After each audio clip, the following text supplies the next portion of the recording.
I'm seeing a thumbs up, so I think we're gonna be punctual about this. Welcome everybody to the first panel of the day for Autoptic. Thanks for all being here. As you can see, it's resource sharing and community building as a small press or collective. I'll be moderating today. Jacob Yeates. I'm local Minneapolis educator here at MCAD, actually, in their illustration track. I also do a fair number of sort of independently published, ugly, strange books and essays that people don't ask for, but I make anyway. I wrote down a few ways to sort of introduce the folks at this panel, but I figure they might actually do a better job of it themselves. So however you'd like to sort of introduce what it is you do and how you do it, I think that's a good place to start.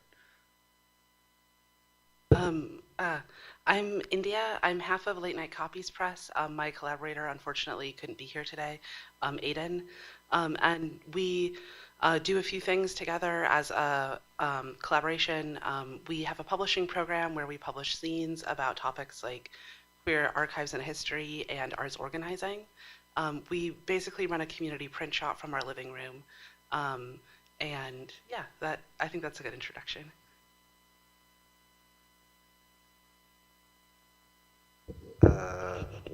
Yeah, okay. I'm Lawrence Lindell, one half of Laneha House, the other half. We're a small press based in San Francisco. We publish work from ourselves, but when we do stuff with other cartoonists, it's usually online, like various programs and stuff like that. Hi, my name is Brina Nunez, the other half of Laneha House. Hi, I'm Sarah Wolf. I am the owner of Back of Beyond Press, which is a risograph printer shop in Northeast Minneapolis. And we've been going for about 2.5 years, so it's still pretty fresh, but yeah. Awesome. So I have a number of questions. Just I figured that we could sort of go down the line with folks, that all of you can sort of respond in ways that, makes sense for you.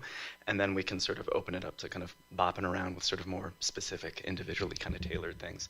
I also want to reiterate for folks that also you should check out the work of all of these people. They've been very modest in sort of what they're describing in terms of the sort of scope of all of the different things that they're kind of accomplishing right now. So just as a general sort of kickoff question, I have what sort of baseline attitudes or considerations or sort of parameters have been present in how you identify or maybe define collaboration or community support, and how do those fit into your practices, and how did you kind of come to those decisions? Were those intuitive, or were they like a lot of planning ahead of time, and we have all these different things we need to do? So if you could speak maybe each to kind of the journey of that, or how you kind of define those things. I think for us, so we got our photocopiers in 2021. At the time we lived in Iowa, and I had done an artist residency somewhere where I just had access to a copier, and up until that point we had been making all of our photocopies at the Hy-Vee for our zines, because it was like the cheapest copies in town, which is why we're called Late Night Copies Press, because you don't want to go like at 5 p.m. when everybody is checking out of Hy-Vee with their groceries. Like you want to go at like midnight. And we bought we bought 2 photocopiers for $300 and put them in our garage, and almost immediately it became clear that they were useful to people outside of our interest, or just ourselves. And so when we moved to Minneapolis in 2022, we moved the copiers and immediately started opening our home once a month or twice a month for what we call open copy, which is just basically show up and make photocopies. And I think one of our basic assumptions is that what you do as an individual artist becomes more sustainable when artists can pool resources, even in small ways. And the small ways in which artists pool resources can really add up.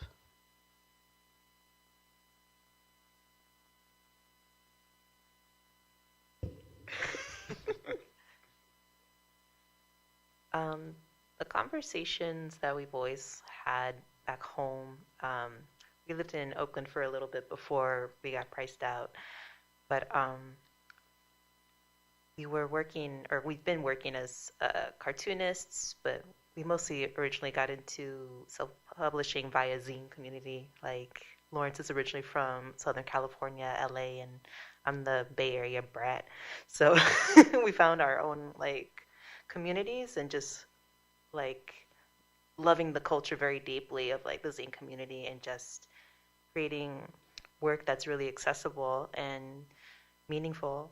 But as people who also have worked as cartoonists in like the comics industry, we see like the ebbs and flows of publishing world, like the good and like the bad that comes with it. And we always talk about how we just wish we had more agency over our creativity, our time, and I'm like the turtle in this relationship, and Lawrence is like the hare in terms of like also the way we work individually, and we prioritize like creating just like our own space to have enough time to just play and to center play, and I think that's something that is very zine to us as well, or at least speaking for myself, like I don't want to personally lose that playfulness when it comes to creating work outside of the comics work, like the job stuff. But yeah, we just felt like we just needed to make our own like issues of Laneha House. So we primarily just wanted to center our stories, make something experimental, something that might not make sense for you, but if it touches somebody else, like that's dope. And we were inspired by like the Love and Rockets series, just these basically like these issues of like anthologies of short stories, and it just felt like the right kind of format for us to work from or to get inspiration from. And we're at 13 issues. Yeah, like I'm like, what? Lucky number, right? That's great. Yeah, absolutely. And it's always a conversation. I love what Lawrence does in terms of process, just digging through our personal archives of like unpublished like comics or art, and just asking me like, "This, do you think would you want this to be in the next issue?" And I don't know. I'm pretty much just like observing. Lawrence is doing a lot of I feel like the physical work, and also like the organizing of the different programs or like the different other publishing projects we have. I don't know if you want to speak to open mic. Okay, we're both pretty tired. We're like still on California time, and we're newish parents to a toddler who just turned 2, so that's been fun.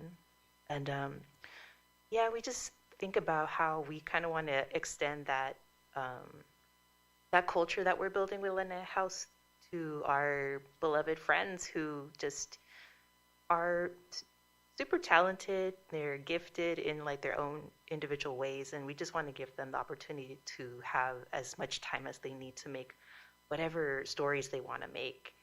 And no themes are like required or anything.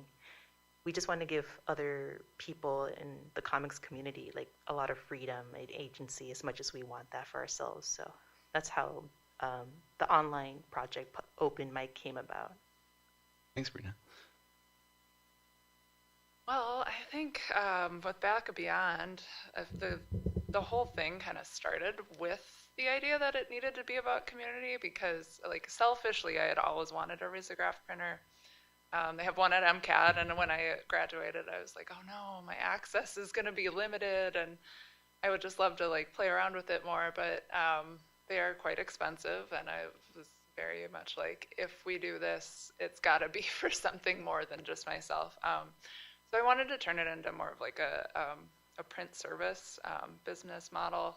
I'd say most of it is actually more other people's work, coming in through the doors. And I try to keep prices as low as possible, and have like been slowly building like extra resources beyond just the printer, like it's like, ooh, getting a large flatbed scanner would be nice. So now we're able to like offer some scanning services as well, and like getting a good paper cutter, things that are very much related to the print aspect, but also totally different, needs maybe in the community for that, and just overall seeing how many different types of projects come in the door, and trying to make it, at least on the website, I try to make it as easy as possible, where it's like, if you don't know how to set up files, don't worry about it. We'll figure it out. Even just starting with something as simple as someone scanning in artwork, I'm like, I will help try to figure it out, and we'll make it happen one way or another. So that's been really fun to like see just the range of like levels of people coming through the door with really cool ideas. And we also kind of have a program that is a quarterly zine publication. So that usually involves another artist. I take submissions at the beginning of the year, and then as the quarter kind of comes up, I go through and say like, oh, this would be a good fit for this season. And it's basically a free print project to the artist, but we do split the copies at the end. And the sales from whatever half are generated from that on my half, I use to fund the next one. So it just kind of keeps the cycle going. And that's also really fun too, because it's, again, like a great way for people to get their ideas out there without having to necessarily front the cost of a print job. So yeah, overall, it's been really fun, and I love seeing all the cool ideas out there. Well, I think what I'm hearing from all of you, and I think this is pretty common for a lot of folks, is just that these do feel like intuitive decisions on your ends, where you're not trying to reinvent the wheel in terms of an experience that you yourself haven't wanted or needed or thought would be helpful. So I think that, I don't know, it could be intimidating from the outside looking in, trying to make a community service or something like that. But then once you sort of realize, oh no, these are things that I concretely know I can benefit from, and I concretely know other folks would appreciate too. And I don't know, I think there's something really admirable about how, again, sort of intuitive and specifically minded that is. Not that you haven't been making prior to COVID, but from these particular iterations of like Laneha House or Back of Beyond or Late Night Copies, these are all kind of post-COVID sort of emergence, like they've emerged from that. And I'm curious if that line of thinking or sort of identifying these needs or desires in part came from sort of any relationship to, oh wow, like all of a sudden I don't have access to these things, or other folks don't have access to these things in the way that I did prior to 2020. Other part of that question is, now as we're in 2024, COVID still exists, but our leafy, greeny, spendy stimmy checks are gone. Is this sort of an evolving kind of question of how your bandwidth is present, or just even other finances? I mean, you're new parents, for example. I mean, how does all of that sort of exist? Anybody can jump into that ugly, painful question, maybe, or exciting question. I mean, I guess with Back of Beyond, I would say, for me, it was kind of, I don't know if it would have existed if it weren't for the pandemic, because there was a lot of time on my hands suddenly. And I tend to like take on too much, and I was suddenly like, oh my gosh, I need a project, but what could it be? And kind of that's what kind of started it, was just the amount of time that was finally able to be dedicated to thinking about it. And I mean, now that we're kind of picking up speed and stuff, I am so actually thankful that I had that time to sit and truly be like, what would this look like? And I think, it's really helped inform some of the choices I made early on, but I have been totally open to things flexing and changing. Business picks up, and just learning.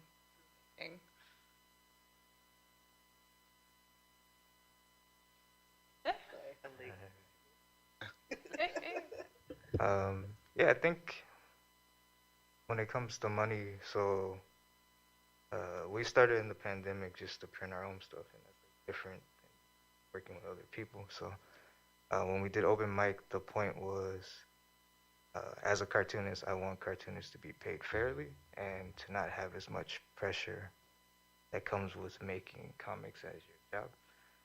So when I get an advance or we get any type of money, we set some aside specifically for community, and that's how the projects are funded. And it's like no strings attached. Here's the money, here's the time, and just have fun. I feel like that's not a space that we have in comics. Mm-hmm. It's always like, all right, you got to get to the next award, or you need to get this book, and it's like, well, what would happen if I gave you some money where you weren't worried about financial stuff and you were able to have fun? Yeah. And that's kind of like how we base our stuff up. There's no like profit in it, but that's not the point of it. So, yeah, I think that answers the question. I'll ramble, so that's why I don't like. Yeah. It was a rambly question too, so you know. So our press doesn't pay us yet, or hopefully maybe it could someday. But I think we spend a lot of time thinking about the financial sustainability of it. I'm a full-time working artist, which means I have no job, but I also have like 10 jobs. And Aiden is an archivist. And so I think, you know,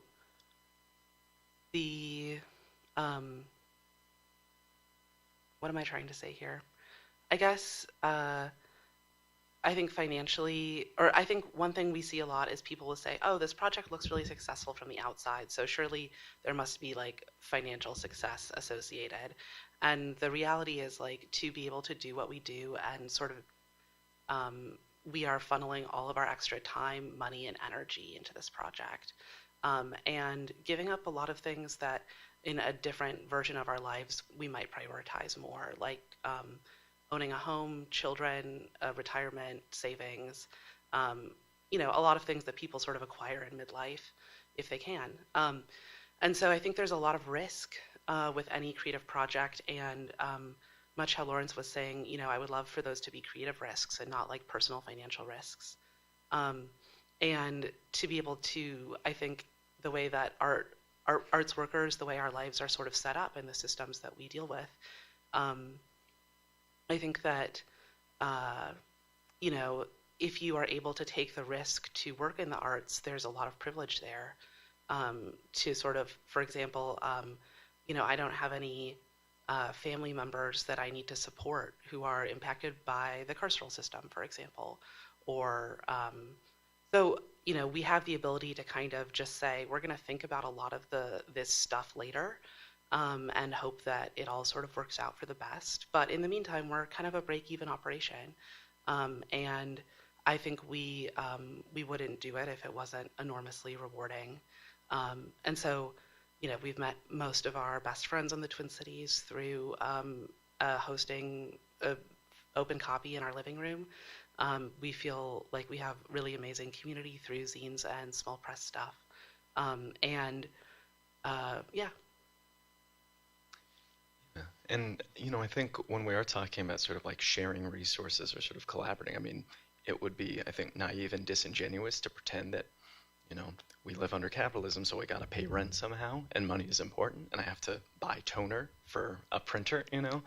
But I think that it also is, I think, an incomplete picture to think about resources are, you know, just money, right? And I think that what's, I think, so wonderful about this panel in particular is all of the different sort of modalities in which you provide sort of, you know, kind of other meaningful sort of services or sort of assistance. I mean, I think about the awards that y'all kind of put together, where you're like both highlighting, you know, cartoonists and artists, but also like local bookstores and you know, sort of these other space or place specific things that are not, you know, financially incentivized necessarily, but can still help these places.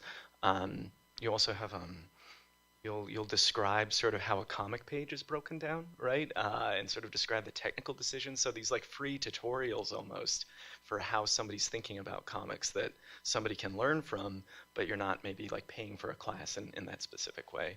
But then also these, paid workshops. Like I know you teach some risograph like intensives, right? Could you speak to kind of what that looks like? Yeah, I mean, I feel like a lot of questions come up through emails when setting up files, and I was like, you know, maybe people would like to learn the steps or just know exactly what it is I'm doing. or are interested in purchasing a risograph for themselves or an organization. So I think they're like a great way to kind of help provide some educational tools for that, and maybe demystify. Like there's been a ton of students that show up and they're like, I just think it's cool looking and I'm curious, and I'm like, I love that. It doesn't have to be like a big like I want to do this all the time type of thing. Just curiosity. So yeah, the workshops are great for also like just having folks come in and learn how maybe a design that they had in mind could look differently too, and kind of open up the doors to different styles of printing. I think anybody who's really just trying to make something look cool, that's why anybody learns anything, really. It's just like, yeah, that's cool. I think a friend of mine years ago had this phrase that they use that I always kind of come back to, but you talk about Hy-Vee and sort of late night copies because that's what you could do at this point. I mean, I think that, with a lot of creative practices, as much as we would love for it to be maybe like mega profitable, it does sort of, in order to be sustainable, at least for me, I think there does have to be just like a passion or care about it, and the breaking even is what makes sense. Like that just allows me to keep doing the thing, right? But sort of wherever we're at, I think that there's this sort of this question of like, depending on what resources you maybe are kind of parallel to or have a little bit more access to just by nature, that's where you happen to work, or you happen to know somebody who knows somebody. There's this question of like, do you scheme or scam in certain ways to sort of get what you're trying to do in order to, provide some sort of like hopefully greater good than, what capitalism can sort of provide. And I think that kind of a question sort of I have is, it seems often the folks most qualified to make the assessment of, oh, this place could really benefit from X, Y, or Z, or these folks could really, benefit from X, Y, or Z, or me and my peers could really. The folks most qualified to make those calls also seem to be the most under-resourced often, and just sort of how, again, you sort of, I don't know, personally think about the barriers or limitations of what you can do or your peers can do in order to accomplish something that is important. I mean, how do you, deal with those possible limitations almost? Is that paralyzing, or are you well adjusted enough that it's fine, I think like ruthless prioritization is unfortunately part of doing any public facing work. And I also think there is what Jacob was talking about, where sort of you're taking an institutional resource and creating kind of more communal access to it. I think that's something we think about constantly. So we co-host the Midwest Queer and Trans Zine Fest with the Treader Collection in GLBT Studies. The Treader Collection is just my partner. They have one full-time staff person. So essentially my partner is hosting a zine fest with himself. And the reason for that is because the university can provide different, like trying to get an artist paid through the university. Like if we wanted to we're trying to offer travel stipends this year to folks who need them. So if like we're trying to pay someone $150 to cover their gas money, the U of M is the most bureaucratic institution to try and run that money through. So we can run it through our press, but then the U of M is like a really reputable name when we're trying to sign a rental contract for a venue, So there's a lot of ways in which I think we can sort of be smart about how do those institutional resources, are there ways that are maybe not straightforward and, completely fine that you can kind of mix those resources to have some kind of public benefit.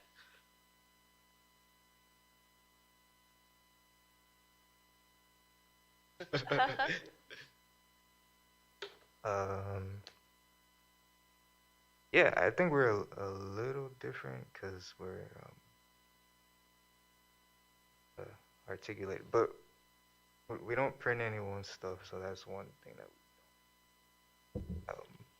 and it's online, so that was the point of it being online, because it's very accessible and it's easy for us to do.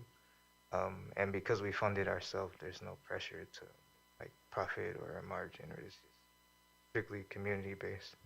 But then we benefit from community based stuff. Like we got a grant from CS, and so with that grant we put it back into the community, and like basically what has been given to us we give to the community, if that makes sense. So we're not rich, we don't have a lot of money, I don't know. I was always taught you put something aside for community, and so then they'll put something aside, and then they'll put something aside, and we kind of take care of each other. If that makes sense. Yeah, completely. Yeah. So I don't know that we'll ever be like the hope is not to be a publisher that's making a profit or putting out like all these great projects. That's what y'all are here for. We're not. That's not us. Like we're the other side of comics to provide like this kind of release of pressure off of the cartoonist or the artist. Like we just want to be a part of. Like we're the other part of that. So when we all work together, it kind of creates a cohesive community thing. At least that's in my mind. That's how it works. I don't know if it's actually working like that. That's what I envision when I talk to Brina and we have these discussions. So. I think in a similar sense too, I'm lucky enough I had a full-time job already, so I used some of that money to take out a small business loan, which has now been thankfully paid back. So at this point it feels like, okay, that was like phase one, the scary phase, but that now it's definitely more about like, yeah, whatever you're able to like give an opportunity to. I feel like I'm trying to keep things in-house just for that reason, to like be able to kind of maybe control some of those variables about like getting grants and stuff like that. But that would be hopefully phase two, is maybe try to expand, and maybe like right now it's just me. It would be awesome to get to a point where I could have a shop assistant, to help, maybe keep things going even faster. And also, maybe provide some experience as well to someone who would like to learn how to run a print press. But yeah, it's always kind of a little give and take. It's like, what can I bite off right now and know that I can chew through, or what would be good to down the pipeline plan for? So yeah, it's very much, I feel like it's great to be in a stable position, but also like it is very nerve-wracking at the same time, because it feels like at any minute, like I damaged a print drum this spring, and it was right before a bunch of people needed things printed, and I was like, okay, well, we're gonna have to go in the negative for a little bit and just to keep things going. So it's always just a fine balance, but I feel like the most rewarding part is just seeing what other cool work gets made through the press, and that's the best part. Does it feel like there's substantial stakes attached to these things? And I mean, you were mentioning the clients, right? Like I've got these deadlines for these folks, yeah. but particularly given that so many of these things are, I think, deeply personal simply by their such small operations, right? These are not kind of faceless orders or just random people that are these are ostensibly people that you do know or care about, or at least not want to screw over. So I'm curious about, and any of the pursuits any of y'all are doing. I mean, how do those stakes sort of feel or look, given that they're so intrinsically tied to sort of you as individuals? Or is it just like, it's comics, it's really just not that big a deal? Like I wanna do it, but at the end of the day, it's it's pictures. It's okay. They can be patient. I mean, I guess I'm just, at the end of the day, I'm like, I don't want to disappoint anyone. I want their project to get made. So yeah, it's like kind of like at any cost. Like, let's get this figured out as fast as possible.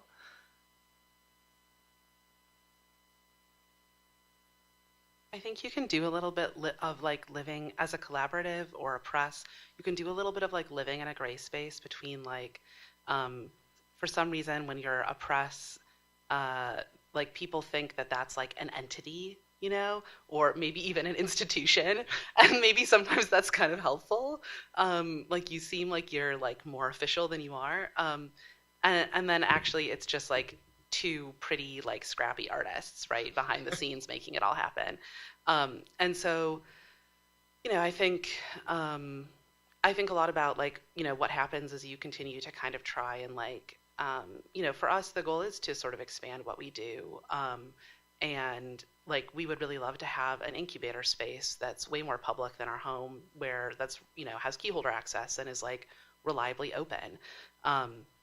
just thinking about what you can do when you don't have any of those things, you can do a lot. So like, what if we had a storefront, and like then you start to kind of go into this territory where an individual artist starts something that's artist run and artist focused and hopefully very artist friendly, and then it becomes kind of more official. And so how do you navigate becoming an art institution, essentially, even a very small artist focused one, while like, as a working artist, you see all the ways in which institutions like kind of screw artists over. Kind of, huh? Yeah, well, like I run into a lot of like policies essentially that are really not very artist friendly in my line of work. And so trying to think about like how do you grow while also staying true to those values. And one thing I've thought about a lot is in Iowa City, Jacob would be familiar with this, but there's an amazing arts organization called Public Space One, and they have a really non-hierarchical structure. So they pay the same living wage to like the artist who does maintenance on the building as to the director. And so I've thought about some of these sort of like alternative ways of thinking about how an arts organization could be organized, and that's definitely something we'd like to do some publishing about as well.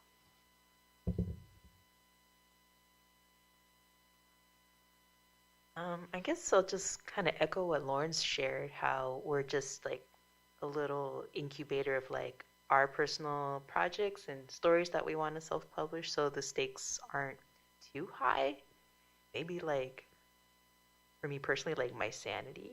And seems a little high. And I think also just like taking care of ourselves too physically. Lawrence does a lot of like the heavy lifting when it comes to the print production, and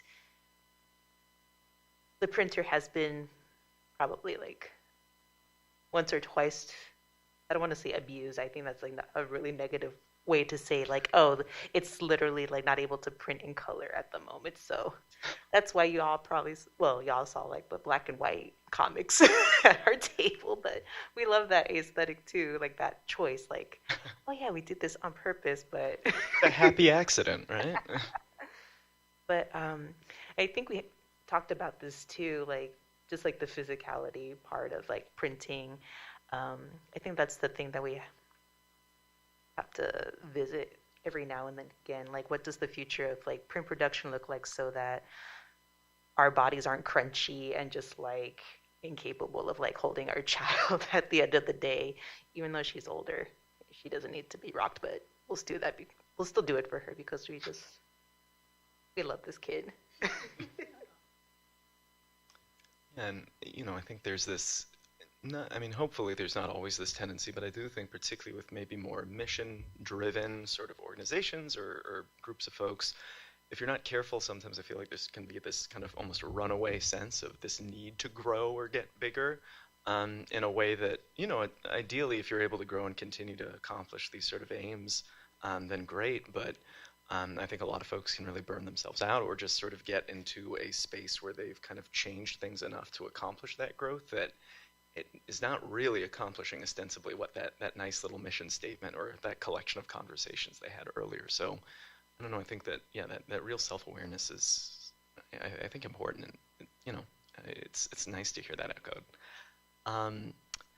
So this is, if this is your first time hearing these panel topics, then great. But I do think that, the idea of resource sharing and community building and everything like that is, a not uncommon thing for folks to talk about. Not an uncommon collection of maybe like, not in this case, but maybe more cynically, sometimes buzzwords in certain spaces where you see like, Lockheed Martin talks about building community. So, there's this question of that. What, as far as sort of this as a topic or sort of area, do you feel like doesn't get talked about enough? Are there elements here that you think people should be, I don't know, changing their thinking a little bit, or you'd like to hear other folks speak more frankly or openly about? It doesn't have to be negative either, but just, what often, what's missing from these conversations sometimes? If it's missing, it's maybe hard to think of, so who knows, maybe nothing.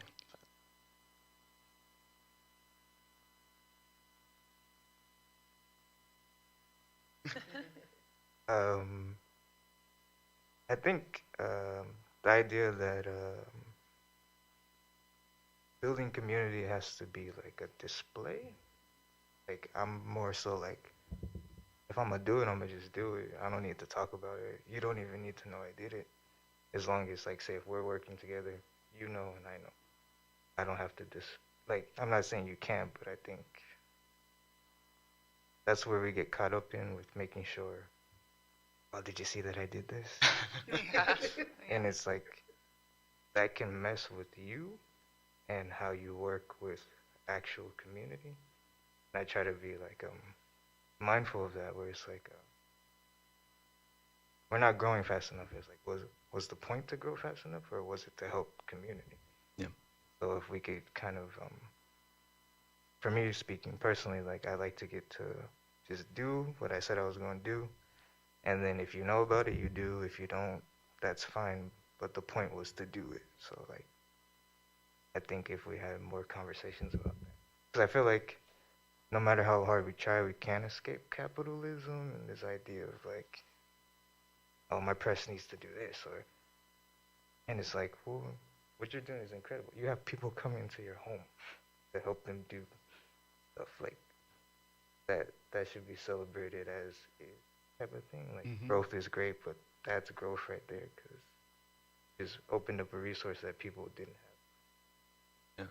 I don't know. I feel like we should celebrate more things like that. Like, well, it's this question of whether or not it's like the practice of community or the spectacle of community, right? And if it's the spectacle, it's maybe more of a facsimile rather than the actual thing, which isn't to say it can't be public. But and I don't have to like you to be in community with you. I think that's really important. Yeah, completely. If I have resources and I plan to share them with community, I try not to be like, you looked at me funny, you can't. You know, like I'm still gonna help you. Like that's the point of it. So I try to be true to actual community type. Right. Yeah. Just because I don't like you doesn't mean I don't want you to have health insurance either. You know, like these things. You know. I mean, there is a lot of grace that people give us, and I think a lot of kind of grace we extend to other people. I think, I think one thing I struggle with a lot is people will look at our project from the outside and say, oh, this looks really fundable on like a state level. And what I have experienced, so in the state of Minnesota, there have been changes to how state money is allocated, and a big chunk of how money is allocated now is basically, does your work benefit an underserved community? And they define this pretty broadly. It could be rural Minnesotans. It could be like an urban population of people of color. It could be the queer community. It could be older adults. So there's a lot of different things that qualify as like an underserved population in the state's language. But I've definitely had experiences sort of having my grants reviewed by the State Arts Board where I proposed a public art project with a collaborator that was not related to our press, and the criticism from the panel was that it was by queer and trans artists, but it didn't seem like it was for queer and trans people. So it wasn't specifically serving our community, but it was like a public art project. It's for everybody, you know? So you would think that like a queer and trans-owned press that does a lot of work around queer archives and history would be like a great candidate for state funding, but essentially the way that the state funding process is set up, it's really extensive, it's a really long application, and you are essentially competing with other diverse artists for money, and that money is crumbs compared to like, you know, what does somebody earn as an arts administrator in a year? They might earn $10,000 every month just for going to work for 40 hours a week.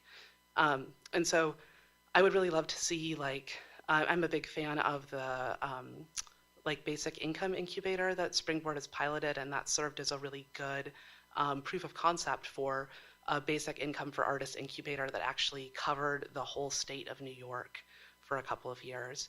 So there's some really good things going on with that locally, but I think we really need to think about like non-competitive ways to disperse funding to people who are doing grassroots work. And like, why are we asking people who are doing grassroots projects to do pages and pages and pages of applications, things like that. This is a quick bump. If you haven't read Ed Application Fees, India has some wonderful copies for display and possible eventual distribution. Yeah, Sarah, I didn't want to cut you off. I mean, Yeah, the thing that I've encountered probably the most is like I think of my press as like we definitely put out things that are maybe a little curated, but I think of it more as a public-facing business than like the press in like the kind of philosophical sense. So like I have an Etsy store and I have an opportunity for people to purchase pet portraits. All they have to do is submit their photo and they get a visograph pet portrait. And I had someone I knew say, "You're doing pet portraits?" And I was like, "Yeah, if it brings someone joy, like it's not like a gatekeeping thing. It is literally a service." So I was like, they can print whatever they want. And I think, just the idea of maybe thinking of sometimes a press, as that kind of lofty philosophical thing, like being flexible and not maybe pigeonholing it as one type of thing or one look or aesthetic, and just keeping it open. I mean, I'm sure as Backaby Brown Press grows, maybe that changes a little bit, but I think overall it should be celebrated that everyone, artist or not, should be able to participate. I think there's sometimes this tension between this idea of like, somebody having expertise and knowledge and ability, but, that not necessarily having to be like this professionalized sort of, image where, we're talking about this idea of the press as like maybe more institutional, which can be helpful sometimes, but it somebody can very much be doing really important work out of a living room, and that doesn't diminish it, but the expectations of what people might have for when you're describing ostensibly the work you do. Yeah. I just want to check time here real quick. All right. I think we'll probably wrap up at 11:50, so other folks have time to sort of just switch things out. But maybe for just a little bit of time of Q&A, we can open things up, unless you have any final thoughts of more things we have not talked about that need to be talked about at this panel. No? Okay, cool. Well, we can open it up to maybe some questions. If folks have any specific questions for any of the folks on the panel, just general thoughts, please. Oh, right there. Can you all describe a bit your editorial process, such as it is, whether it's like teaching someone how to use a resource or like collaborating with each other, or the curation process of a quarterly thing? Yeah, the editorial process as collaboration, I think I'd be interested in how it looks in each of your cases. I mean, with the quarterly zine, honestly, I just look for diverse ideas, like something that hasn't been done already in our series. But honestly, I really, more or less, I'm here to print your project. I'm here for guidance on how to set up your files, but the idea is yours, is like the person submitting the idea. So I'm actually very hands-off as far as that part goes. And then some of the things I print on my own, I think of that as like, that's my own personal body of work. So pretty separate.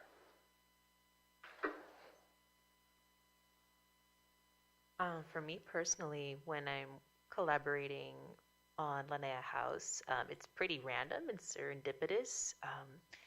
I'm also a part-time adjunct professor whose creative energy goes into teaching comics, and then at the end of the day, I'm like, either I take care of my kid or I just try to like draw comics while she's like just jumping up and down on me.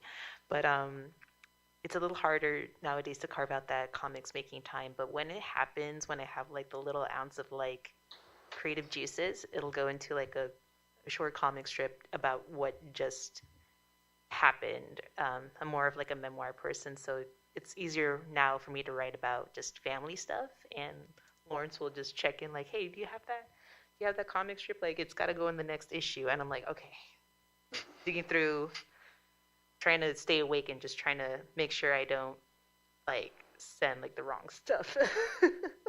But I don't know if you want to speak to the process or anything else.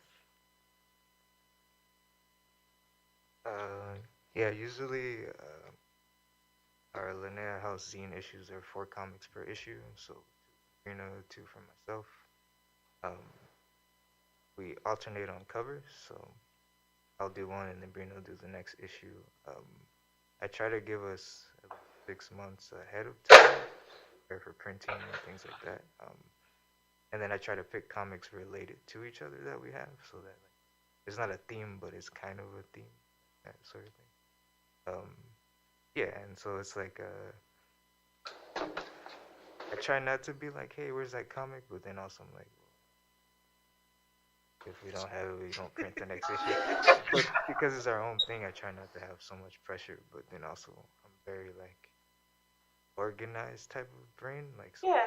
I have to have one laid out, and but I kind of just borrow from what I experienced working with like publishers and stuff. But when y'all do like make the comics themselves, do you talk like the creative process? Is it collaborative at all? Do you like, are you like, you focus just on like what you're making, or do you talk to each other about what each other has made? What does that look like? Yeah, usually I'll pick maybe 4 comics from Brina and then check with them to see which they approve to put in. Thing kind of like that. But our comics are separate. Right. I try to, based off of their comic, I'll pick one that I have that's kind of similar theme or balances it out. So it's more of just getting approval, like, hey, can I print this one? It's really good. Brina be like, I don't like that one, or.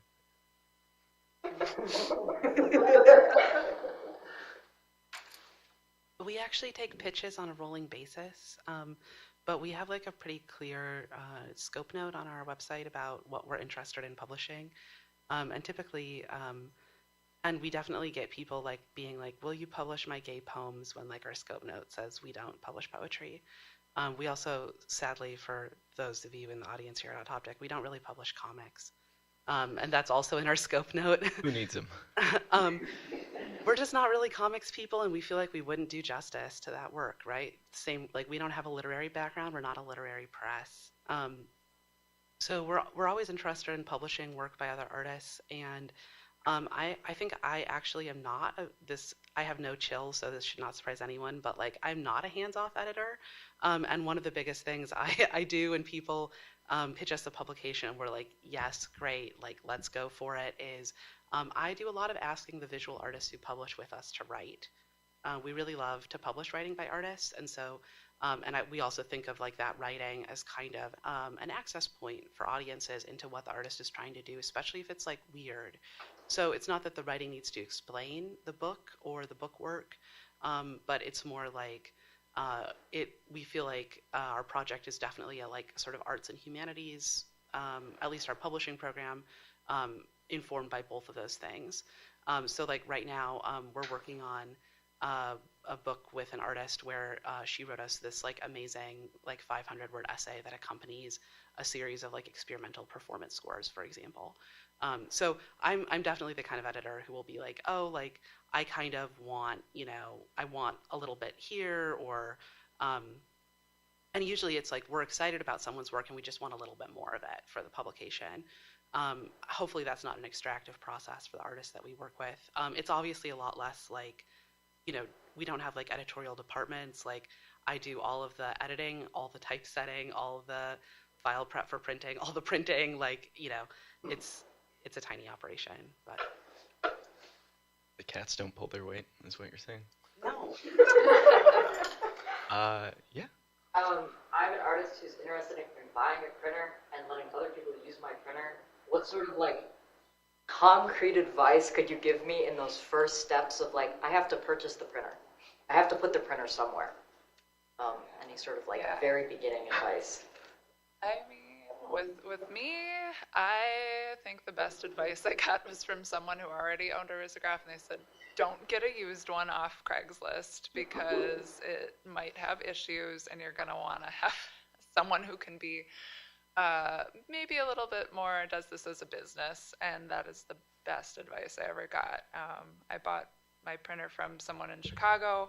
That's a family business, and all they sell is risographs, but like having that person to talk to for maintenance is so helpful.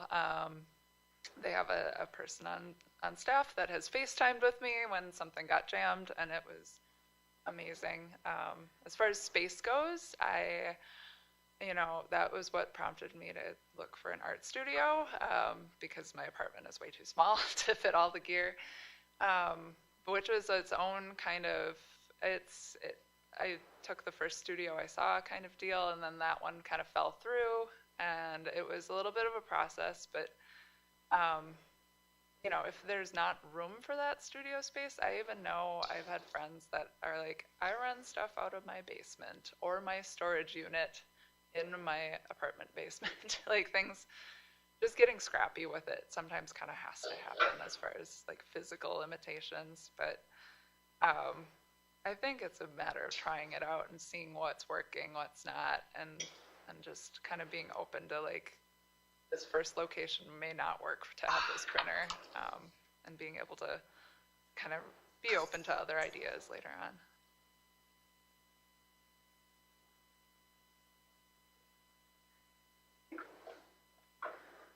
We might not be the best people to answer that question.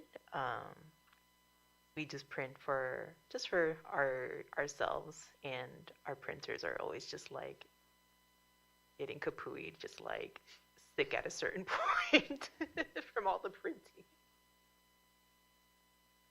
We've moved kind of similar to Back of Beyond. We've moved from stuff we service ourselves to we now have a contract with a photocopier company. We spent months trying to find a company that would work with us.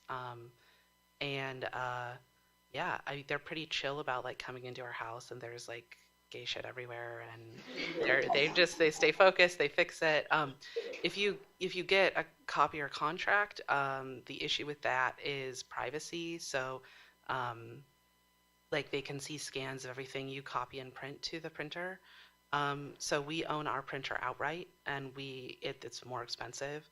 But we bought a used printer that's still serviceable. So like the serviceable life of a photocopier is about 6 or 7 years.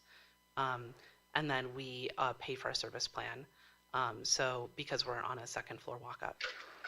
So like the service aspect is really important. And if you don't have that figured out, you spend a lot of time not being able to print. And time for maybe one last question if somebody's got something faster. Yeah. For a lot of smaller organizations that kind of exist for the public good, you do a lot of talking about like, these are the services that we provide, because there's this sense that you have to justify your existence, but you're a communal project. How ideally would you like your community to show up for you? Nice, easy question. I mean, for me, I think the best thing, or the most rewarding part, is when, not necessarily if someone comes back to print a second time, but if they just like tell people about it, and then it's been really, the thing that brings me the most joy is when someone's like, I heard of you from my friend, or like, or they, stopped by during Art Whirl, which is, a very public event, and then they're like, oh, someone recommended you based off of that. That's, just the idea of growth, without maybe having to, I don't pay for marketing or anything, or any paid posts or anything, and just letting it grow organically has been really, that's the most rewarding thing, and the more of that happens, the better.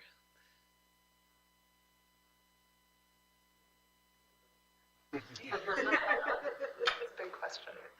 Lovely one. I feel like they do. They keep inviting us out. They keep letting me talk on panels, even though it's like, okay, bruh.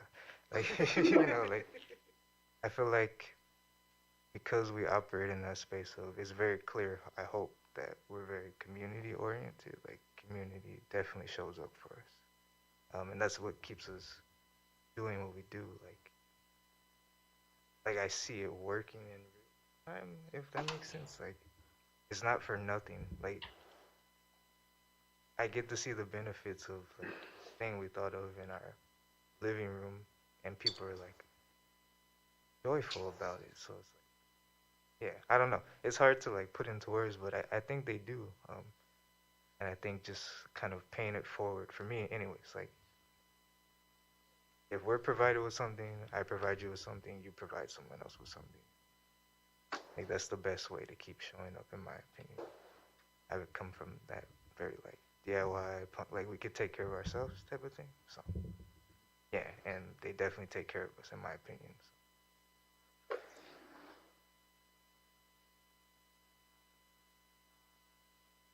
Yeah, and I might be just like repeating what Lawrence said, but I think about the friends.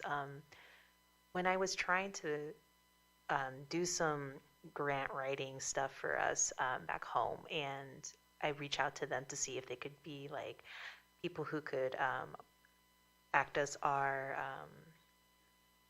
references. And this is in relation to the cartoonists we bring in for the open mic section, and just to hear their immediate responses of like, yes, this was like the most fun I had.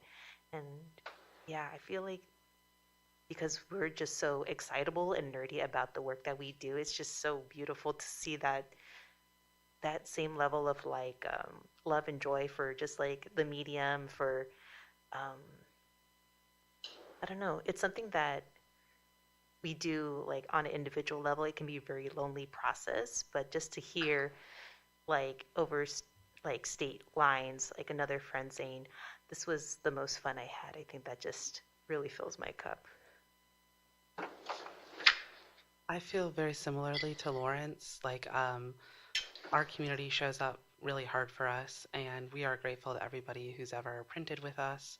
That financially to support us, the best way is to send us print jobs. We're grateful to anybody who has tabled at our Zine Fest, who's participated in a publication, who's attended our Zine Fest. Our community definitely is like, has a lot of opinions, you know, and we understand that those are often offered in love and support because they have a stake in the thing, you know, so there is this kind of back and forth with your community. I would say that I think, you know, one thing I struggle with a little bit is if you kind of do some public facing work, then people sort of perceive you as like a public figure.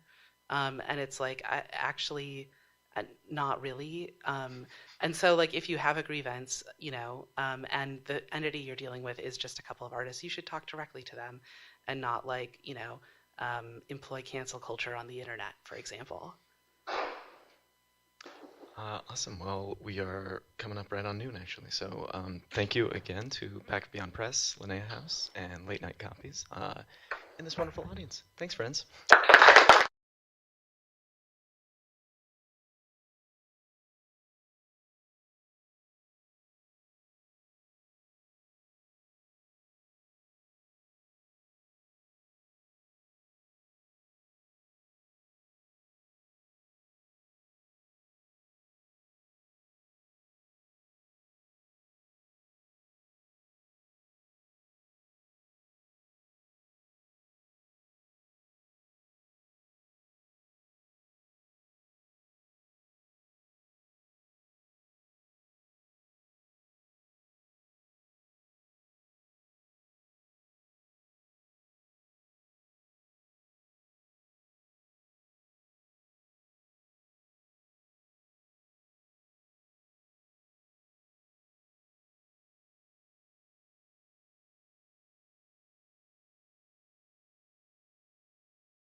here, right?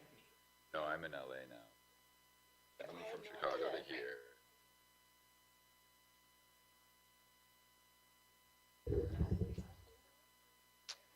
My wife is.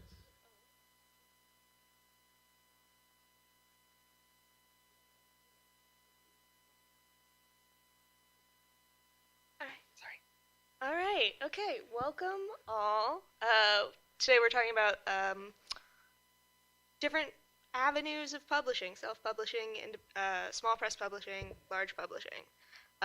We're thinking about pros and cons, benefits and drawbacks to each one. What avenue is certain projects? What avenues are they suited for? With a focus on how each publishing avenue impacts the work itself and the artist. So, we want to go around, do introductions, and maybe describe a little bit your experience in comics publishing. Do you stay primarily with one publisher? You hop around a little bit if you self-publish, that kind of thing. I'm Jenny. Hi. Hi, I'm Trungling Win. I'm published through Penguin Random House, so most of my experience with comics publishing has been through traditional publishing. I don't have a ton of experience to compare, so I'm very curious to hear what our other panelists have to say about their experiences as well. Yeah, hi, I'm going to tilt this up. I'm Beth Hetland. My newest book is with Fantagraphics, but I'm like a die-hard self-publisher, make it all yourself, cut it all, fold it all, staple it all, make weird cutouts, and, you know, that kind of thing. So a lot of self-publishing, a lot of, like, getting, like, the last panel, cut the end of it, and talking about having your own equipment and stuff. So I'm that kind of guy. My name's Anders Nilsson. I started making zines and self-publishing stuff like, I don't know, 25 years ago to date myself. And that sort of led to working with small presses. And then most recently, so I have a book coming out with Pantheon next year. So I've sort of like, now I'm working with big presses, I guess. So I have but I am also still doing a lot of self-publishing. So yeah, I'm a very messy publishing person. Well, before we get too far into it, I wanted to maybe talk through some definitions, because the line, I think, between self-pub and small press, between small and medium presses and large presses, is sort of variable based on opinion. So I would be interested to see how y'all consider it, what you think defines like a large press experience, a small press experience, what is just self-publishing. I'll start. So for me, like right now, as I said, I'm doing some self-publishing, and I'm also going to be working with like a large sort of mainstream publisher. And some of the reason for that is,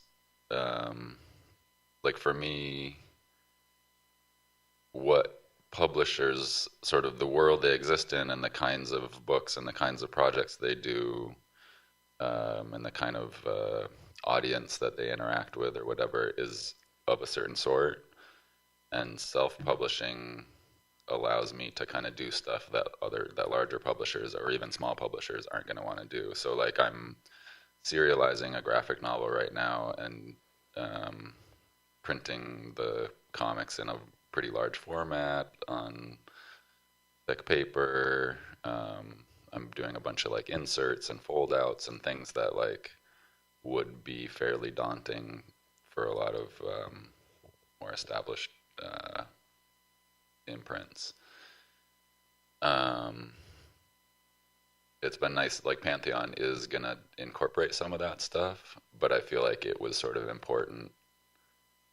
Like they're probably willing to do it because I did it on my own first, and they're like, okay, I guess that works, and that like is part of what the project is. Like they might have been a little more skeptical if I had just brought the project to them in that form, cold.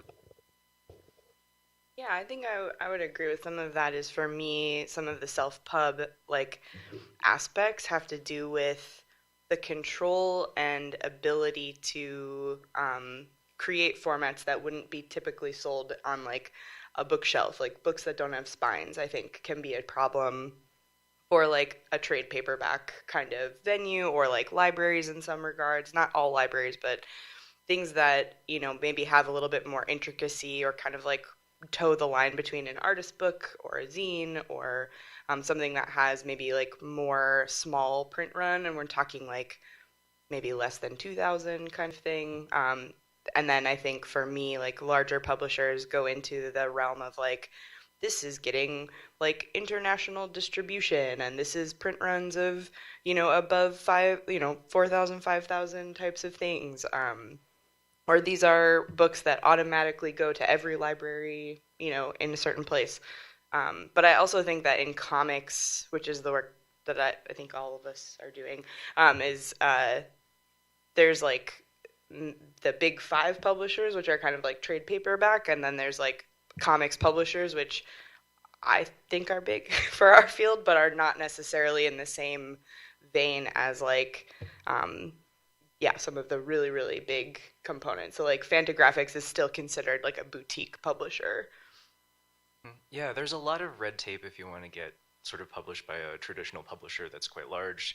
Oftentimes you need representation, and you need people who can kind of navigate those editorial relationships, things that you don't really have. And so being traditionally published, there's a lot less kind of freedom in the types of stories that you can tell, because they're based on what is sellable. Like you can't, like if you want to do your like heartfelt fantasy project that is really weird and really gay, it's very hard to get a publisher who will be able to kind of really advocate for your work, because at the level at which they're trying to compete, they're putting you up on a shelf next to like Star Wars books and Disney properties.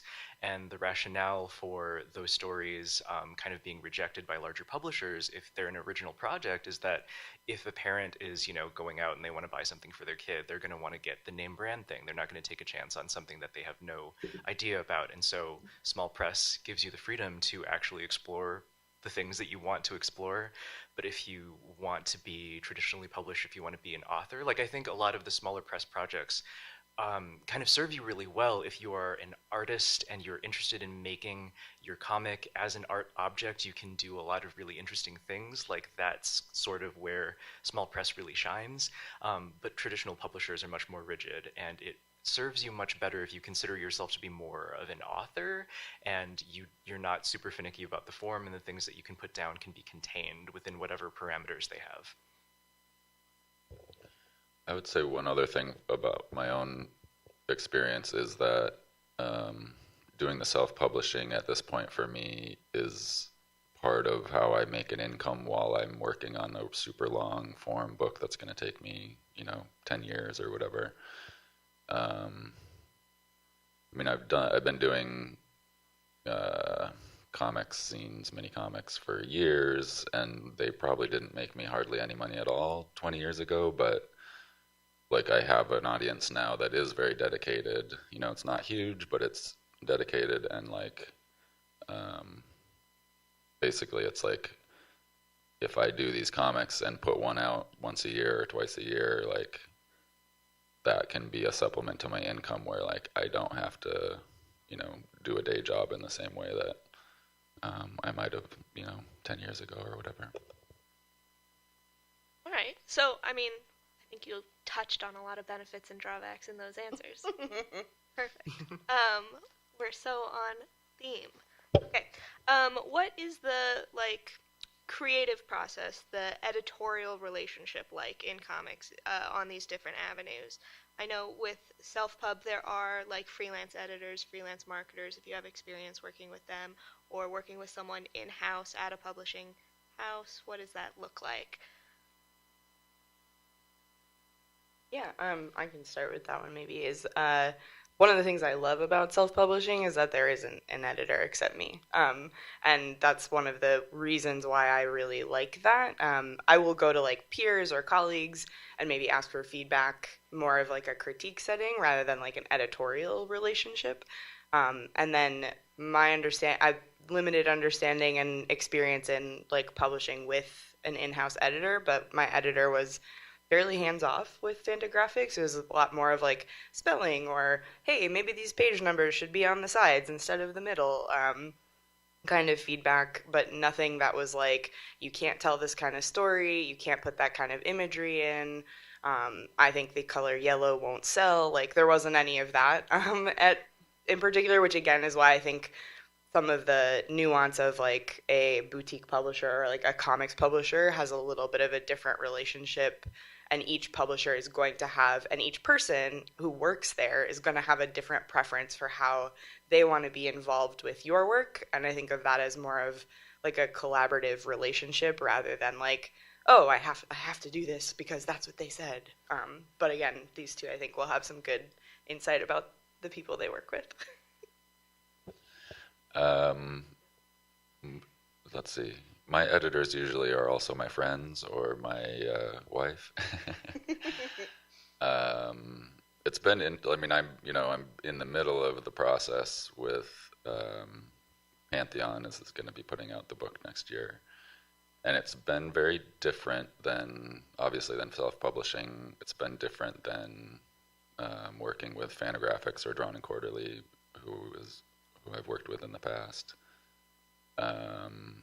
It's gone pretty well so far. I think as I move into that world, I'm a little like, how is this working? Like, are you guys taking care of this? Are you guys taking care of this? And like, there definitely have been moments where it feels like I need to kind of nudge them. Like, I need to be the project manager a little bit, which isn't that different necessarily than a small press situation. But I guess there's a worry that like, it's a big giant company. I could easily get lost, and I don't want to get lost. So I got to like send up a signal flare every once in a while. And I would say, Trung mentioned having representation. Like, part of the reason I started working with Pantheon is because I did finally get an agent, which I probably should have done before I did. And that has been super helpful because she's an advocate, not only in like helping me facilitate the deal, but also like navigating the process on the inside of the the production process. So like, I nudge her and then she nudges them, and then everybody's like, oh, okay, I guess we have to like get to work. They're also extremely competent and doing a great job, but yeah, it's a slightly new constellation of people that I'm dealing with, and I feel like I'm slowly finding my footing. Yeah, my experience editorially at Random House Graphic has been really positive. I have a good working relationship with my editor, and she's fairly hands-off most of the time. Whitney Leopard is my editor right now on the books that I'm working on for them. And oftentimes at very large publishers, what I'm noticing is that they'll have smaller imprints that are dedicated to comics and graphic novels, and so your editor's job is kind of low-key to protect you from the larger publisher. And so I find that my direct editorial relationships are super, super positive. Whenever there's any kind of directive that runs up against my creative impulses, it's usually not coming from Whitney. It's usually coming from someone higher up. Or from someone kind of like outside of the scope of just this comics publisher or the imprint in the broader scheme of the publishing house. So it can be messy, but for the most part, my experience has been very, very smooth. I'm glad to hear that. That's always nice. So I guess can I ask a question real quick? So I feel like Beth's experience and my experience are similar in like starting self-publishing and then like sort of slowly moving, into these other worlds. Trung, I'd be curious to just hear like how did publishing come about for you? Like, did you have a manuscript that you were kind of like done with and then shopped around, or? Sure. I think so. For like my path through comics is very circuitous and is very strange, and so I kind of feel like I found this secret backdoor way in because my first published project got picked up pretty quickly, and I'd spent a lot of time kind of doing shorter published comics projects. Like I'd done stuff for Oni Press and for Image Comics and very short things for Marvel and DC here and there, but that was kind of because I was kind of pursuing this as a passion and not really looking to make something sustainable. And then the moment that I kind of wanted to make comics my full-time job, I put together a manuscript, shopped around for agents, and when I got an agent, she kind of represented me to a lot of these different publishers, and that's kind of how I got in. That's super rad. I'm super glad you asked that question because I also wanted to know. Sorry. Yeah, if you want me to get more specific, I'm very happy to answer any questions. I will tell you all of my numbers too if you're curious. Yeah, I mean, I'm curious with your editorial process. Once your agent and like the manuscript was with Random House Graphics, were you giving like thumbnails to your editor? Were you giving pencils? Like, were they seeing the work at different phases? Yes. Yeah, so what I'm also learning is that the process of pitching a graphic novel or very long-form comic to a traditional publisher is very, like, it's dynamic, and so the way that I got in may not be super useful today, but at least when I was kind of pitching a few years ago, I didn't have to have like the full project done. If you're doing traditional publishing and you're a novelist and you write mostly prose, you have to have that completed so that they can start editing right away. It doesn't seem to be the case for comics. You present a pitch that looks a lot like an animation pitch. They know that a lot of labor goes into making those pages, and so you put together, you basically reverse engineer like a book report for a book that doesn't exist yet. And you hand it to the editor, and they're like, okay, these are the things that work. You have to give them a clear idea that you have a beginning, middle, and end, because they don't want you to do the webcomic thing where you're not really sure where you're going. They want a sure thing, and they want a completed project in your head if there's not something in front of you. And so I put together a pitch document, and my agent kind of like helped me workshop it a little bit and make it more appealing to editors if my goal was to be traditionally published. And then once it got to my editor, they see my thumbnails, they do see the script. I'm not really one of those graphic novelists that likes to kind of inchworm and do thumbnails and the scripting at the same time, although that could change. I tend to like to have the script done first, and then do the thumbnails, and then do the pencils, and then do the inks. And so every step is pretty discreet. At least it was for my first graphic novel project. And yeah, it was pretty rote most of the time. Well, thank you. I was also curious. I wasn't sure how deep in on anyone we're going, but okay, great. Okay, so I guess still on the editorial process, the creative process of making the work before you get to any marketing, distribution. How have you found expectations change, or how have you found the expectations are in your different avenues of what is expected of you in terms of how many revisions, how many rounds of changes, or what does it look like for you to become satisfied with a work if you're self-publishing? Go ahead. Do you have something? No. Not yet. I guess. I mean, so one thing about comics is that they're hard to edit. Because, like... What do you mean? Okay, so... Explain. Okay, so here's how I think about it. Like, once you've drawn the comic, the panels are all laid out. I don't use regular, like, panel structure. But even if you do, like, if you're going to insert a panel... that forces every single panel for the rest of the book forward by one. I mean, you know, there are computer programs that maybe allow you to move things around, but it's not like a word processing, you know, just like insert, you know, you can insert a word, or you can insert a sentence or a paragraph, or like 100 pages if you want. It's a little bit harder. So, like, I would relate to what Trung was saying about, like, I used to do, what did you call it, the snail mail way, or the snail or something? Like, where I would just kind of, like, start drawing, and the writing and the drawing was happening at the same time, and it seemed like, yeah, you're doing everything at once, so that's more efficient. But, like, no, it's actually way less efficient. So I do now script everything first. And, you know, every stage, like the scripting, the thumbnailing, the penciling, to the extent that I pencil, like, there's editing happening at every stage.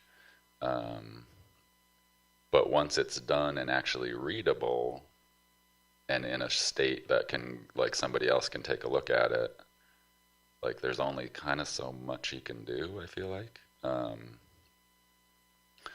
So I don't know if I'm fully getting to your question, but so yeah, I guess my expectations have gotten, it's like my level of sort of skill and comfort with the medium has like gotten better to a point where like I sort of can trust that I'm like the comic is good. Sure. And that like once I can actually show it to some readers, like I can be confident that I'm not going to have to like throw the whole thing away or whatever. Dump 25 pages, which I have done like in the past.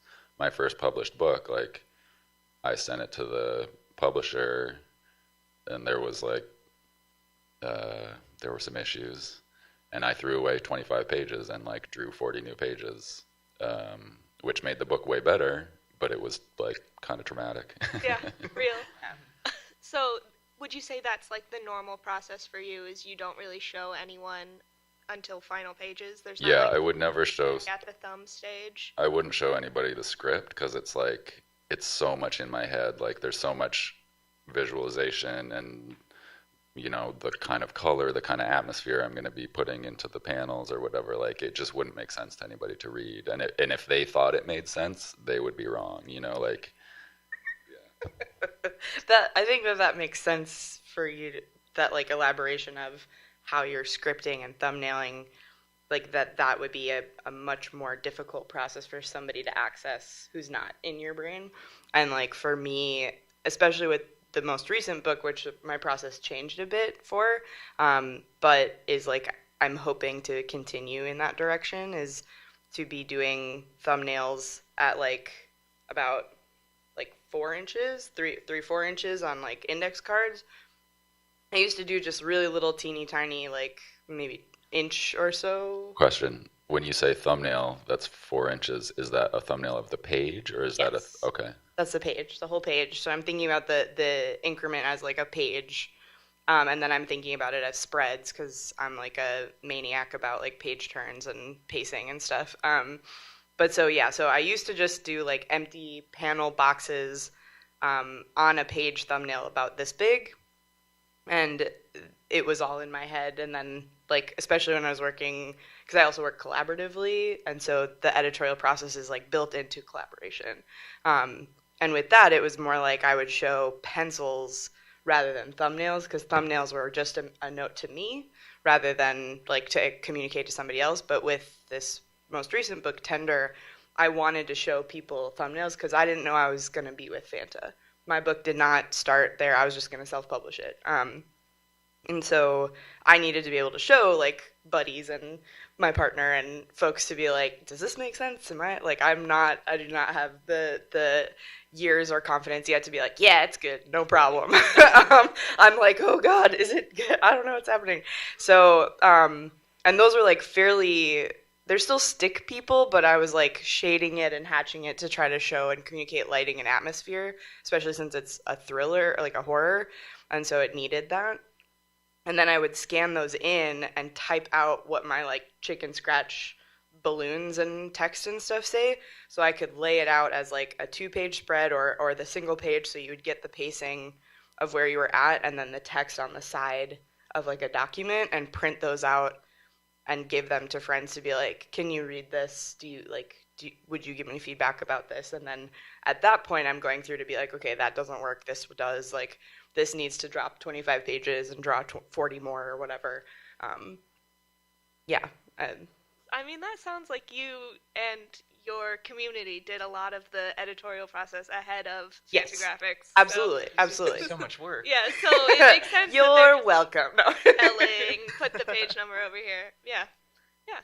Yeah, because the project wasn't with them until I was about halfway through inking. Okay. So it was, and they wanted ultimately to see the whole thing finished before they were going to accept it. And so it was interesting to be like, yo, I can't do that, but how about F?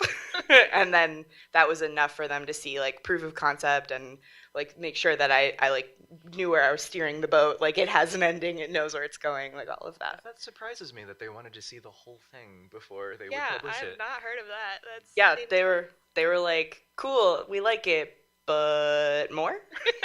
So Well, I mean, Yeah, cool, I would we like I would it. say that's Great my note. experience with Fanta and D&Q. It's like they want to see the whole thing. I think especially to me it makes sense, especially as like a new artist. Like I knew those guys from being at conventions and tabling and selling my stuff and have had interactions with them where they're like, wow, this self-published work is beautiful. Look at this great design. And just like years and years and years of like fostering that relationship. And so then I think they're like, we know you're a good designer. We can see that you finished mini comics and self-published, but with this kind of thing, they were like, I think we need to see the whole thing. So Okay. And what did it look like after that point? Like a contract in advance, royalties? yeah, well, I got an email. It always starts there, doesn't It it? was it was a very long email exchange that was like, yeah, here's the offer, and then I was like, what? And we were at this is maybe not important, but important to me is we were at a friend's wedding, and I got that email right before the ceremony, and was like, this is the best wedding I've ever been to. And then after that, yes, I was like, yes, I'm interested, but I want to see a contract. So then they sent me a contract, looked it over. Because I've been self-publishing and have had offers before for other works, and I teach at the School of the Art Institute of Chicago, and one of my classes is like a professional development class. So we read my old contracts and things that have been given to me where I'm like, okay, what does this mean? Let's figure this out. Like, how do you like know what all of these terms are? Like, don't just sign it because it's a book deal. Like, let's do the math and figure out how many royalties you're gonna get and just that kind of stuff, because I think that that's really necessary, especially if you are self-publishing, because the like excitement about a book deal is like it floods my brain and I black out and I'm like, yeah, right? Like that feels really exciting. And like I also then need buddies and friends to be like, okay, take a breath, do the math. Are you giving away things you don't want to give away? So I have made contacts and professional colleagues and friends to be like, hey, I got this contract from Fanta. Yes, I'm excited too. Can we talk serious and look at it and like go through each piece I don't understand or talk about that? So yeah.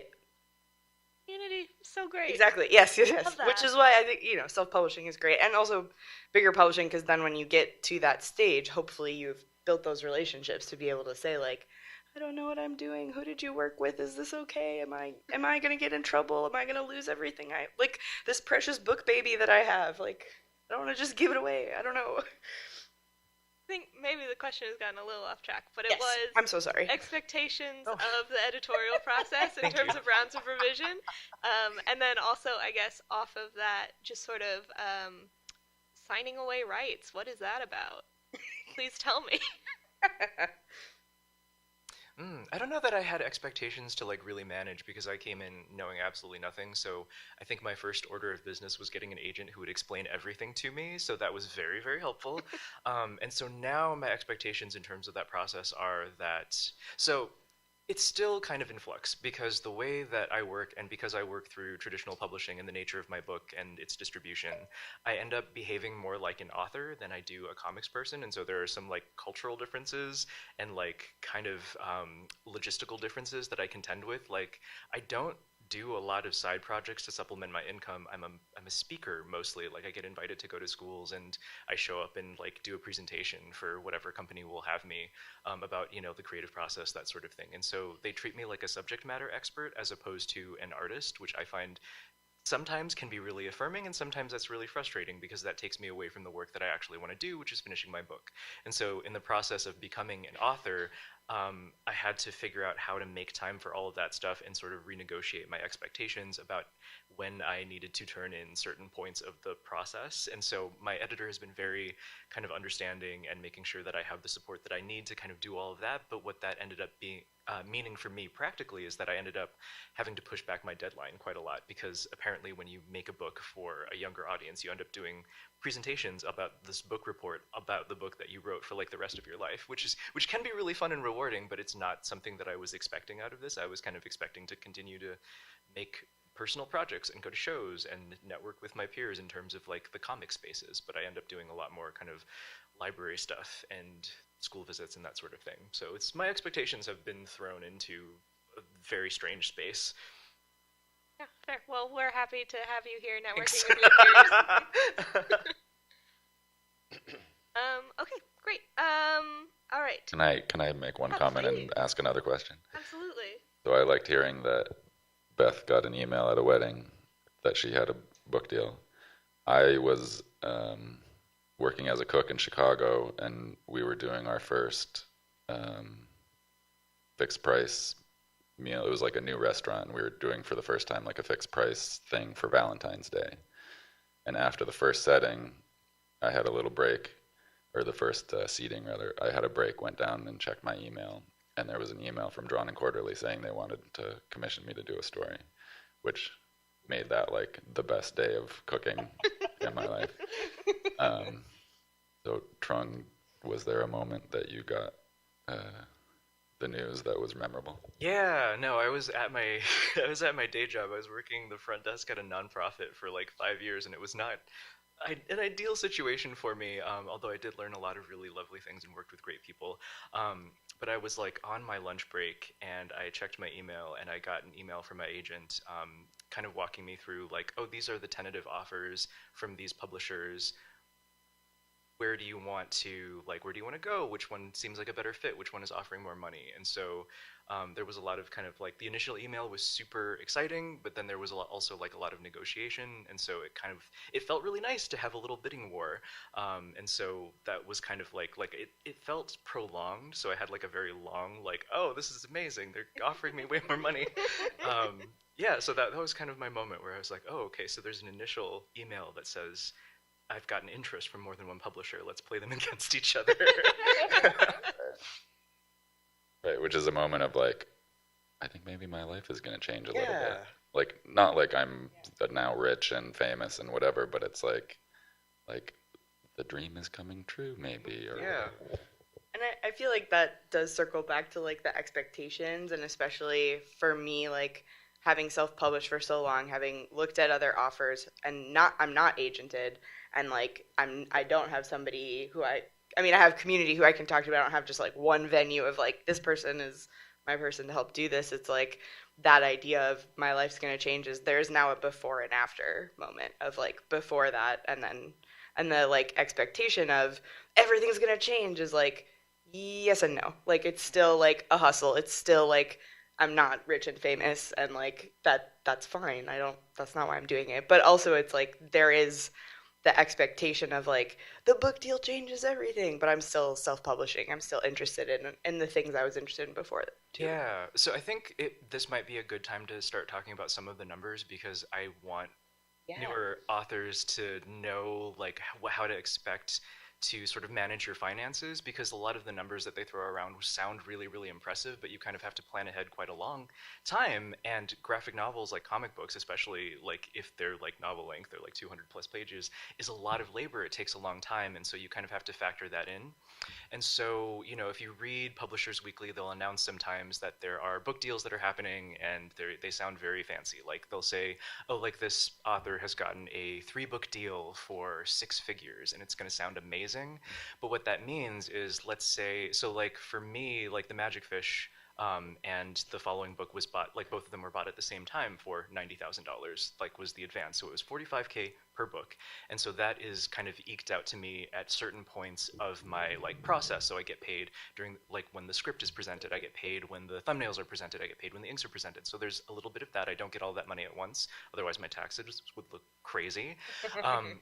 And that process, like I would plan that my graphic novel would take maybe 2 to 4 years to make.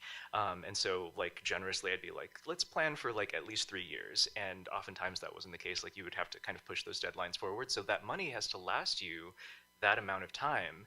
And so that's before kind of your royalties come in. So you have to be very careful about managing it. And so if you hear that someone got a 3-book deal for a graphic novel series, for a 6-figure deal, like maybe they got $120,000 advance, like on paper. But that means that that each book is $40,000 and each book is going to take 3 to 4 years. And so that money has to last them all of that time. So even if that number sounds really impressive, they're still not making more than like $20,000 a year, like after taxes, and that can Probably be less than minimum wage. Yeah, less than minimum wage. And so those numbers sound impressive up front, but you have to be very intentional about kind of planning.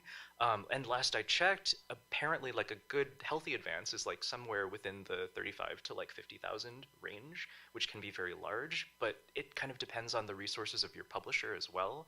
And so if you're going into something that's a bit more boutique, like they can't offer you an enormous advance, but the royalties that they expect might be a little bit better. And so after you've earned back your advance payment, you might be able to live off of royalties more sustainably, but even that will peter off after a certain amount of time. So taking the number that's kind of impressive up front and then being able to kind of cast that out 5-10 years is kind of the way to make your practice sustainable, because it looks impressive, but it's ultimately something that you do have to wrestle with logistically to kind of make this your life.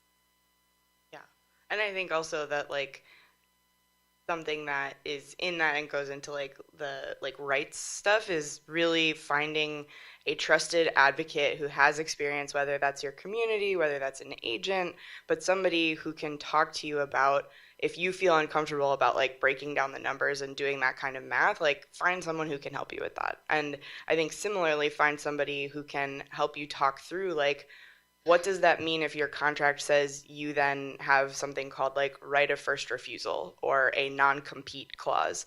Because a non-compete would be something where like I couldn't necessarily, depending on the language, couldn't make a work for both D&Q and Fantagraphics and, you know, and like at the same time. Like you can't, there's like restrictions for that depending on the contract.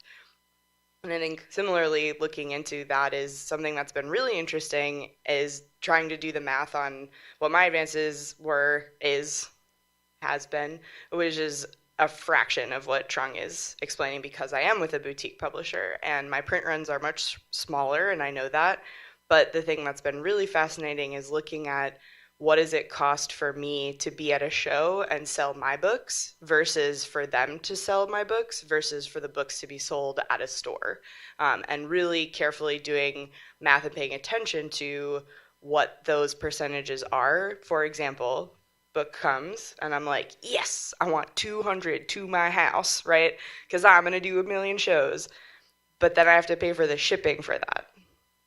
200 books doesn't just come in a box, comes on a pallet.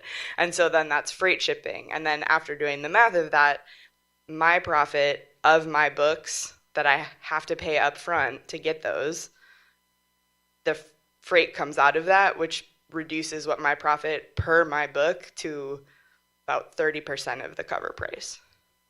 It's like not very much to be like, yeah, I'm going to get this. And then no, not so much. So then also figuring out with self-publishing the margins of what does it cost you to actually physically make a book. And that's going to help if you do want to go into other publishing in the future to know what that looks like and to know what your margins are, because I work a day job as my main income. And so comics, while is also part of my career and part of what I'm doing, I don't have to stretch that money to be like a 3 to 4 year paycheck for myself and solely live off of that, because it would be impossible. It would be like cents. Beth brought up something that I was just kind of learning about recently, is that if you are working with a publisher that knows comics really well, like they know that you go to shows and that you have books and that you're hustling, but if you're working with a very big publisher who mostly works with prose novelists, they will be surprised that you want to sell your books at shows. They're like, what do you mean? It makes us look poor. So So it's harder. It was really hard for me to like I don't sell like my graphic novels myself at shows because they make it very difficult for the author to obtain copies of those because you're disincentivized from you get fewer royalties from them. Like you have to pay for the books yourself, and you have to sign up like as a vendor with your publisher, which is not something that I want to do. And so it's a lot of like kind of wrangling different kind of bureaucratic processes that you have no business in really knowing that much about. Fascinating. Yeah, that is interesting. Yeah, it's weird, right? Because like even I most of my experience has been in traditional publishing, but like I do make little comics that I self-publish and that I print myself, and so I'm very used to showing up at shows and like selling things to readers directly, and they don't like to do that. Most of their sales come from like libraries and from schools, and like independent bookstores, and so it's a slightly different readership they're anticipating. Kind of to that point about where the sales come from. What have y'all seen in terms of like the differences in like marketing and distribution? How much is expected of you, the creator, in terms of non-creative work? In terms of sort of like moving the books? Yeah, moving books, marketing yourself, building an audience. I mean, yeah, like my book for Pantheon hasn't come out, so I don't have that experience yet. Obviously with self-publishing, it's all on me, and it's definitely not my forte to be on Instagram all the time. But like, okay, so actually this is probably useful. Instagram's weird and seems to, sometimes, like it used to be that I would get a lot of hits, and now I sort of don't, and I'm not really sure what happened, how the algorithm changed. It still is useful, like I'll get orders when I announce a book or whatever. But what I've found in terms of self-publishing is that like having an email newsletter is like, that's where sales come from. Like if I have a new book out and I let people who are enthusiastic enough to have signed up to receive information,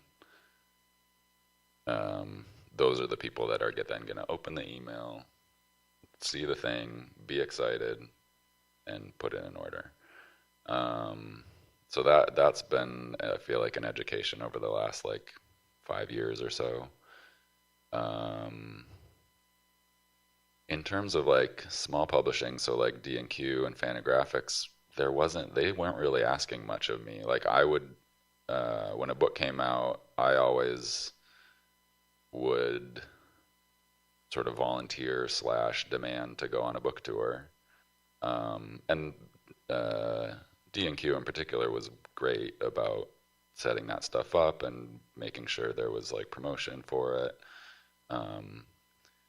But often I was still helping figure it out with shops, or like, finding couches to sleep on or whatever. At a certain point I was like, wait, if I don't set up a couch to sleep on, maybe D&Q will get me a hotel room. Did that work? It seemed like I mean, probably my sales were going up little by little, and so they were like, I guess we have to get them hotel rooms now. Yeah, there wasn't really, I mean, I think that, yeah, Anders and I have similar experiences. So I'm on a book tour right now. It's happening. This is it. And that was me being like, I'm doing this. Because I'm like, I'm really excited. It's like baby's first big kid book, right? And then also I have this like, through a variety of different things, like I'm able to do it in a way that's not like putting me in a bad financial situation. But what I think is really interesting has been the like PR, like interviews and articles and reviews. And those are things that I haven't really, like I've attempted to pursue some, but my network of that is extremely limited. And the stuff that's been really helpful and really useful has been the way that Fantagraphics and their like marketing team, they like go for it. They go for it hard. And so there's been a lot of response to that. And so the expectation for me I don't know that it's necessarily from them, because they're always very careful to be like, do you want to do this? Are you interested in this?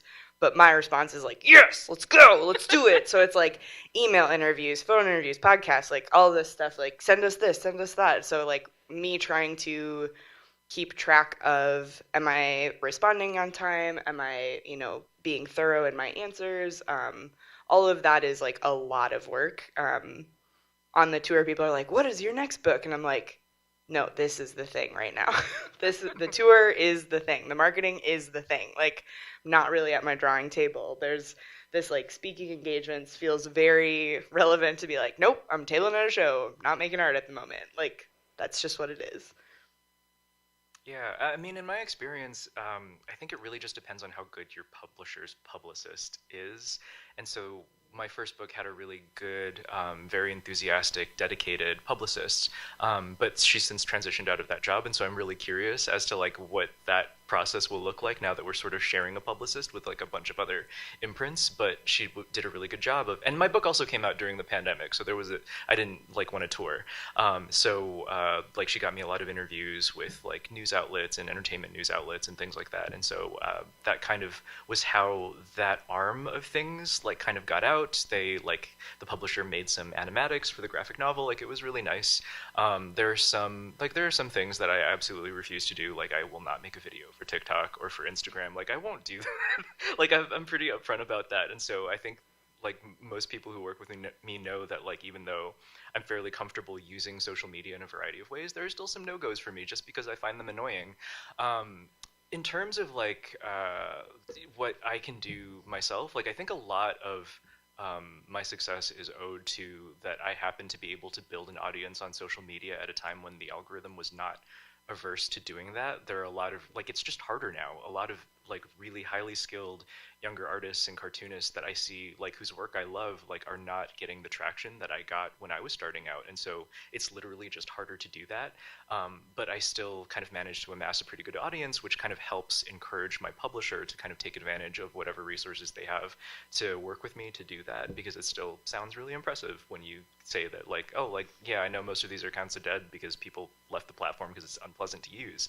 However, the number still looks quite big. Yeah, as long as they didn't close their account. Like, no. Yeah. All right, so I maybe mismanaged the time a little bit, but maybe a couple of questions, really quick ones. Anyone? How's the editing process for Random House different from when you were working with like Oni? Sure. Well, for a much, much longer project for me, I think the editing process that surprised me is that I, like Anders said earlier, every single step in that process is editing. And that's not something that is quite so pronounced on the shorter projects that I worked on for Oni. And actually, let's see. So I worked for Boom Studios too, and Whitney was my editor at Boom Studios. I did like a short Adventure Time comic there, which was very fun, but it didn't pay very well. And the editorial process was very different because the project was shorter and the scope of it was much smaller. And so the sense of preciousness is kind of alleviated a little bit. And I was collaborating with another person.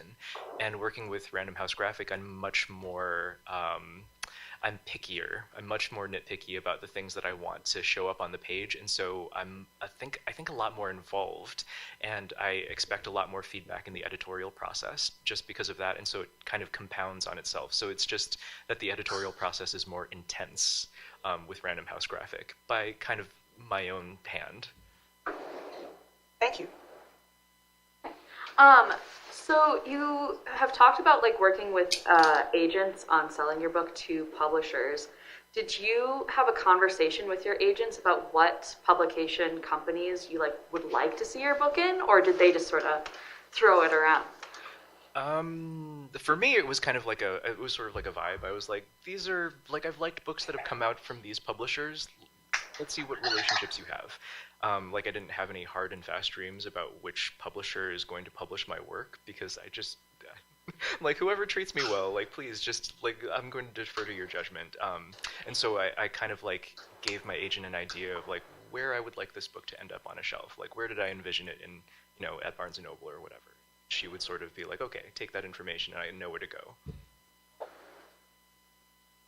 How did you find your agent, and how did you know they were right for you for the book deal?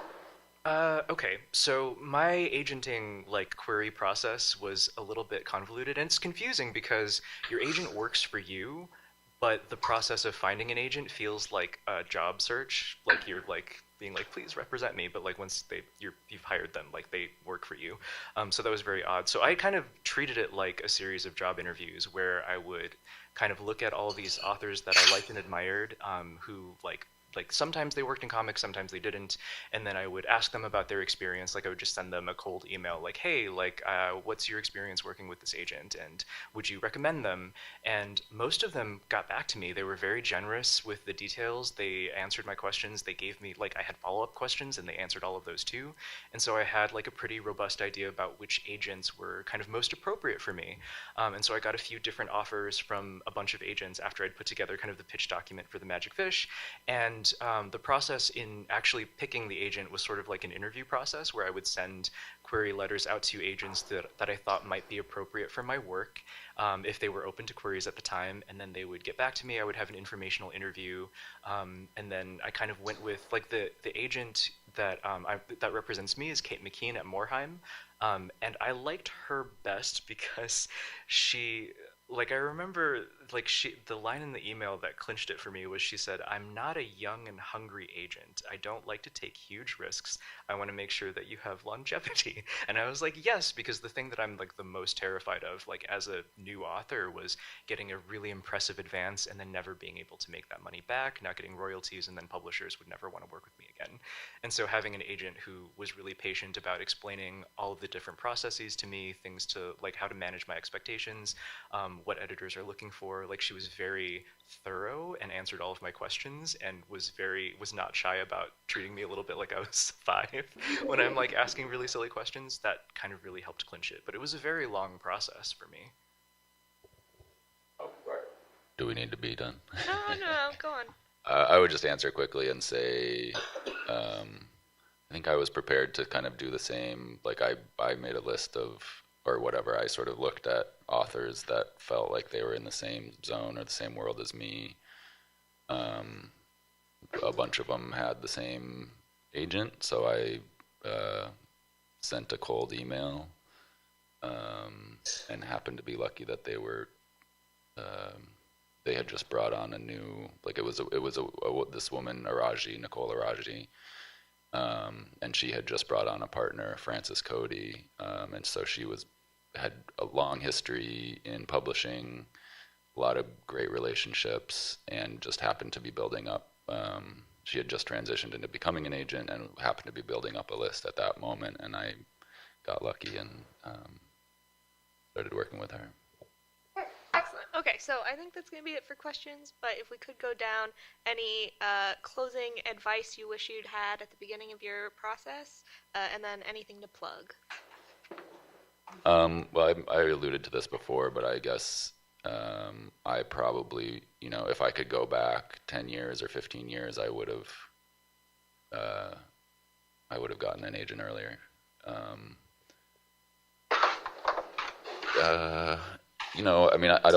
I don't necessarily regret stuff, but it's just an advocate, somebody who has your back, and they're gonna get you a better deal. Even if I had stayed with my previous publisher, I would have got a way better deal, and that means a lot. Things to plug. Well, the book I'm working on is Tongues. It's going to be out in March, and you all should buy it.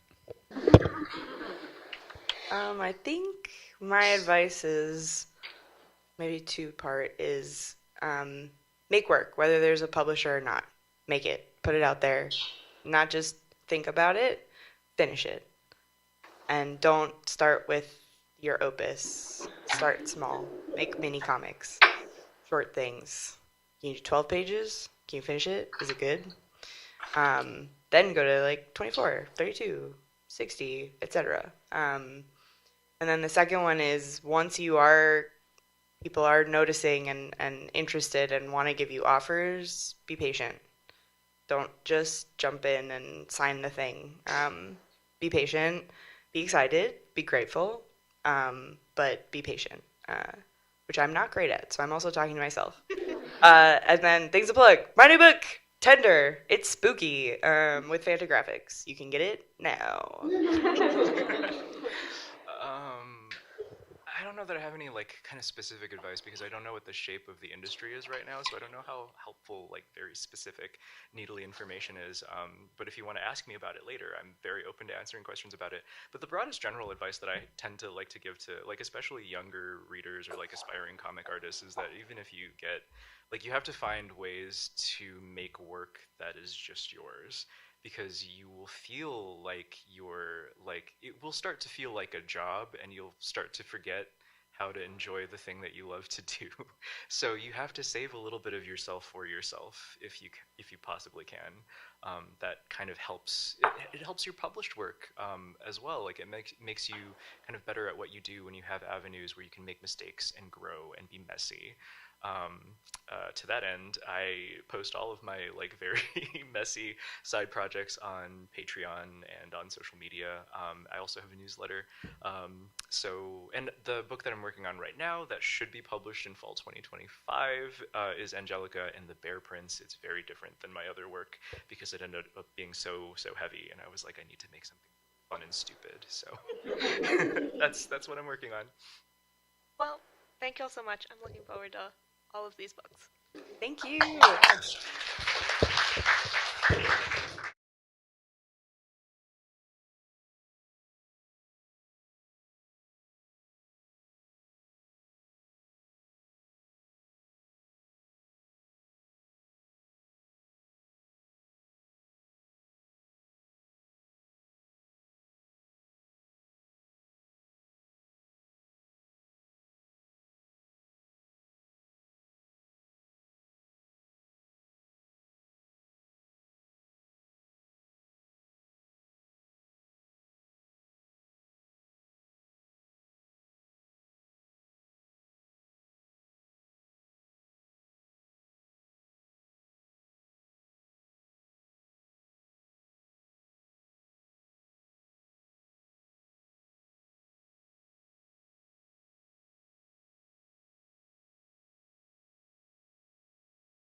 Hey, y'all, can you hear me okay? No, we're staying in the same place. All right, thanks for coming out. Thanks to all the panelists before us. That last one was really good. And Autoptic for putting this together. I am J. Marshall Smith. The J stands for Jonathan, he, him. You might know my work about space dogs, but not really about space dogs, and making people cry on the internet and in print. Do y'all want to introduce yourselves and maybe say what your work is known for? Sure. Yeah.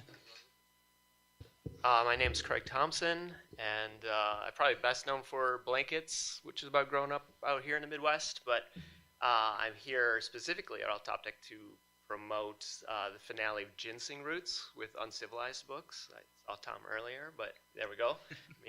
Minneapolis-based publisher and teacher here at MCAD, and that was a 12-issue series we did about ginseng cultivation in Wisconsin. So it's connected to this region. Hey, my name is Chad Bilyeu. I'm from Cleveland, but I live in Amsterdam, and I make a comic, kind of Harvey Pekar style, about my life over there, being the American in Amsterdam. And I make another comic, like a graphic novel in progress, called The Re-Up, which is about my days in Washington, D.C., selling marijuana back when it was illegal and exciting. Okay, so as you can read on the nice projector there, the theme for this panel is emotional approach to storytelling in autobio specifically. So we're going to talk about, feelings and how to communicate them. I think Bianca came up with that title, right? Yeah, and they're not here for Waiting it. for Bianca. Oh, wait. Yeah? Hey. Woo, hey. Perfect timing. We were just name dropping you.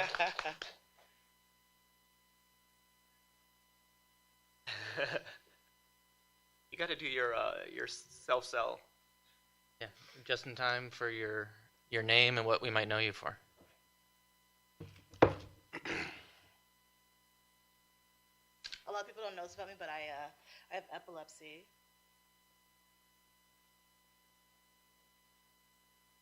Are you going to do a book about that?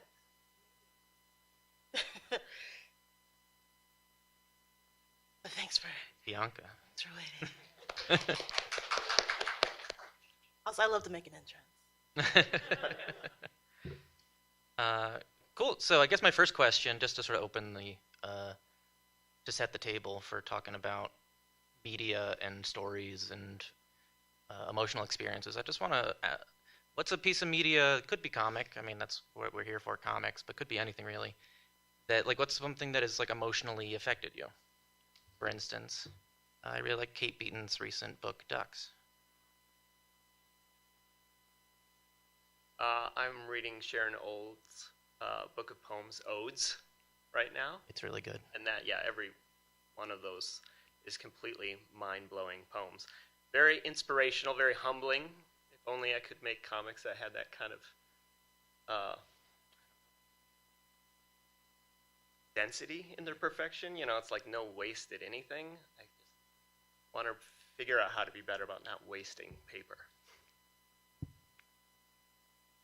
I'm a big fan of The Wire, but in particular, season 4 with the kids, and then the penultimate episode of that season when, just what happens, the fate of all the children, it's heartbreaking. It's one of the most moving things I've ever seen, and what is probably the best season of the best show ever. I'd agree with that. I second that. That's the best.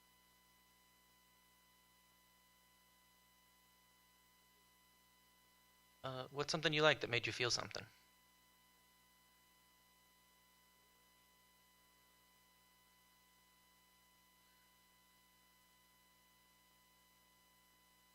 Hard.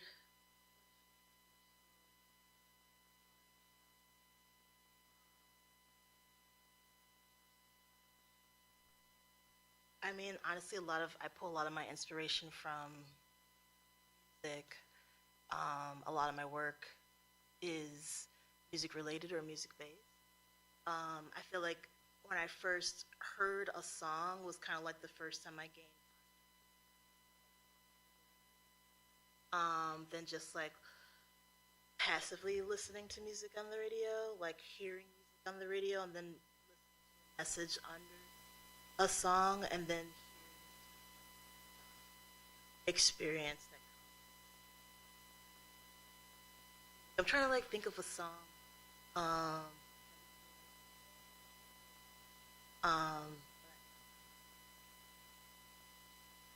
There's so many songs being dropped in your work. There are. I mean, at the first page of my book is X Respects I'm a Cliche, which I love because I feel like that myself. Like, you know, after a certain while, like even like when I came in and like I announced like I have a disability, a lot of times like I accept the cliche that people like see like, oh, late Black person.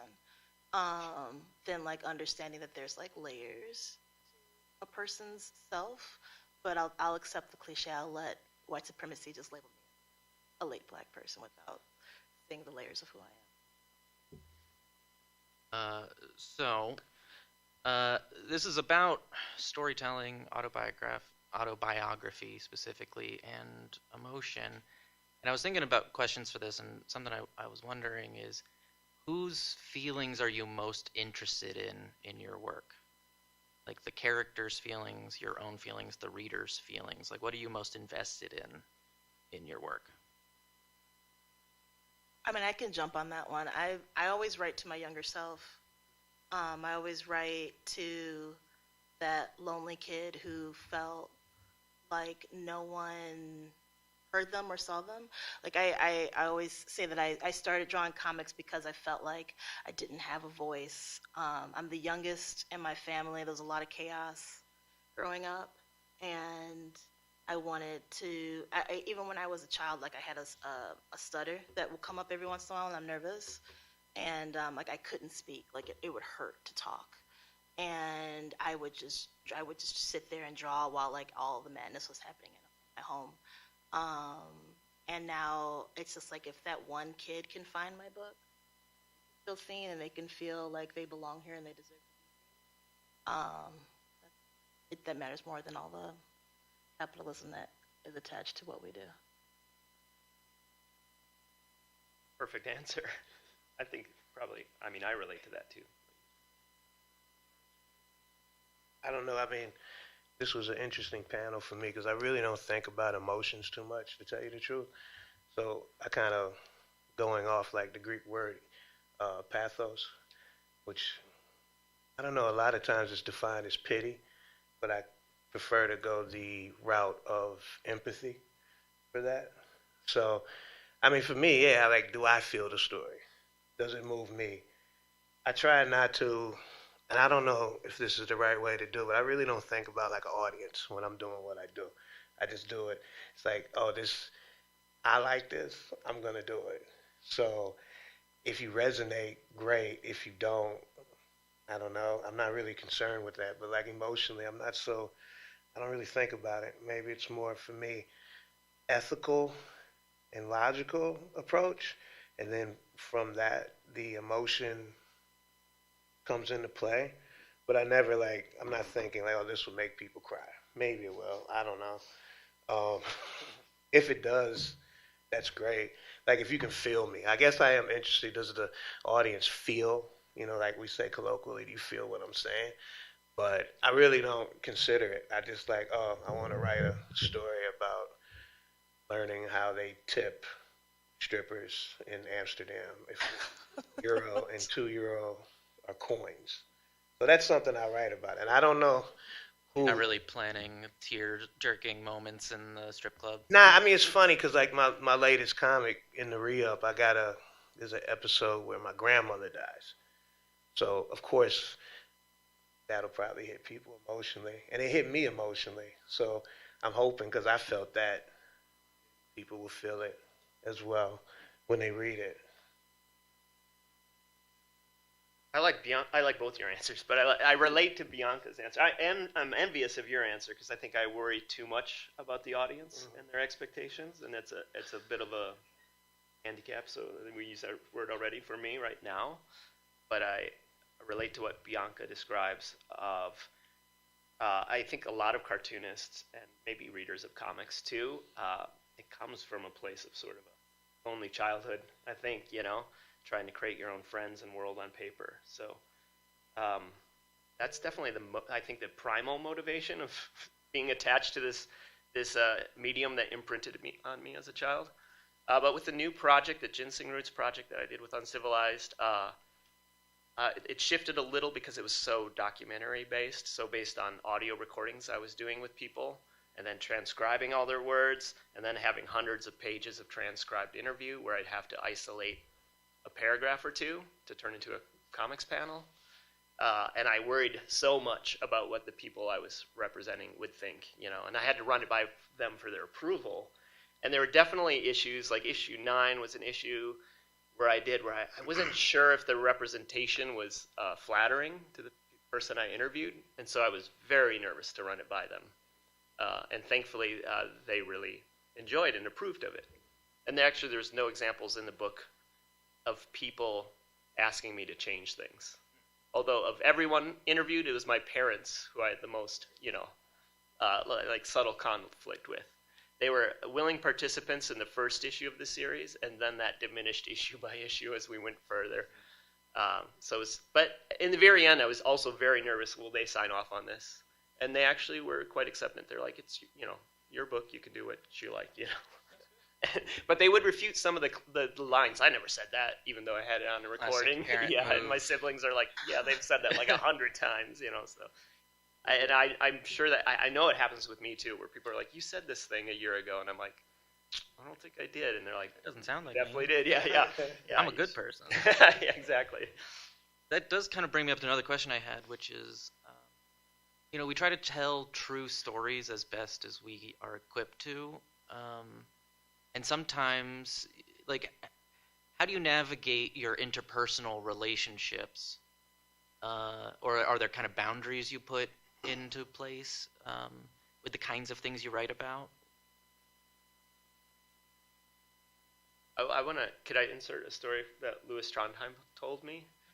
In 2004, which is forever ago now, 20 years ago, I did a travel logbook called Carnet de Voyage, mostly in France, and I was hanging out with one of my favorite French cartoonists, Louis Trondheim. He was gossiping about this new wave of French cartoonists doing autobiographical work, specifically mentioning Joan Spar, who's probably the most prolific cartoonist in France, but how he burned all his bridges, destroyed all his friendships by revealing people's private lives in his comics. And I was hanging out with Louis that day, and he told me some really intimate, amazing, juicy stuff of life details. And I wrote it in my journaling, but then I was like, I can't draw this into the book because this is Louis's story. It's so private, so personal. It's the juiciest stuff. It's what I want to put out there, but ethically you can't. So that's a recurring conflict with making autobio work. I guess it depends how much I like you. You know what I'm saying? So some certain things, I said this the other night at the reading, like if we were romantically involved, I keep that out of my comics. I often don't. For me, I don't have the approval of this person because I don't talk to most of my exes. But I don't want to put them out in a bad light. I'm real conscious about not trying to write myself as the hero or the victim. I'm just me, and I have a gamut of things that I've done right and wrong. But maybe if it's like a one-nighter, sure.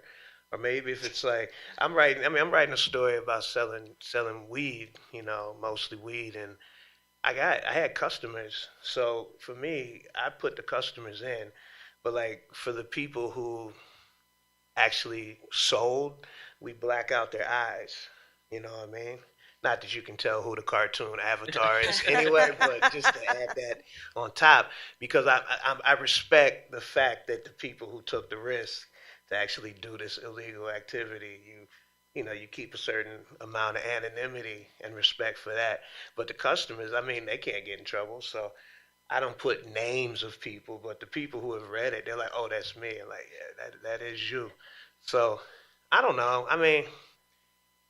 you really just gotta weigh it, and then like, yeah, if it's someone you like, you're gonna treat them respectfully. If it's someone you don't mind going to war with, yeah, you might posit them as a prick. Yeah.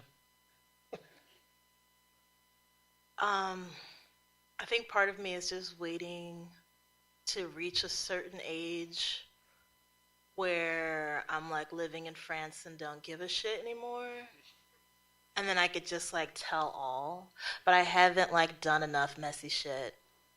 I probably have. But I haven't done enough messy shit to like write the story that I want to write.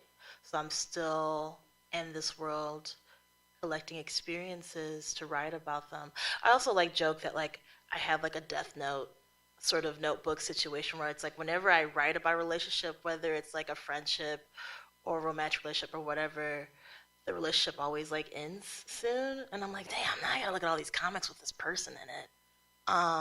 So I just tend to write about myself or relationships that I know are like always around, like the ones that we're forced into, like our family. Like we don't choose those people, but they're always there. But like friendships and romantic things, I'm all up for later. That's what I'm doing. If I survive, you know. I would like to tell that story. To.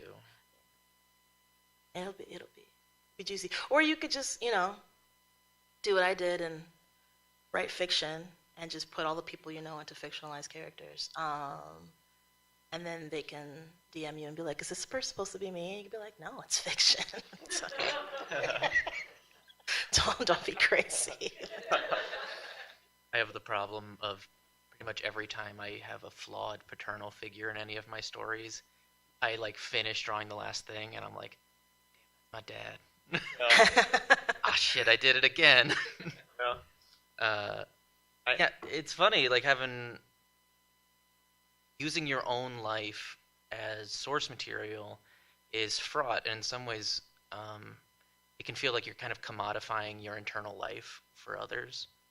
Is that something any of you have dealt with or had any struggles with how much you give? I mean, also, like, consent is a hell of a thing. Like, I've been doing this for a while, like, professionally and just drawing in general. I mean, I was, again, like, that was kid that was always drawing. So it doesn't hurt to just be like, hey, you know I'm a cartoonist. And you know that I do, like, autobio. So, like, do you feel comfortable me, like, sharing things? Most of the time, they're just like, yeah, whatever. Like, a lot of people don't really care. I also, like, in my personal life, a lot of my friends aren't cartoonists, so they don't even really read my work. They don't even really see it. So it's just kind of like, so I could just kind of do what I want. But, like, really, like, the getting over that fear of asking permission and asking for consent is important, not just in relationships with each other, but in the relationships that we portray in our work. Protection. I used to do a lot of street photography, so I would just walk around with the camera and take pictures of people. I didn't ask because I was really trying to get the essence of who people are rather than, you know, what they want to look like. So I would take photos. Most of the time it went unnoticed, but sometimes people would catch me, and then I'd be like, well, because I was using film, so I just show them like the Instagram. This is what I do. I can send this to you. If you don't want me to use it, of course I won't. But I never asked. I just took the photo. So I guess it's similar to that. Like, I don't know. If you got to ask, then you're going to find yourself in a situation where you're looking to appease someone's image of themselves, you know. I had to ask, like, my mother in the latest issue of the Re-Up, she slaps this lady, like, when I was a kid, over the counter. Pow! And so I was like, Ma, I want to put this in the comic. And now my mother, you know, she's very urbane and retired and cat lady, cook and clean. This is what she does and read. And she's like, I don't know if I want that out in the world. And I'm like, yeah, but.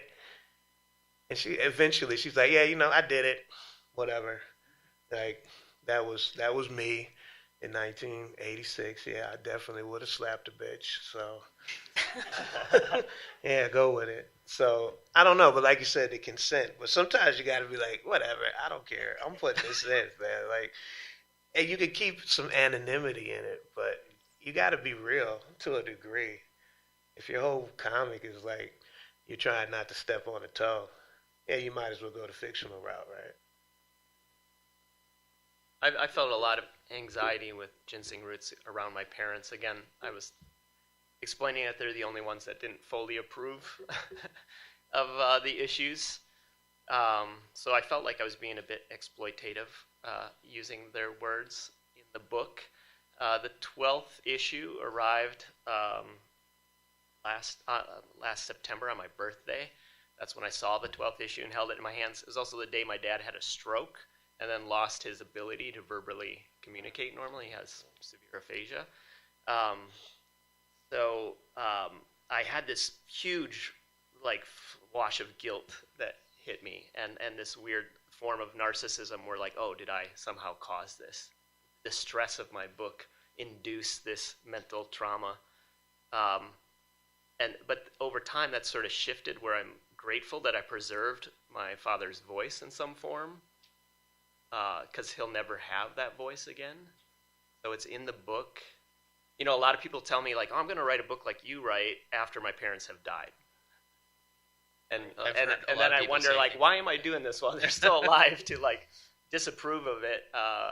But then at the same time, I'm like, well, I'm glad I documented this moment in time, you know, before it was gone. I think that's my obsession in general with autobio, and my resistance to fiction is like, well, no, real life is too fascinating. Like, even, and I don't even think I focus on the interesting stories in real life. I focus more on the mundane, and I tend to censor out the more interesting stuff. Like you both were also mentioning romantic relationships. I don't tend to put a lot of that in there, but even the most mundane details are fascinating to me when they're on paper.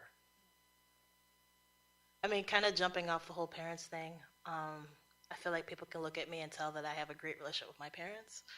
So I'm fine pissing them off in my work. Like, whatever, eat this. That's how I feel about it. Like, I don't care. My parents are also artistically inclined.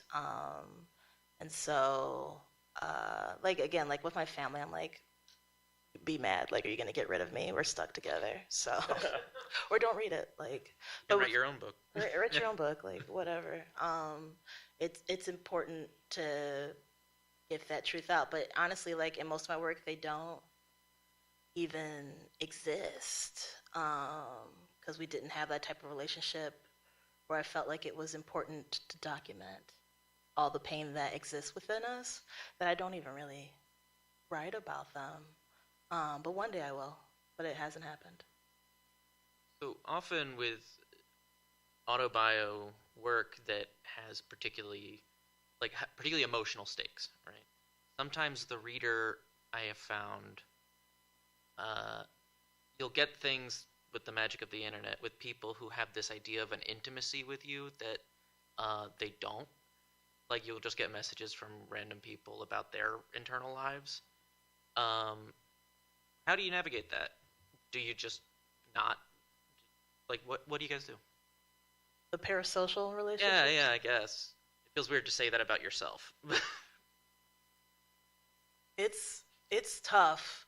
I don't think that I have an answer in the same way that I feel like us as cartoonists have answers.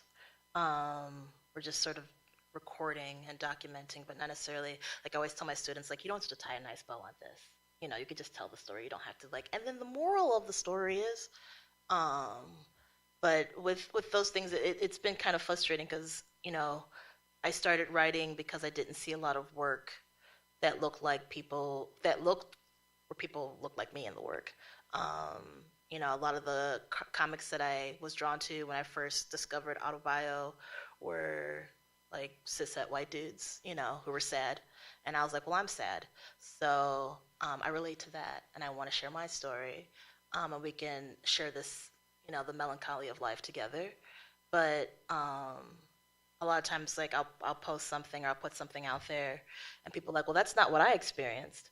And I'm like, I don't really give a shit. Like, okay, I didn't write this for you. Honestly, like, being a little mean. Sometimes you got to be a little mean. Like, I think, you know, I've kind of grown out of my people-pleasing era where I'm like, please like me, please read my comics. Like, do you want to be my friend? And it's just like, this is just what it is. And if you don't like it, or if you try to insert yourself into my narrative, get over your own narcissism and understand that you can read a piece of fiction or a piece of literature and not necessarily always have to fit yourself into that narrative. You can also just observe. I don't really go off on all that on Instagram. A lot of times I just ignore it and go smoke some weed. I mean, I don't think that many people really know what I'm doing. I'm pretty new. But, I mean, a few people feel it. I haven't had anything like the other way. Like, unfortunately, no one, like, I wouldn't do it that way. And I was like, okay, good for you. Go do it the way you do it. Like, again, I don't know. This is just my thoughts on life, too. You got to be a little callous. You got to be a little selfish. And, like, I mean, feedback. Everybody has an opinion. A few people will have an educated opinion. Listen to those and don't care about the other ones. And really just, I mean, you're out here. If you're doing autobio, you're representing yourself. So do that, you know. I mean, I kind of come, too, from, like, I used to make hip-hop music. So we had, like, this braggadocious, you know, MC attitude. Like, I'm going to say what I say in my own idiosyncratic fashion, and that's how I'm going to do it. But I try to refine what I do the best that I can do it. I can't do what Craig does. I can't do what Bianca do because we're different people. So if you're being real to yourself, your autobio is going to be like no one else's, you know, because you don't see things like other people do, unless you do. So, but what about the fact that you work with a lot of artists, so they're interpreting your stories and words? What's that like for you then to see their reinterpretation of the collaboration? I mean, that's nice because, like, it's cathartic because, like, I write a script, maybe give some reference photos, and I let it go.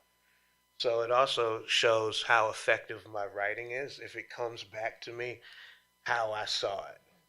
Not necessarily exactly, like, they're free to do what they want visually pretty much. But when it comes back, you're like, oh, this is cool. And there's a hiatus between when you give it to the artist and when you get it back. And you sort of forget what you wrote, or at least it isn't on your mind. So when you get it back, it's like you're now reading your story, but as rendered by someone else. So you're like, oh, yeah, this does work.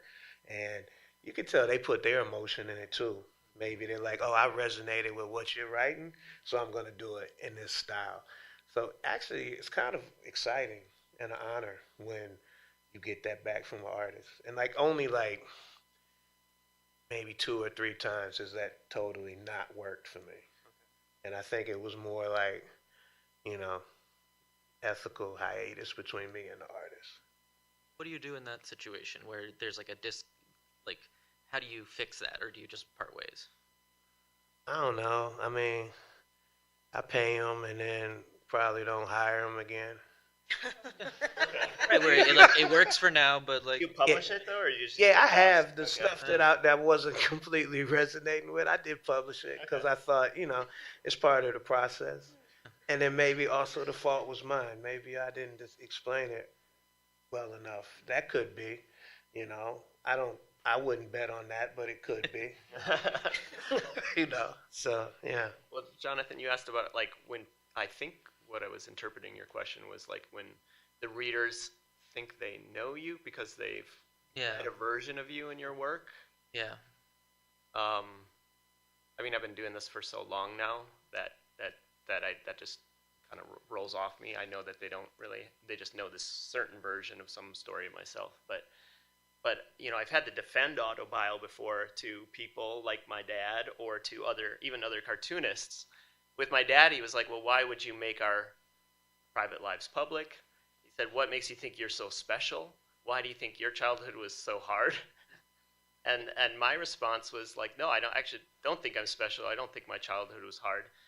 What happens when you tell your own stories is it gives other people, readers, permission to feel their own stories. It really activates those things. I think even your first question about pieces of art that moved us, you know, like maybe that's part of it too. It like unlocks some part of ourselves that we're not able to access. So I think it's, and again, defending it with other cartoonists. I had a cartoonist friend who was like, he's like, I'd kind of like to do autobio, but that seems like the easy way out, you know? I'm like, no, it's the opposite. Like, you know, fiction, you don't have any of that, like saying, you know, it's endless possibilities, and you're not worrying about all these ethical concerns. And autobiographical is very vulnerable.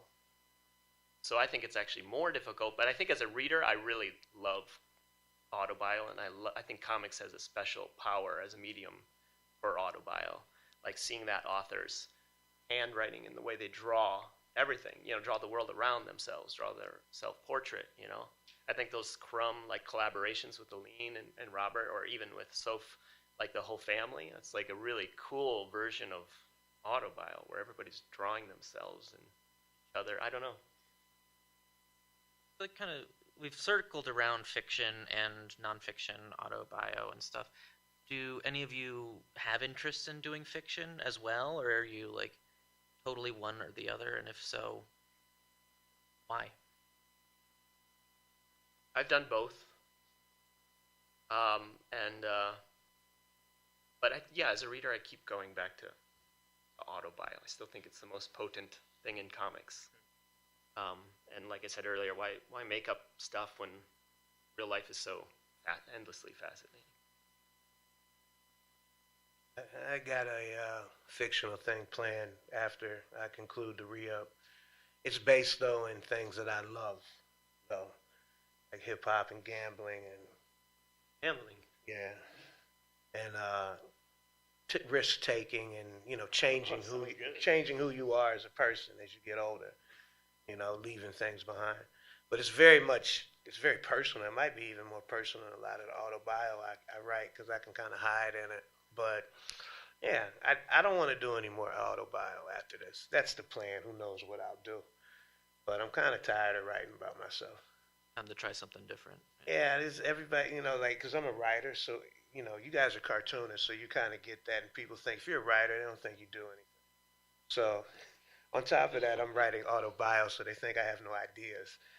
It's just my own cannon fodder of my life. So I'd like to challenge myself and do something a little new, you know.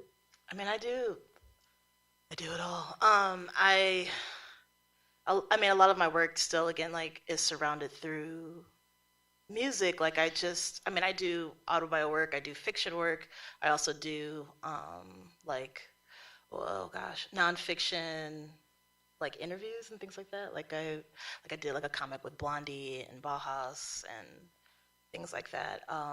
Like interview style. Like I actually just got back from going on tour with a band, so I could record it and then write about that experience of like traveling with a indie dance punk band. But even my fiction, I'm still pulling from what I know, and I find I'm the type of person who, like, if I go too fantastical, I get like overwhelmed. I can't, like, I actually really admire people who can do like science fiction and things like that, because I'm like, how does your brain work? I do get annoyed with people who create science fiction and fantasy and then still like create it like in a white supremacist, like I'm like, why are you doing this? Like, why are we colonizing space? Like, what do you, like, if you're doing fiction, you could do whatever you want. Like, it doesn't have to, like, oh, the darker people are treated bad. Like, we have that here.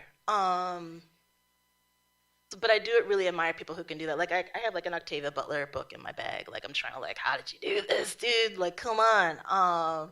She was a genius. But in terms of like my fiction work, like Punk Rock Karaoke, it's about, you know, black queer punk kids on the south side of Chicago, which, like, so I can defend it and I can stand behind it, which, you know, honestly, I am kind of curious with you, Craig, when you did Habibi, you kind of stepped out of your world as a white male and kind of stepped into the world of black and brown Muslim people, especially with like the current state of the world with the proxy war in Palestine and the pain that's happening over there. Have you felt like you've received any recent backlash because of that book, or people have gained new interest in it?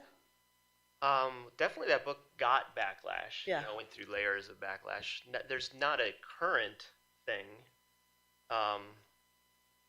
And it's been well received generally outside of the U.S., including in the Middle East. So I'd gone to, like, the culmination of my Habibi tour was going to Jordan specifically to work with Syrian refugees and do comics workshops with them, which was very inspiring, very humbling. But also mind-blowing because in the morning we had these armored vehicles and they'd go pick up refugees, and then later in the afternoon they'd take me to a book signing event. It seemed absurd. But I'd meet fans from Egypt and Lebanon and Iraq, Syria, of course, Palestine. I met Syrian refugees who had copies of Habibi, that they fled their homes. So that was the ultimate, like, honor and humbling thing and kind of mind-blowing thing. And that sort of came at a time when there was a lot of lashback in the U.S. So that was, I don't know, comforting, that connection. Yeah. But what, you were describing with, like, getting sick of doing, the stories about yourself, that's what had happened at the end of Blankets. Like, oh, the last thing I want to draw is myself in mundane Midwestern landscapes. I was just looking a way to go, like, the totally opposite direction. And then you also mentioned sci-fi a bit. Like, when I discovered and read 1001 Nights, that was, like, the genre I wanted to work in, for better or for worse. Like, I don't know if I would approach a project the same way now because we're in a different cultural landscape. But at the time, it was just such a perfect genre. Mm-hmm. It had this right blend of, like, fantastical and, like, adventure, sensual sexuality, scatological. It's just, like, they're insane, those stories. But they also worked as a great sort of like a genre to project a lot of stuff I was processing at that time in the sort of wake of 9/11 and my own interest in Islam and wanting to learn about it for the first time in my life, kind of growing up entirely ignorant like most people. But then finding a very easy launch point into it as when I started those conversations, like, oh, I grew up fundamentalist Christian. Mm. And there isn't a lot of difference. You learn that right away, actually, at the core. There's not a lot of difference in those sort of upbringings, whether you're a casual Muslim, a casual Christian, like a just cultural, or more fundamentalist, or, moving towards terrorists on both sides of the equation, right? We have the white nationalist Christians you talk about now, which is a form of terrorism, and then there's jihadist, and I don't know. That was, like, sort of, it's hard to explain. I forget your original question though, but, like, because I was talking about, like, with my fiction work, it's still just, like, about my experience as a Black person versus your fiction work. You're kind of stepping out of your world as a white guy and kind of almost, well, honestly, the claims of Orientalism are there. Yeah, and that book was inspired by Edward Said's book, and also looking at all those Orientalist paintings, the sort of turn-of-the-century French painters that did these paintings that definitely exoticize, Arabic culture and often eroticize. So within the book, there's both, like, I thought, a criticism of that work, but also a indulgence in it, because there is also a weird, scandalous beauty to those paintings, some of that sort of cross-cultural conversation that was happening at that time, a very outdated time. I think the thing that I would not do now that I did then was I did this, 1001 Nights story. The most personal element of Habibi was about sexual trauma, which is something, I went through as a kid, but I was also raised around a lot of sexual trauma. So that was not a story I was prepared to tell in an autobiographical sense. So I just processed it through what I thought was a fairy tale, or I still think of it as a fairy tale. And some people have, like, criticized that for being maybe about, like, cultural stereotypes, which I never considered at that moment. Like, one bit of criticism was that there was a stereotype of Arabic men as sexual predators. And I was really surprised by that because I'm like, well, the book is obviously processing my perception of all men as sexual predators, growing up with that feeling and really having to come to terms with my own sense of self as a hetero cis man, who also hated it and didn't trust any men because of the way I was raised. So, so maybe it was wrong to blend that with a different culture. Yeah. I would approach it differently now. But the very most personal element of the book is about sexual trauma. That's interesting. Yeah, because it was tough. There was a lot of rape scenes of brown women being raped, and as a brown woman who's experienced those things, it is tough to receive from someone who doesn't share that experience. But knowing that, that's interesting. Well, I've never been raped, thankfully. I've definitely been molested aplenty by babysitters. I grew up, my mother was like, all she talks about is rape. That's kind of her only childhood memory. Mm-hmm. So before I even learned about human sexuality, it was through the framework of rape. And I did years of therapy to process my mistrust of men, basically. Do you ever consider how Black and brown femme bodies are perceived in that way, or like over-sexualized and fetishized? Yeah, to some degree. Yeah, I think that's another element of the book, which I think is there's both a critical and indulgent side to the male gaze in that book, because it's both a examination of that, but also it's just like it's also some sort of acceptance of that too within myself. It's hard to explain these contradictions, Yeah. Yeah. So yes, of course I've thought about it, But also I agree with what you said earlier. It's like I never have the answers with anything I'm creating, and I don't want them to be sermons, with any kind of moral message. Yeah. I want them to be full of ambiguities. And I don't know how people read my books, but I know when I watch a favorite movie, for instance, it can mean something different to me each time I watch it, and my state of mind, and maybe what experience I'm bringing to it at the time. So those are the books I'm striving to make, the ones that aren't a fixed meaning or interpretation. Yeah. Yeah. I want to hear well, we can talk afterwards. I want to hear all your take on everything. So, bring it back to, that was just a good discussion. I'm remember my own questions. I kind of have a question about like what you are trying to do with your work, which is like a big question that's hard to answer, I know, but it's more a question of like, what do you want your work to do for yourself, for your reader, and also just generally like maybe not your work, but like what do you hope for the comics industry at large? It can be big things or just like Jesus. It's one Cheerio on the big box of Cheerios, there's a lot of pressure for me in this industry. And I was, chatting with Chad about this yesterday at the con, how, in these spaces we can hope for us to do better. Saw a lot of enthusiasm in 2020 that's kind of pittered a little bit. Because we can only keep focused for so long, and then we're like, oh no, racism's still there. But it's tough because like I am the first nationally syndicated non-binary cartoonist, right? Or at least I always I mentioned this at the reading. I always say I'm the first one that's out, because to claim that I think would be ridiculous. Because knowing someone's gender, sexual preference, or all those things like isn't necessarily any of your business, especially if it's not pertaining to your work. But I definitely feel like a lot of pressure, where it's just like I'm entering these spaces and you kind of see the same Black faces over and over again at these festivals, and it's kind of like there's more than just the four of us. There's more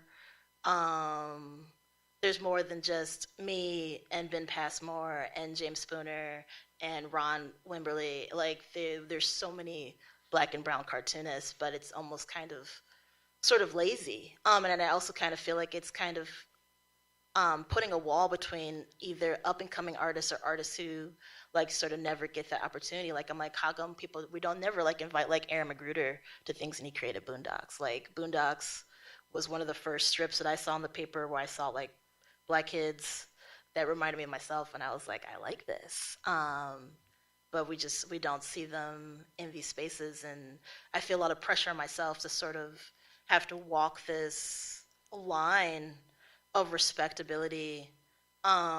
So people, if I mess up or if I do something that people don't agree with, then it's just like, well, we'll never invite another femme black cartoonist to something ever again because you made a mistake. You did something, even with having to like explain myself with my disability. It's just like, please don't shame every other black person in this industry because I have a disability and I was late. Like there's that heaviness to us where I hope to transcend this, where we can all be seen as individuals in the same way that white cartoonists get to exist in these spaces. But I also just kind of like, there's that, and then there's also kind of like, I just want to do what the fuck I want. Like I just want to exist, and that's why I started writing, was because I just wanted to exist, and I didn't want all of that pressure. But existing under systemic oppression that is embedded into our culture so deeply, it's like you're always sort of grasping for air. You're always sort of keeping your head above water. It's like this chasing your tail. It's like I get to a certain space and then it's just like, oh, we're playing with the systemic oppressions again. I've got to this next layer of my career, and it's like, oh nope, there's white supremacy again. So it's frustrating, but I'm a fighter. I'm here to fight. I'm scrappy, and I'm gonna keep pushing until we get there, and I'm gonna keep lifting as I climb. Like I'm never ashamed to like get somebody a gig or be like, hey, you should check out Chad's work. Actually, he's the guy for that, not me. Or just putting other people into those worlds. That's it, with this privilege of the amount of visibility that I have. That's what I'm going to use it for, is just making sure that I get as many niggas in the room. Like, that's what I want to do. Chad, what about for you? Any things you want for your readers, for the industry at large? I mean, I'm a big advocate of individualism. It's we've been speaking on stereotypes and the idea that you come in the room and people immediately gauge you and who you are and what you're about. And I mean, really, if you try that with me, you're probably going to be wrong. So I represent me and what I think. And it's interesting. I got a friend in Berlin, my man Dirk. He's a cartoonist and animator too. Dutch dude who lives in Berlin, and he once asked me, he was like, I want to ask you a question. And he's like, I don't mean anything by this. So I knew it was about to be race related. So I'm like, he's like, how often do you think about being black? Oh, that's a good question. I was like, honestly, I'm usually reminded. Yeah. You know, like I'm Chad Malik Billiou, but because of the way that people posit stuff, you have to be this black person who does that. Like we're not, you've heard it, it's cliche, we're not monolithic. We all do a lot of stuff. I live in Amsterdam, and honestly, being American is more of an issue than being black. I get that. You know what I'm saying? So it's very deep, and I come from a risk taker mentality. You know, I was a thief. I sold drugs. I take a lot of risks, man. So I'm coming from this idea, like I made comics because I made them. A lot of times, one guy in the Netherlands, he was like, well, who told you could do this? I was like, oh, some old white guy. He was like, really? I said, hell no. I just decided that I can do what I could do because I knew I could do it. So I'm really just here just trying to show you, like, people, you know, we have different approaches to these problems and these realities that they live. So I'm going to give you me completely unadulterated and what I think, you know, and how I want to present myself. So a lot of stuff I write about, I mean, I don't know a lot of people doing what I'm doing. I'm American living in Amsterdam, Black American. Yeah, I'm writing a comic about actually selling drugs. I didn't know anybody else who did that. Maybe Spain Rodriguez or something. I don't know. So I just, I just want to come from a different angle so that I'm doing, not that people are all doing the same thing. I'm not trying to say that, but I mean, I'm doing what I'm doing. So just a different viewpoint, something idiosyncratic, something honest, and also, like I said, something that's not so much considering the sensibilities of an audience or the conceit of the times.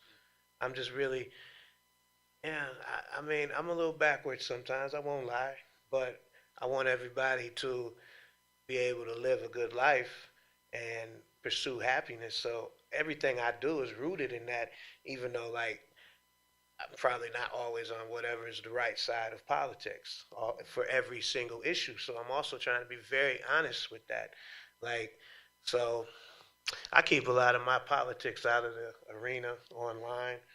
I don't really discuss that. I'm just like, here, read my book and you'll feel what I'm trying to push. Whether I feel who I'm voting for, well, it's obvious who I'm voting for, but I don't really get into all that because I want to make classics too, something that's not so held down by the time it was made.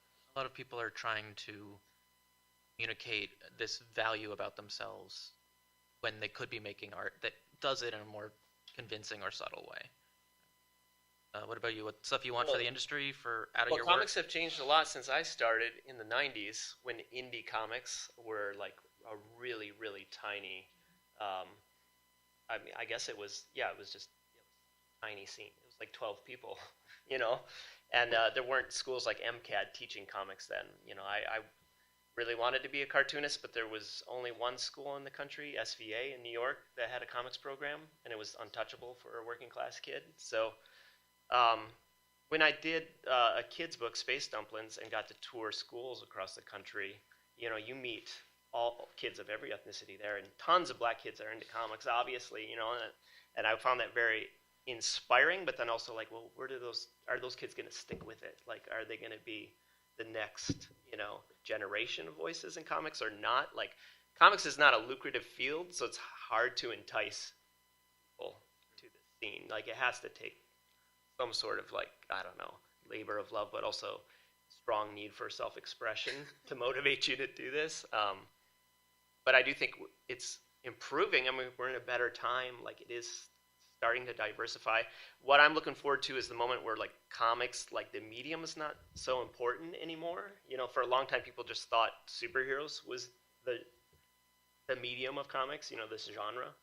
But I think there's a future where people who have, like, a lot of, like, scientific knowledge and lived experience that are more interesting than the regular sad cartoonist will be making books, and that will just draw in even more readers, because it's not going to be about the medium, it's going to be the subject matter, the content. I want the content to win over the medium. I mean, I think sad comics are always stay like in touch with their emotions as human beings. If we lose that, then we lose our humanity. I want to hear sad stories from all types of people. I want to hear the sad stories that the robots are going to tell later. They gain conscious when they gain sentience, and they're like, "How did you guys treat us?" Those would be beautiful too. There's no shame in that. So we have a few minutes left. If we got questions. Bianca, what Octavia Butler book are you reading right now? I had that same question. Ooh, let's dig it out. Go ahead. I think it's the vampire one. Bludgeoning. Anybody's read this one? This one. It's a good vampire story if you guys are into vampires. I saw there's some pictures of my friends on the inside, but I use as bookmarks to keep them near. Yeah. Other questions? Working autobio, I guess, how do you guys avoid the pitfalls of, like, kind of self-indulgent navel gazing? I mean, how do you know if a story's worth telling? Kind of a nebulous question, but Be self-indulgent. Why not? I mean, come on, we're cartoonists. Is that not self-indulgent already? Who cares? We're not. I mean, are we saving lives? Or are we not saving lives? Sometimes I go back and forth with it. Art's so important. It's as making art is just as important as everything else that we do. I think it's more or less getting over the hurdle of guilt and shame when we do our work and feeling like, is this worth putting out there? And adding this value to it. And then we start getting into like the layers of capitalism that sort of hinder the joy of creation that we all should be able to do as human beings. Creation is how we process trauma. This is a coping mechanism that all human beings need to walk through, regardless if it's comics or painting or making earrings, whatever that is. But at least that's how I'm not perfect at this. I struggle with the creative process every day, and I think that's the Sisyphus approach to it, the trauma of being a cartoonist. Like, you're gonna fight yourself every day. You're gonna fight yourself every day. Welcome. But yeah, like, tell your stories. We have to tell our stories because we have to remember that we were here. Everybody's story has value. I don't care what your background is. Tell your story. Yeah, it seems really to me, if you do it right, you can write about anything. Like, going back to music, Biz Markie, the rapper, he has a song called Toilet Stool Rap, and he's literally rapping about taking shits. And it's brilliant. Like, so, I mean, if you're passionate about it, go for it. Yeah. You know, if it's, then again, that's where this emotion comes in. Like, if it strikes you emotionally, like, oh, I got to tell this story about, I don't know, filtering water. If you do it in a slick way, it could be quite entertaining. You know, it's not like, I mean, I'm sure you guys got some movies. Like, if you think of the premise of Rear Window, is it all that exciting? No, but then the execution is wonderful. So, for me, if a story grabs you and you like, yeah, that'll be cool. If it makes you smile or makes you interested, go for it. Because, I mean, and if it doesn't work, then, okay, it doesn't work and you learn something, you know? But, yeah, never let it, you don't have to always follow the zeitgeist of the day. Write about whatever you think needs to be approached. Thoughts on navel gazing? Oh, me? To Bianca, to your, I add to that just that, yeah, I kind of approach things, I'm kind of a spiritual type person. I just think of everyone as momentary tendrils of divine expression. We're all part of this same cosmic consciousness, and our lives are super temporary and probably ultimately meaningless. So you might as well express this one variation of whatever that is while you're here. Yeah. I think the critique of navel gazing has a baked-in idea that your life is not important or interesting, or I think sometimes you'll read something and you're like, well, why am I bothering to read this? And that's almost always just because of the way it's written is having trouble translating the thing that matters. So make your sad indulgent comic or happy indulgent comic. Yeah. This emotion, not just. I have a comic that's just about me singing Bone Thugs and Harmony at the cemetery. Like, that's it. That's the whole comic. Because it's my favorite song to sing at the cemetery because I like to hang out the cemetery. Like, who cares? But I care, and so I wrote it. And then plus, like, just one thing real quick, like, you don't have to, like, navel gaze in the first person all the time. You know, you can find other ways to show that instead of write it, which I do. Sometimes that can be annoying to me as well. Like, but just show it. You know, instead of telling everything, just show. Oh yeah, that's always like the comic complex show don't tell. Because and that's, I think switching over to fiction was definitely like shut up, Bianca. Like, you gotta bear down a little bit these paragraphs. You know, you're not. What is it? Frank Miller. Like, shut up. So that's always a challenge. That's the thing that I always tell my students is, like, how can you portray this without always having to have these paragraphs of information? And sometimes that's necessary. There's no right way of doing this. There isn't. Just do it. I think that's time So thanks everybody. Anybody got something to plug on the way out? Buy punk rock karaoke, guys. Get them numbers up, so they let black people keep doing this. They got a gun to my head at Penguin, and they're like, if you don't sell enough books, we're never letting another black person write a book again. So, buy punk rock karaoke. And if you want to fight me on the internet, you can find me at Bianchini's. And you can live vicariously by how many shows I go to. Like, how is this possible? How do they write so much and then they're always at a basement show being thrown around by a bunch of punks? That's my life. Yeah. Yeah, Chad in Amsterdam. I got a hardcover. I got some books outside if you're interested. And then the re-up, that's going on. We're on number 6. We'll probably hit like 16 chapters of it.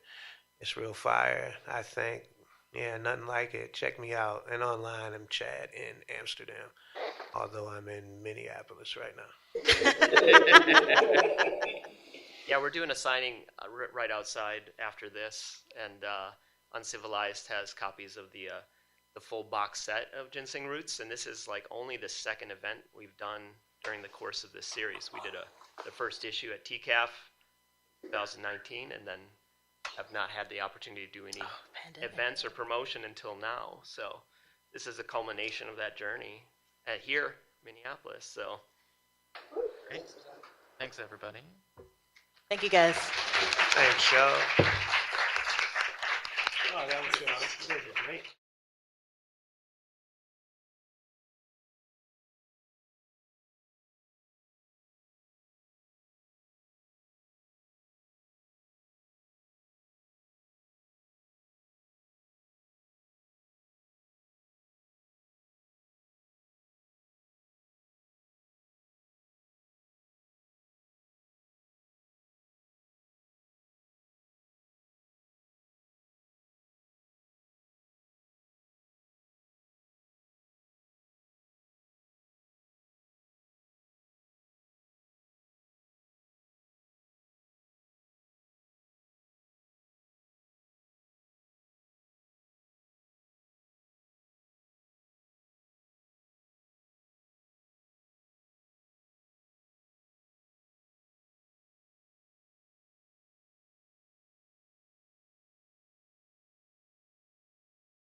Right, you want me to just fire this up? Yeah. All right. Hi everybody. This is a panel on genre, so that's what we're going to talk about for the next, what do we got, an hour? Is it an hour? I All right. believe All right, so let's all get ready to get yappy. My name's Zach Sally. I'm a cartoonist and a publisher and musician and all kinds of crap. And so I actually taught comics here at MCAD for 12 or 14 years. And a couple students here, so we're familiar with each other's stuff. We're just meeting for the first time. But I guess I'm moderating, so I'm going to do my best to shut up. But I think I wanted to start this with, if we're talking about genre, it was really interesting that that last panel was great. And sort of the end of that panel, I don't know about for you guys, some of this stuff, like I was hearing some of the stuff that I wanted us to talk about in terms of like what genre is and what do you do with it and what kind of tool is it and what kind of stories can you tell within that. I don't know if you guys had this in the class, but wait, Cam, you were saying, I don't know if I brought this up, but I remember when I was teaching, I developed this theory. Did I ever bring up the gladiator theory? I believe so. All right. Yeah, I think so. Here's what it was. You guys all remember that movie Gladiator? So I went and saw that movie Gladiator, and I was like, I have no interest in gladiators. Like that's not my wheelhouse. That's not my thing. I don't really care about gladiators.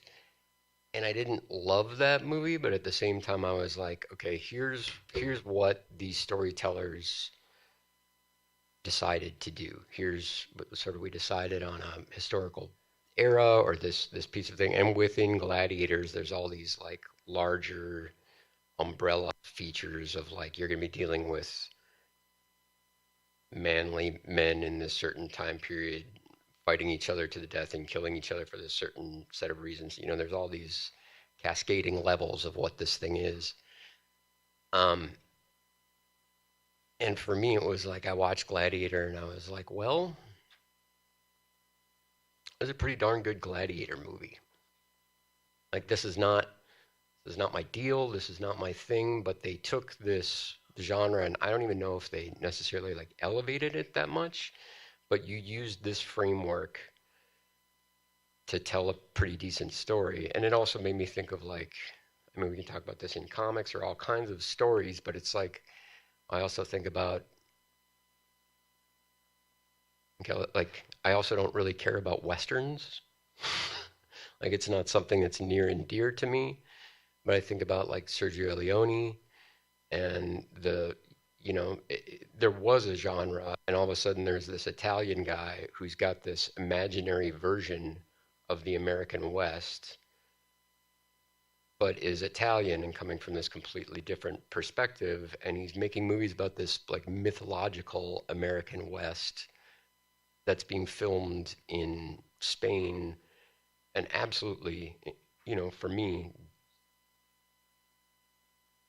taking this genre and using these constraints of genre and taking it and bringing it into a completely different, basically creating a new genre, which is, called the spaghetti Western, but bringing all these new ideas into this set of constraints that actually elevate, kind of expands what stories are and what can be told within that. And for me, there's always been and I think we can all talk about our own work and how that works into it or doesn't. We talked a little yesterday, but I'd just like to start out as genre as this double-edged sword, because I see for some reason there's a part of me when I see somebody working within a genre and just doing it by like you're not that this is where I feel like it went into the last thing where it's like you can do anything you want, but without adding a piece of yourself into that. There's nothing more infuriating to me than that's somebody who's like, I'm doing a sci-fi or I'm doing a Western or whatever, and this is like, you're just moving along the prescribed lines of this thing. You're just sort of repeating what you've seen before without putting yourself into it. For some reason, for me, that's still just like, no, do the thing, but without bringing yourself into those constraints. It's for some reason, for me, it's just like, that's maddening to me. So I don't know who wants to, that's a good starting point, but anybody want to jump in there? Great. I could do, hi. I think that hilariously, comics is based in genre. Yep. If we think about overarching, like, what do people think of as comics and it's superhero? Superhero's a fucking genre. You know, sorry, am I allowed to? I don't know. No, you're allowed. I'm going to. Great. It's a genre. So, and what I think of that being, whether it's sci-fi, horror, mythos, fairy tale, etc., is metaphor. If you're doing anything that, how often have we seen to, like, when we go to a horror movie and it's so like, okay, we've seen this movie a bazillion ass times. And it's because nothing new is being said because it's relying on, like, a jump scare or, like, a trope. And if you see something, like, really, truly horrifying, it's new territory being tread. It's new ideas, personal ideas that are horrifying and being shown through metaphor. And that's... Yeah. Yeah, and I think that's speaking the same thing. It's like when you see the by the numbers horror movie, it's just like somebody just regurgitating what they've seen before. Whereas if you see something that's truly terrifying within that genre, you know that that's somebody, and affecting, you know that's somebody bringing their own they're bringing their own personal experience or their worldview into that in a way that's new and effective. Yeah. It's also my job to just make everybody talk. Otherwise, I'll just sit here and... Yeah. I know you did that in class, too. You're like, Cam? It's like old times. Yeah. With genre, I'm going to be honest. I did look in my bookshelf, and I'm like, what genre am I, like, really, like, drawn to? And most of it I found was, like, slice of life, actually. Mm-hmm. Because, like, I appreciate autobiographical comics, but I'm like, wow, I also like mess. Like, I'm watching Scandal right now, and that's like a whole mess. But with slice of life, I found like, wow, you can like take relatable stories, and kind of like make your own like whole anything that you want to talk about. Right now, I'm kind of working on a slice of life comic about this biracial black boy who's like white passing, and he goes to live with his grandma for the summer, and he gets to learn about his black side. And when I was like told about the story, I was like, wow, this really relates because I have a lot of white passing family members too. So that's going to relate to them, and also relating like, dealing with being like biracial and mixed. And kind of, discovering yourself and like learning about your culture, your background, family members. So yeah, I really appreciate that in genre like such as that. You could take like, real life stories or like things that you can relate to, but like put it, in anything, like I know you love vampires. You could like vampires too, so it's just like really cool to like see like, even though it's like magical or even though it's science fiction, you can really get in depth with the characters and be like, oh wow, I relate with that as well. So Sorry for yapping, but yeah. We're here to yap. Yeah, I know. Yapping is our job for the next hour. Yep. Yeah, I like vampires. Sometimes I personally believe that I'm like too indulgent in genre, and maybe I'm like not testing the boundaries enough or putting myself into it. I love like vampires as a shared language to share with other people that love vampires and all the signifiers and symbols of vampires. And I like, exploring my anxieties and neuroses through the lens of vampires. And it's not me that's sad or depressed or anxious. It's vampire problems. It's it's not me and my problems. It's the sun, or like having to kill people and drink blood. Which I think that's just more fun for me than writing about things that could potentially actually be real. All right. Well, I don't want to. Well, okay. I am just going to go there because this is interesting to me about genre that we just talked about. I mean, I don't think everybody needs to or has to. We're just talking about inserting your own stuff. All of us talk, about inserting your own personality or your own viewpoint into these genres. And I don't want to be armchair psychologist, but is that cathartic for you to be able to use that? Like, I love vampires, and this is going to lead to another question. I love vampires. Is this a way for me to talk about my own life through this set of things? Like, when you just said, like, well, I'm not upset.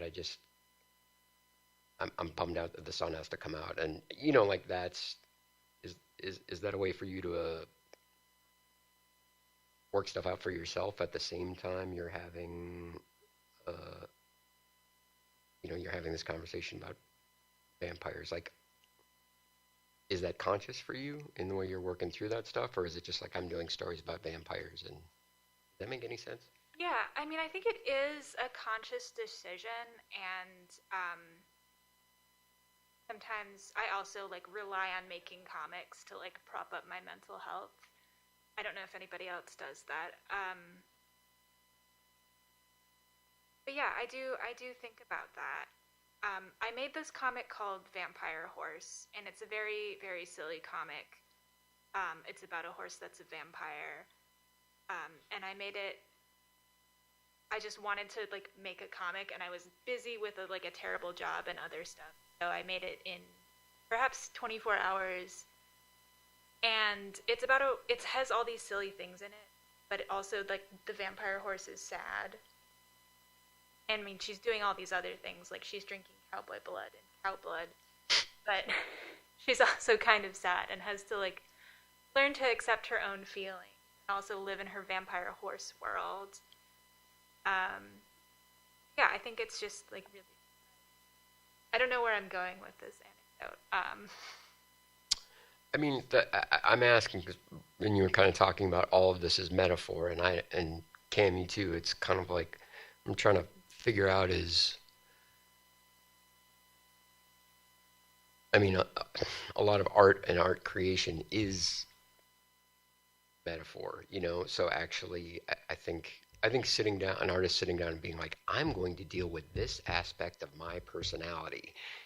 That's weird and dangerous, but how does genre inform? You don't sit down and you're like, I'm going to work through this in the form of vampires, but in a certain sense, that is what you're doing, like, and how you choose genre or genre chooses. I mean.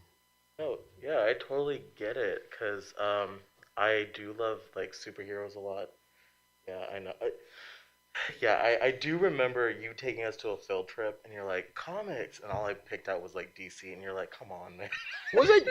Did I really? You're like, don't you want to pick anything else but Batman? Okay, I was just like, I no. can see that. Yeah. All right. I picked one other that wasn't Batman, and I did love it. Sacred Heart's really good. Right? Yeah. So you're right. You're right. But yeah, I think I do love superheroes, and I think you can be indulgent in a way, like putting yourself or like putting things you like in there, because there's this one character I have that's like a child of like a mythological like god, and swings around this like giant battle axe, but then also making this character Chata, and I am Chata. Yeah. And being able to like, although you have this like cool like superhero story, you can also put a bit of culture so readers can like learn and like flip through and be like, oh, I didn't know that, like little aspects from like real life that you can put in. So I think that's really cool again about genre, like being able to put like, well, I also have these things about like mental health, so I can like put in about a character's mental health, and like even though it's like a genre and fictional, like still reading through and like learning through that.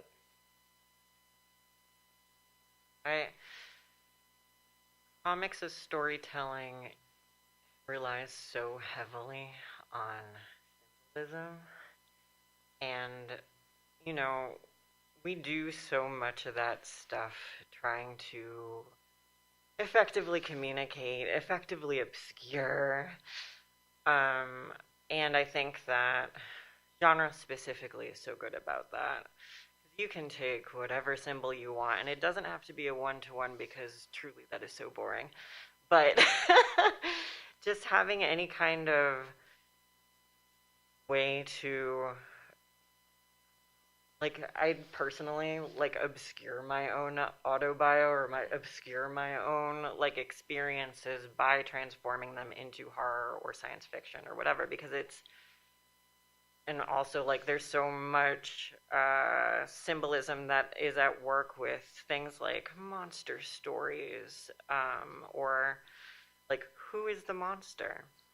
What is the monster? All that stuff. And I feel like that is such an effective tool, because if you're doing something that's really, like, nebulous emotionally, and you can then just like make it an object, like it's a monster.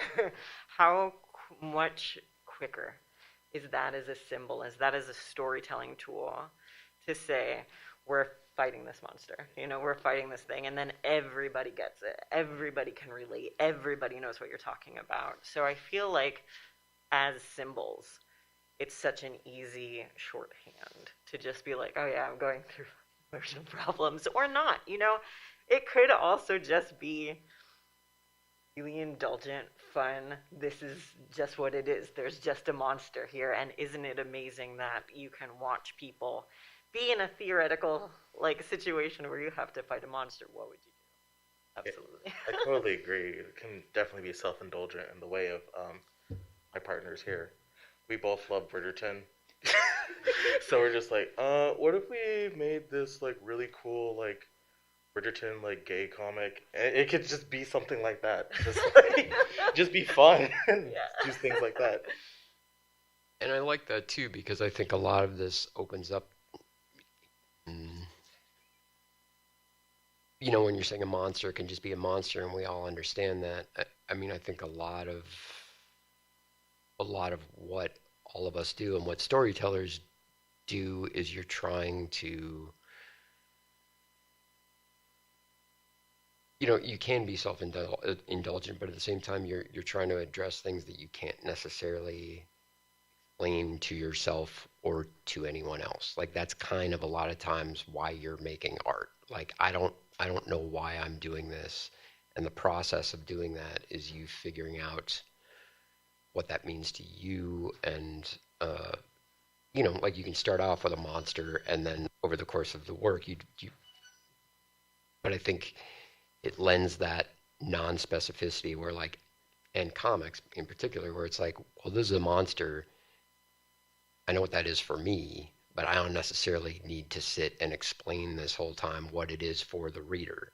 And that, strangely, sometimes that's what feels indulgent. Like, you won't just let me have my damn monster. Like, you got to tell me you got to explain to me exactly what the monster is. It's interesting. It's interesting territory. And so do any of you sort of mess around in between? Okay. I'm just talking again. What do you got?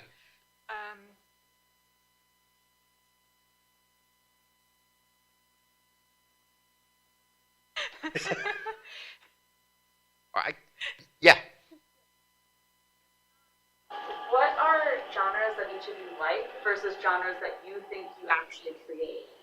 And do you notice that you like things that are similar, or do you notice that you like things that are very different from what you actually make? I'm curious from everyone. You know, I was going to bring that up too, because I think both for myself and for all of us, I think there's a natural progression if we grow up, you know, like Cam with superheroes. I want to back off on that for a second, and because I think this is also maybe germane. When I was a young cartoonist, when I was in my teens, I was a superhero person, but I really loved making comics, and I believed in comics as a means of expression. And for me, realizing there's some damage there, because when I was coming up, if you wanted to be a cartoonist, there was just superheroes, and the superhero stories being told were so, I mean, it's like there is the mythological part of it. There's all that stuff that now I can identify as, you know, like a modern mythology, but it was the only game in town, and it was so limited in terms of the kind of stories that were being told, the kind of art that was being made. And I was, at that point, I was like, fuck this, you know what I mean? And it took me a long time to kind of step out of that. So, I mean, I want to answer that in terms of like, I counted that for myself. I had to count that genre out for a long time, because it was like, that was the thing hindering comics as a means of expression for everyone. No, I totally agree. I definitely agree. But I also bring that up in, like, for a while, that gave me some blinders, you know? Like, it took me a while personally to slough that off and see beyond that. And with you, it was kind of like, well, that's cool that you like superheroes, but I also want you to branch out and, like, look, and I do appreciate it, because now I'm just like, oh yeah, there's so many cool stories that aren't just from, like, the two big DC Marvel. There's so many cool stories out there. There's so many, like, indie, like, superhero stuff too that people are telling their own stories with, that you can't really get with, like, the big two. Because recently I'm working on this comic called Hellbent, and it's about, like, kind of like a superhero story about this trans girl who's, like, the daughter of Satan and, like, uses tarot cards to, like, fight and stuff. And I'm like, yeah, you can. I know, it's wild. But I'm like, you like throwing them? She, like, yeah, I have to draw. She has to throw it, and then, like, it turns into, like, some water blast or, like, fire and stuff like that. Damn. But yeah, you know, it's stuff you can't, like, really get with, you know, because there's sometimes a lot of hindrance there, like, having to tell, like, well, straight Superman doing something, and you can't, like, really branch out to all these, like, identities and whatnot. So yeah, I totally agree with that. Thank you for making me see that. Honestly, you did. So yeah, definitely. Are we getting at that question at all? No. Can you say it again? Yeah. Do you find that the work that you enjoy to read is similar at all in any way to the work that you create? Like, do you feel like there's a secret genre that you just love but would never want to create yourself?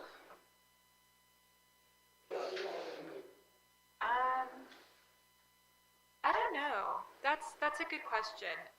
I think for a long time, I was a pretty big and dedicated science fiction reader. Like, I would prefer to read science fiction novels, comics. And I do like science fiction, and I would dabble in it for, like, very short form work, but I don't really feel the need to make my own. I mean, maybe I did it, not anymore. And also, as a grown adult now, I like reading a lot of 19th century novels, realism and naturalism variety. and I would never make anything like that. I just like reading it. I wouldn't make it like that because I mean I don't live in the 19th century.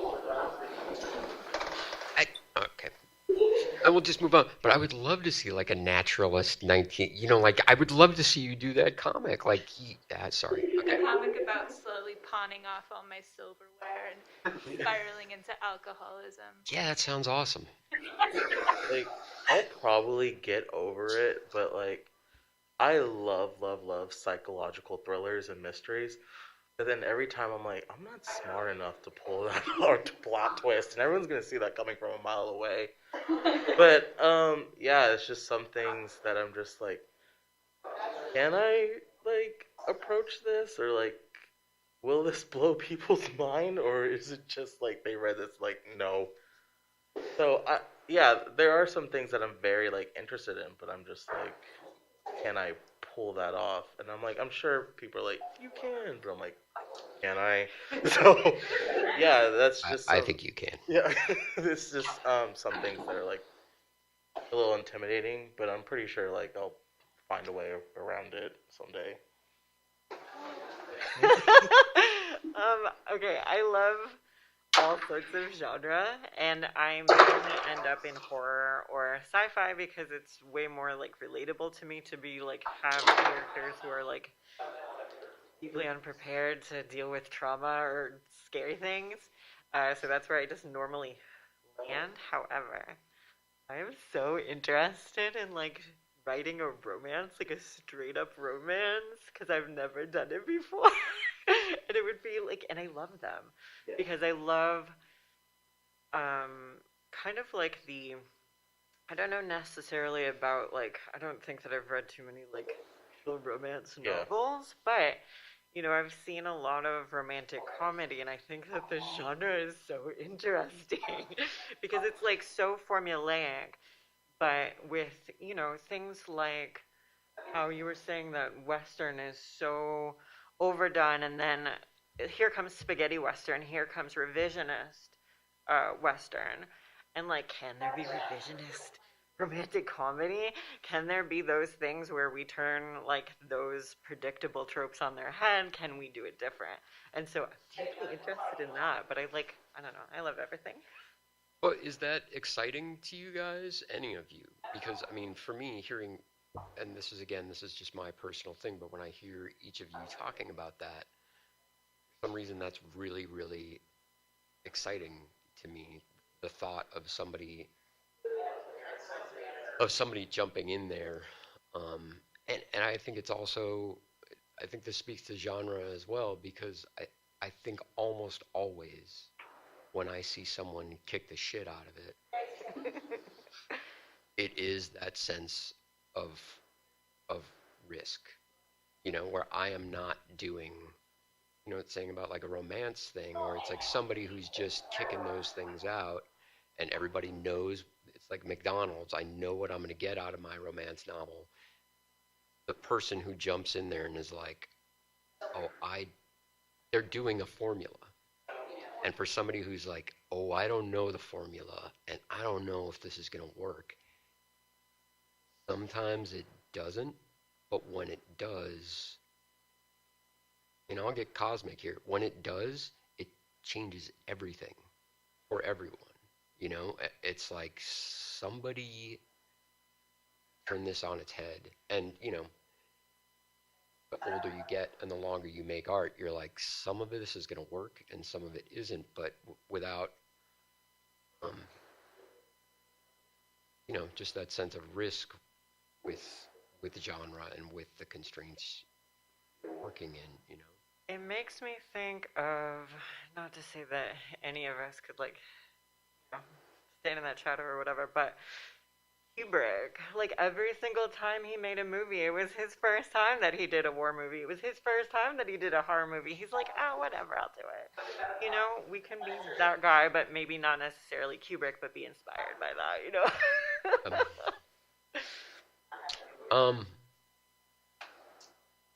Has it ever, for any of you, we'll start with you. Has it, like, I can speak to this, which is why I'm asking the question. have you ever felt like, conversely to what we were just talking about, like genre has bit you?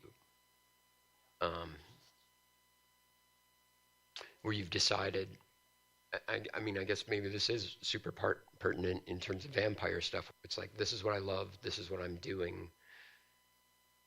Maybe I'll go through it, all three of you, and tell you how this has bit me. But it's like, oh, this is cool. I'm gonna mess with this genre that I actually have affection for and love, but I don't want to do that thing.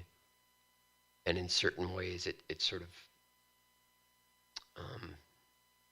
there's repercussions to me working within a genre that I didn't foresee. Is this clear at all in terms of like, I understand that I'm working in a genre. This is something I love. I took this on. And it got weird for me. I wouldn't necessarily say like there's been anything like super weird or bad. I mean, within like vampires and vampire horror, I think I have been making stories about vampires for almost 10 years now. Although, have I made a vampire comic? Last graphic novel came out. I don't even know. So maybe only 10 years, not 10 years, 8 years. And I think, you know, the way that the genre is received has kind of ebbed and flowed, and like what's popular, and like are people really into vampires? Like people are really into vampires right now, and I'm like, why weren't you into vampires 5 years ago? So it's just kind of like staying true to my love of the genre, where other people are not. They're like when they want to engage with vampires, and also, you know, I love to come here and complain about nerds, but you do? I do. You know, various people who are pedantic about what vampire rules are, and you know, there are no rules for vampires. We're not playing D&D. It's a story. The rules can be whatever is useful telling a story. But that's just me being people on Twitter. That's not real. That doesn't materially affect my life. I guess that's why I brought it up. And does that, I mean, is that a real thing? Do people get up in your grill about you sticking to the quote unquote rules of what this is supposed to be? And I guess my secondary question would be like, what the hell is that all about? Yeah, I think people will comment on my posts. I mean, post-COVID, I've had like a lot less in-person interaction with fans, so it's mostly people asking stuff online, but it's like, wait, vampires can do this? Or like, I thought vampires could do this. And it's just going through and explaining that, you know, this appeared in like one piece of vampire fiction, and it did not have a basis in vampire fiction, and like, this is just something I made up for my own story. And I don't know, it's like annoying. It's annoying enough that I'm bringing it up now, but it's not really for me. Maybe other people have had worse experiences. Fans. And then we'll move to camp. But I mean, that is why I brought this up. And is like, do you feel that when you're working on your stuff, do you feel that weight of like, oh, I can do this within this, or does that work its way into your creative process of like, oh, this is not going to fly with the hardcore vampire people? I think I do worry about things sometimes, but I hopefully don't let it affect me. I don't believe that it affects me, but possibly, but there are times when I'm internally cringing. Someone is going to send me a message about this, and then I just let that wash over me, and I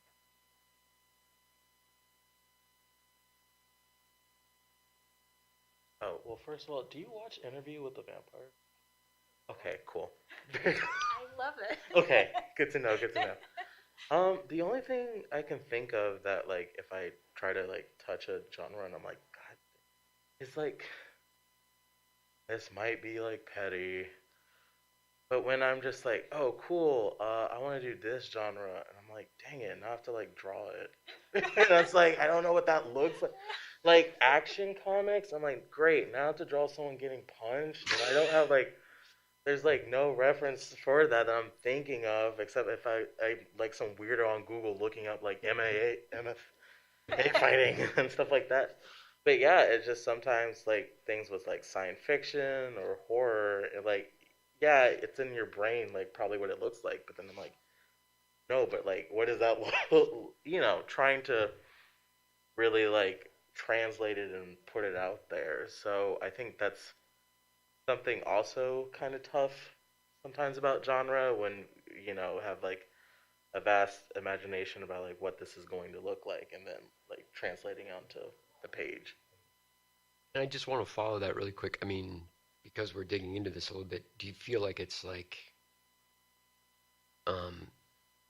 you're interested in this thing, you want to draw it, but like, do you feel like that is the weight of what has been presented to you before, and you're trying to like, I'm sort of afraid to, not, you know what I'm saying, afraid, like this is supposed to look like this, and I know mine is not going to. So, so what am I going to do here? No, I totally. When I did that one thing for DC Milestone, I was just like, I know what this was going to look like, but I'm like, oh, but it doesn't like look like how DC looks. Oh, so I know. It makes me so happy. So I look back and I'm just like, man, this isn't really my style. This is just more like me doing a style that like looks like DC. Okay, all right. So yeah, I can totally understand. Yeah, that whole trying to like imitate like what's been done before, like fight scenes. And like you're doing, and that's what I was asked. Sort of like you're doing it unconsciously. Yeah. You're unconsciously. Yeah. And I totally want to move on, but this is absolutely, when we're talking about superheroes, this is sort of what, I don't know if you guys know this, but when I was talking about superheroes growing up, the most famous superhero artist was John Romita. Yeah.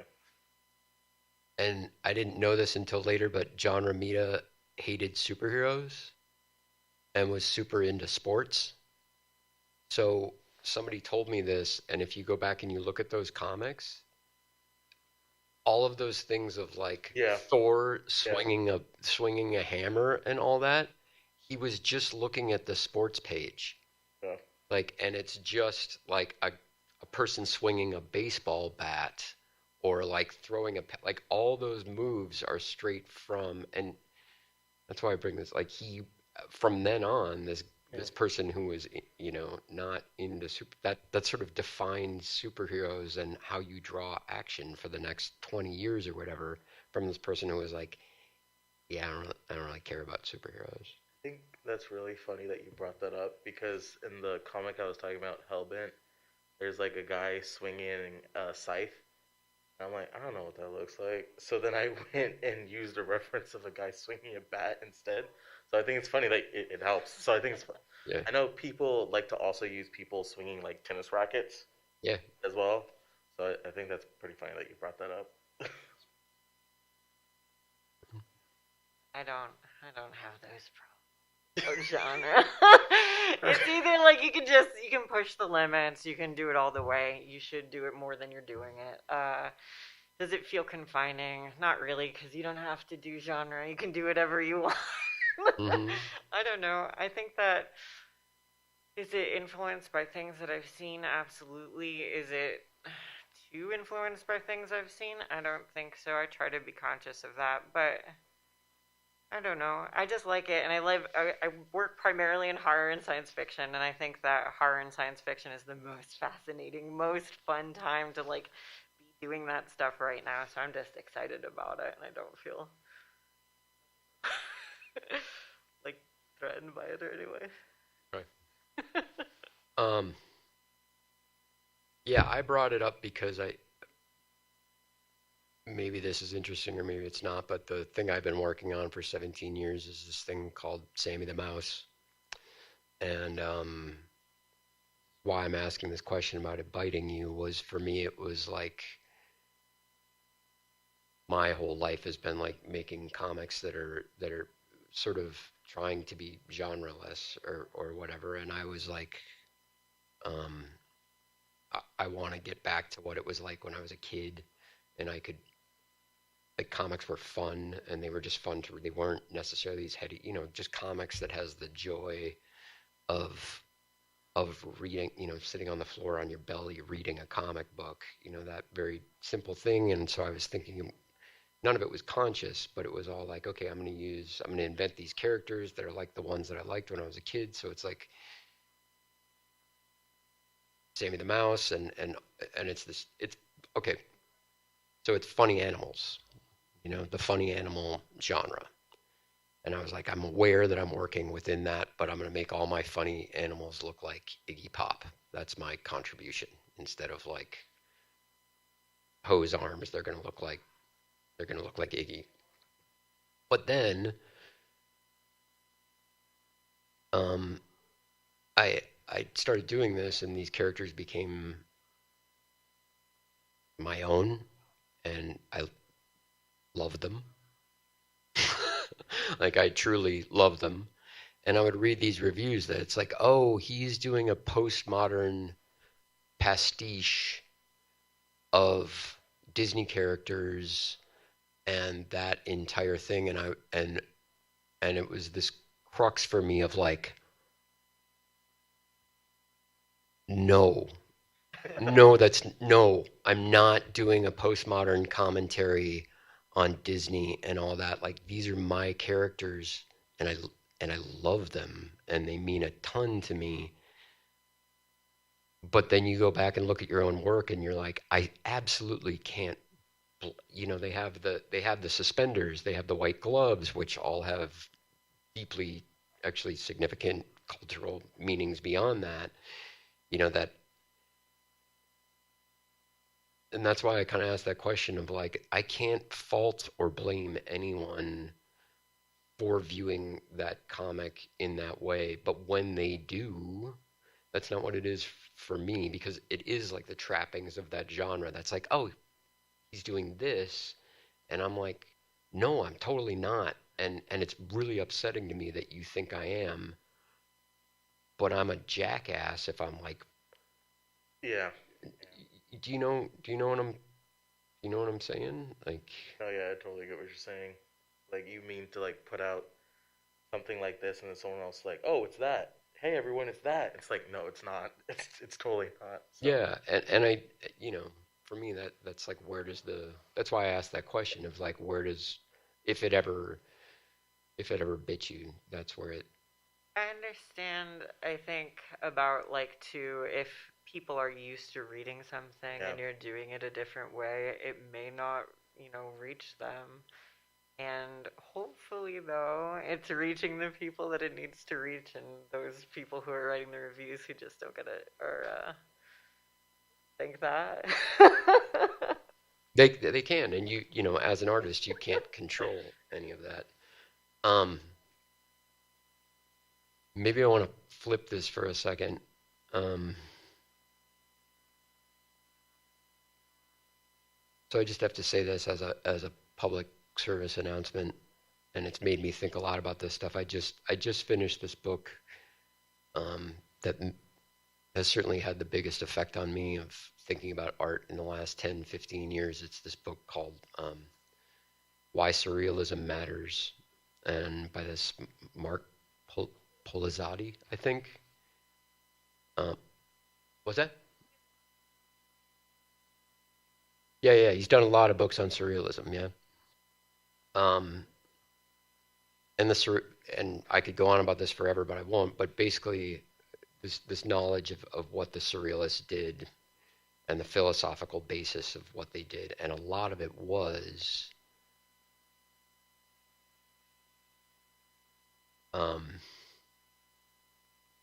post-World War I, culturally, politically, sexually.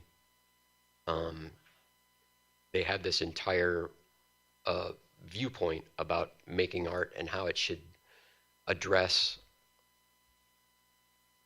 the world and interact with the world, beyond capitalism, beyond politics, beyond all of that. But a big part of what their stated goal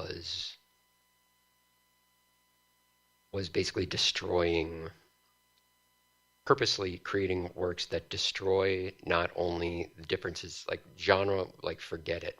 Like you're going to work, encouraging artists to be like, you're a poet, you're going to work with this painter, and there's no authorship. So it was this idea of like,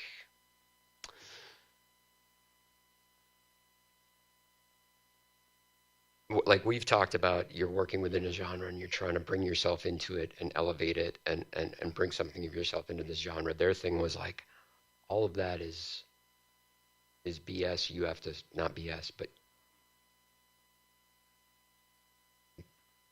I'd like to sort of have everybody talk about how and if the idea of destroying or working within no genre appeals to you or doesn't appeal to you, and what that means. You know, like when you're talking about using primarily, you know, that like you love science fiction and you love horror.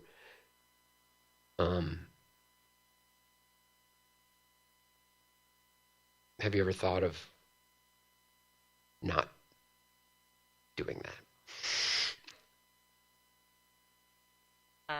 Yeah. I think that if you have any kind of story that needs to be told, as long as it's real, as long as it's authentic, I think you can tell it any kind of way you wanna. I just gravitate towards horror because I feel like it is authentic to my experience, and it looks good with the type of like art that I do, and I think maybe genreless would serve a certain kind of story, but I think for the stories that I'm doing, I think that horror science fiction is it's like very visceral, it's very relatable, it's very reachable for the audience that I'm trying to reach, which is weird, freaky kids who have been hurt. Yeah, I think no genre definitely helps me in a way, kind of feel like a diary at some points, if that makes sense. Because recently, I had a zine cut open about my top surgery experience, and I'm just like, I kind of want to just say how I'm feeling. Like, no adding genre to it or making it slice of life. I just kind of want to say how I've been feeling about it. And that was kind of that was sort of the underlying thing of my question is like, do we all feel like, and that's why I brought up the surrealist, like how baked into it for us, because we're all artists and we all have to make a living. Yeah. And for you to go completely rogue with genre, like I'm just going to make up some shit that nobody knows what it is. Commercially, in our lives as trying to make a living, like you can pretty much guarantee if you're going completely rogue with this stuff, ain't nobody gonna understand it and ain't nobody gonna buy it. You know what I mean? And how that was sort of my deeper question of like, yeah. Well, I know I can do whatever I want, but I know I have to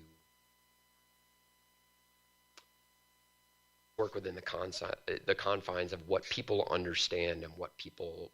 Yeah, because there are times where you sometimes I work on something and it's like, oh, will people like this, or like how, like what do people like that I can like appeal to them with this.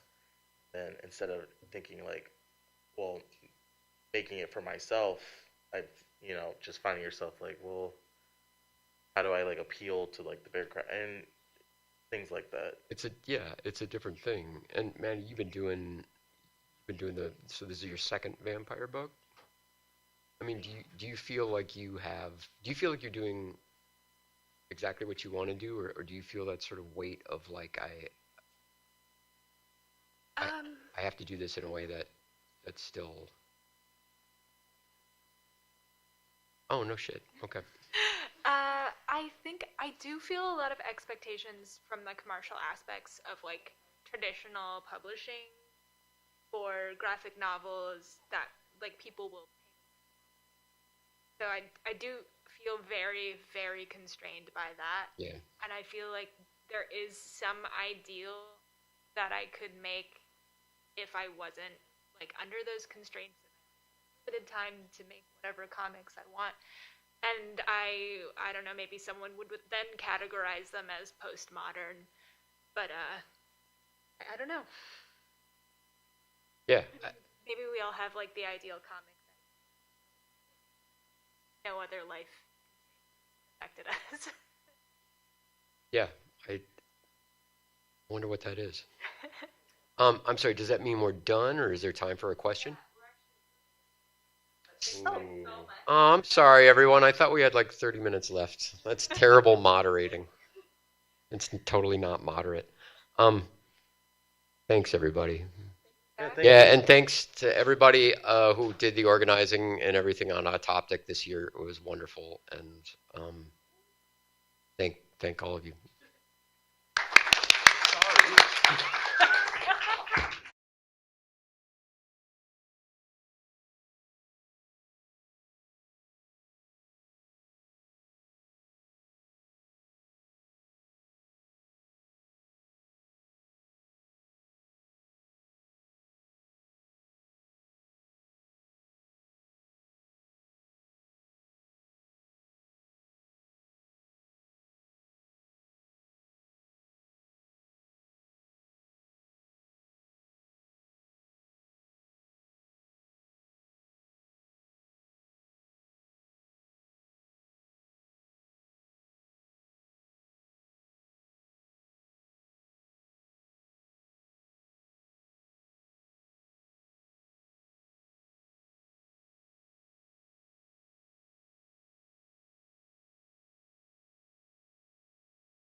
Welcome to our Queer Identity in Comics panel.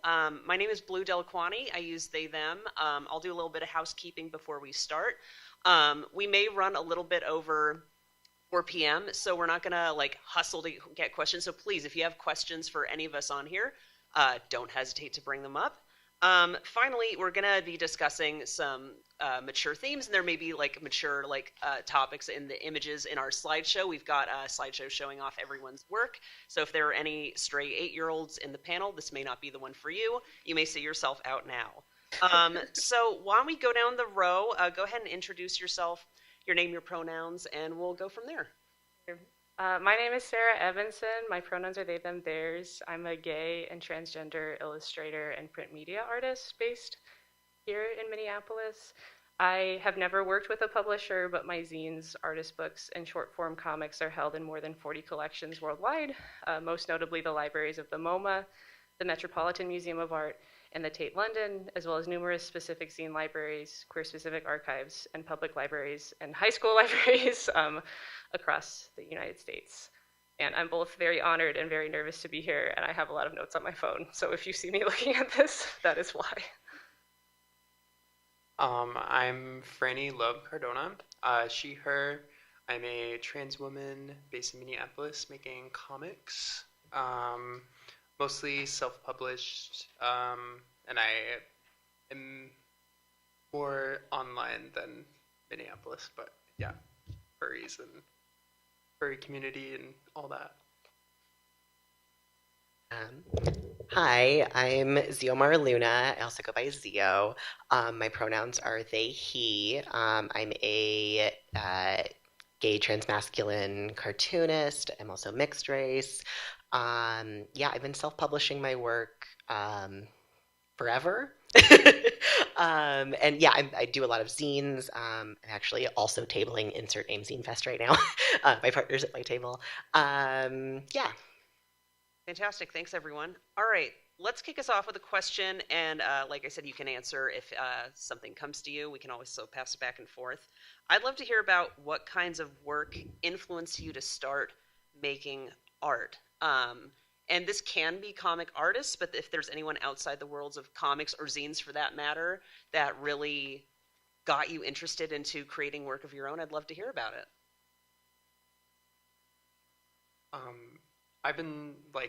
I've wanted to like make art and books and stuff since I was like in first grade or something. Captain Underpants, Dave Pilkey was the GOAT. But like as like an adult making comics or like just an older person making comics, like Carta Monier, like her stuff is like very influential. Sophia Foster Domino, specifically Sex Fantasy, that anthology is like very influential and on my arm. And, you really? Oh, awesome. Yeah, I stick and poked one of the panels because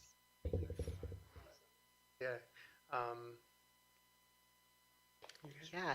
I actually, when I was a little kid, hated comics, which is very funny because I graduated from here with a comic degree. Yeah, I guess I had this like misconception that comics were only like macho dudes in capes punching each other, which is totally valid. And actually, I know some that are very cool comics like that. But so when I was like 9, I came across like the Sailor Moon anime, and then my dad got me a whole bunch of the manga for Christmas that same year. I think he just thought it was cool that I liked comics because he was also kind of a nerd sometimes. And then I was like, oh, this is like soft and pretty, and there's stuff in space, and they fight monsters too. Yeah, so it just kind of went from there. When I was growing up, I think that like the first art that I saw that I really loved and that made me feel like I could do art was the Quentin Blake illustrations of a lot of classic Roald Dahl books, which are like very scribbly pen and ink drawings and very childish. And I remember feeling really excited that like they kind of looked bad, but it was an adult who was doing them. Like I just liked that it was like if I wanted to be an artist and make art, I didn't have to necessarily like get good at doing art. And I thought that was really like exciting. I don't know anything about him as a person. My guess is he's not gay or trans, but I don't know. So, but then as far as like making comics, I would say that the most influential comic work for me as a teenager and also now is Gaylord Phoenix by Edie Fake, which is like a really cool trans narrative that like doesn't really have panels or speech bubbles, but is like all about this character going through multiple transitions and magical spaces in multiple dimensions, and it's just really, really cool and heavily like illustration based. And I just remember like I got it as a gift for my high school graduation from a adult who was a really great ally and friend to me, and it was just like before I knew I was gay or trans, and it was just as a work that for me is really resonant and has stayed with me. But like Zio, also when I was in high school and growing up, I loved and I still love manga.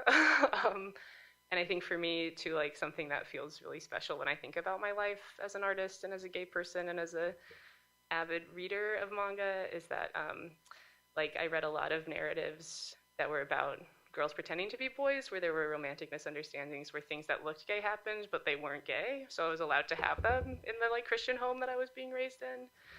And I think like for me, like that feels really important, and like I'm also really happy that there's like actual like confirmed gay content in the world. But for me, that kind of content still feels really special because it feels so subversive, and it feels like a way that queerness can reach people in situations where queerness isn't allowed. So. Or on High School Host Club, really defined a generation. Yeah. Or on Host High School Club is not a name I've heard in like 20 years. I think about it every day. Wow. Wow. Not really. Oh. But yeah. Every other day. Every other day, yeah. That's a sentiment I hear pretty often is for people of a certain age bracket in particular, there is a lot of connection to like manga stories or often anime where sometimes there is explicit queer like rep, but a lot of stuff it is implied or you can read a lot into subtext perhaps. And this isn't exclusive to manga either, but I feel like you see this a lot in like films, like horror films or books or, you know, what have you.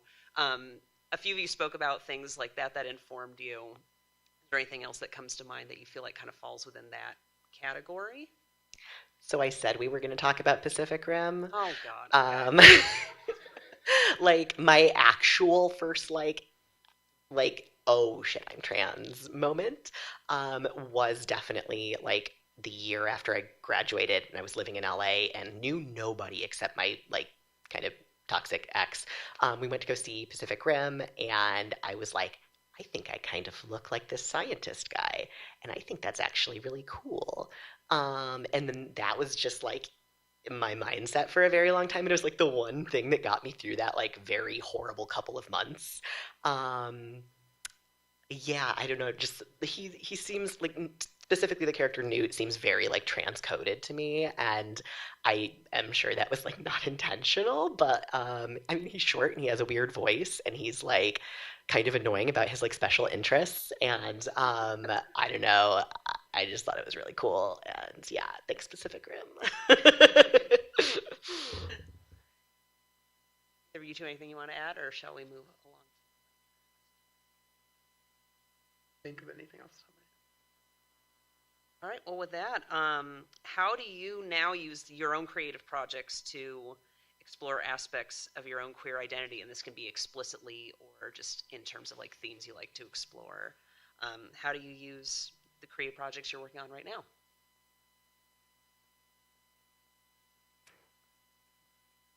I feel bad going first all the time, but I hope you continue. Fine, okay. I mean, so when would this have been? Like 2016, I was at a comic festival out in Seattle called Short Run, and my friend and I, who were in an arts collective together, were tabling, and he's also trans, and I wasn't like fully out at the time, or at least not like always presenting that way, and someone was coming by, you know, looking for queer zines and comics for this little like comic zine library thing that they had. And they're like, oh, do you have, like, looking at both of us, and was like, do you have some stuff that's, like, about, like, queer and trans experiences? And we just kind of looked at each other and we were like, oh, actually, like, no. Like, nothing that's, like, deliberately openly about that stuff. And so I just kind of, like, had a little idea to, like, make a comic. I made it, I don't know, what was it? It's like 5 or 6 pages, called Figured Out How Green Day Helped Me Learn I'm Non-Binary. Yet another very annoying short man who I identify with. And that was also the first time I used the word non-binary for myself. And I had been making, like, autobio comics since college, but then that was, like, my big focus for a very long time. Just, like, you know, very openly putting my own lived experiences out there, because I didn't have a lot of access to knowledge about transness and queerness and pronouns and all the different ways that gender can work out in the world. And I thought maybe if I put my stuff out there explaining my experiences, maybe some other people wouldn't have to go through the kind of suffering, that lack that I had. So I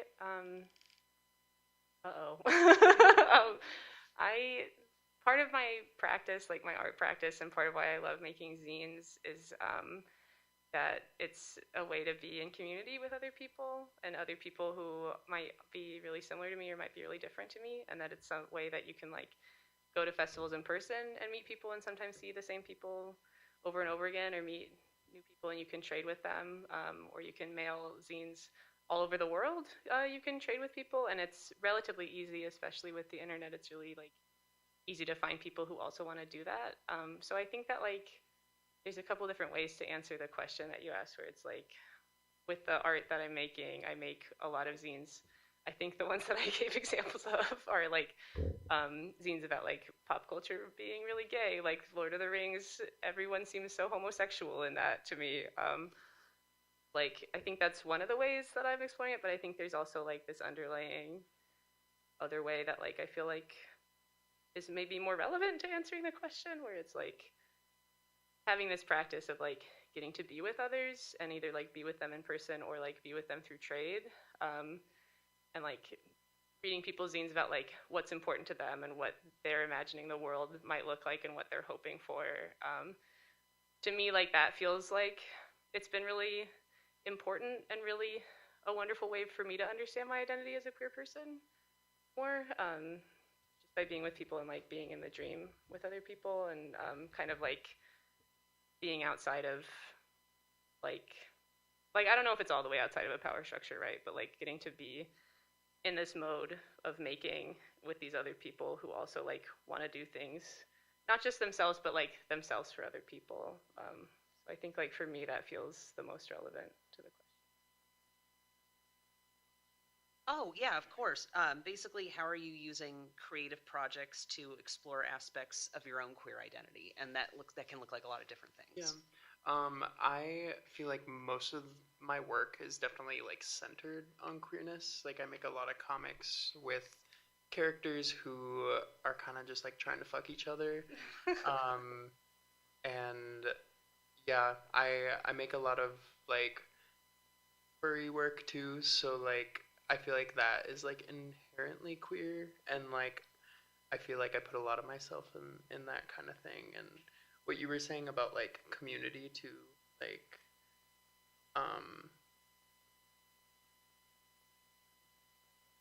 yeah, I don't know. Lost in each other's eyes. What I heard was the idea that, like, maybe the creative process doesn't stop once you, like, make a zine or you make a comic and you put it out and you go, I'm done. Like, it seems like there's kind of a give and take between. Yeah. Am I kind of getting your thoughts right? Yeah. Mm-hmm. Like, it feels really exciting. I think, okay, let me back up. Also, something that's really, really fun about zines and about comics and about alternative media, I find, is that, like, you can visit zine libraries and collections and, like, queer archives in a lot of different places, and that's something that I really like to do when I'm traveling, and to be able to see, like, art that was made by people 30 or 40 years ago that really resonates with me now, or that seems like it was, like, the start of things that I hear now, is really, like, special and amazing. And, like, yeah, just to be like kind of like on the timeline and to be able to understand that like the things that we do as creatives and the things that we do as people are part of like like a history, like a past and a future of that, like that it doesn't, like I don't have to do everything, and like the struggle doesn't have to like only come from me, because it's like I'm part of this continuum of people who are doing it, both creatively. So I don't know if that's what you were saying at all. I've taken it and gone, but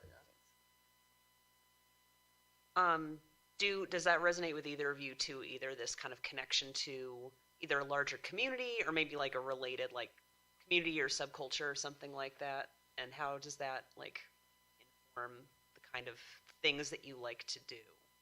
Art. Just with like community and like subculture, like I feel like I'm constantly like just looking at other people's like work, like my peers and mutuals, like who I like look up to and like are making similar work to me. I can like kind of like myself in like their work, or like find things that I identify with in their work and like try to encapsulate it in mine.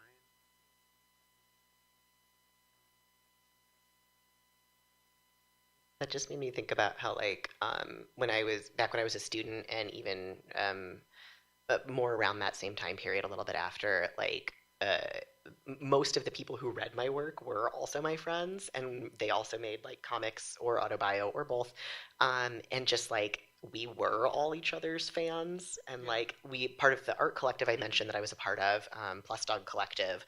That was just because we were all a bunch of friends who made things, and we just wanted to like keep reinforcing and encouraging each other to like keep making things, even though we had maybe like awful day jobs, or we're dealing with some illness stuff or whatever. And then now it's kind of like as I've been encouraged to keep making things and going to zine fests, and now it's kind of like I have this new experience of like camaraderie, I guess, with other people making things, and I think that's really special. Yeah, I think I'd like to return to your question of like what's influencing and like what's influenced in the past. Like I think there are like professional artists or like examples of illustration that are really inspiring to me, but for me the most enlivening thing is getting to go where other people who are also like doing it right now, like going to insert name, was like so inspiring and really made me want to make stuff in a way that my day job is I work at an art museum, and so I handle works of art all day, which is really an honor, and they're all museum quality, as they say. But for me, I sometimes have the feeling of really hating art when I'm at the art museum. Not all the time, but like I think just seeing like the difference in values, like getting to see people who are making art like in the community with me or other places in the world, and they're doing it under conditions that are supposed to stop you from making art, like under the condition of like having to work full time, or like not having access to medical care, or like any of the other things that are supposed to like stand in the way of us doing that, or like not being like professional enough or something like that. And like getting to go and like see all of the amazing things that people make with whatever tools are around them, like whether it's a photocopier or like lino block printing at their house, is just like so enlivening and exciting. And like, yeah, it just gives me that sense too that I had as a child when I was looking at Quentin Blake drawings. Like, it doesn't have to be like good to be good and be like really exciting and immediate and wonderful. So I think, yeah. Not to like drag this out even longer, but no, that just made me think of like so I mean, I mentioned that I was very inspired by manga, and I mean I still am, but something that happened when I was a student was like I felt pressured to like make things in a certain way or draw things in a certain way, and then I was introduced to like some newer artists like John Porcellino and King Cat comics were like life-changing for me. It's so minimal and just like simple line drawings.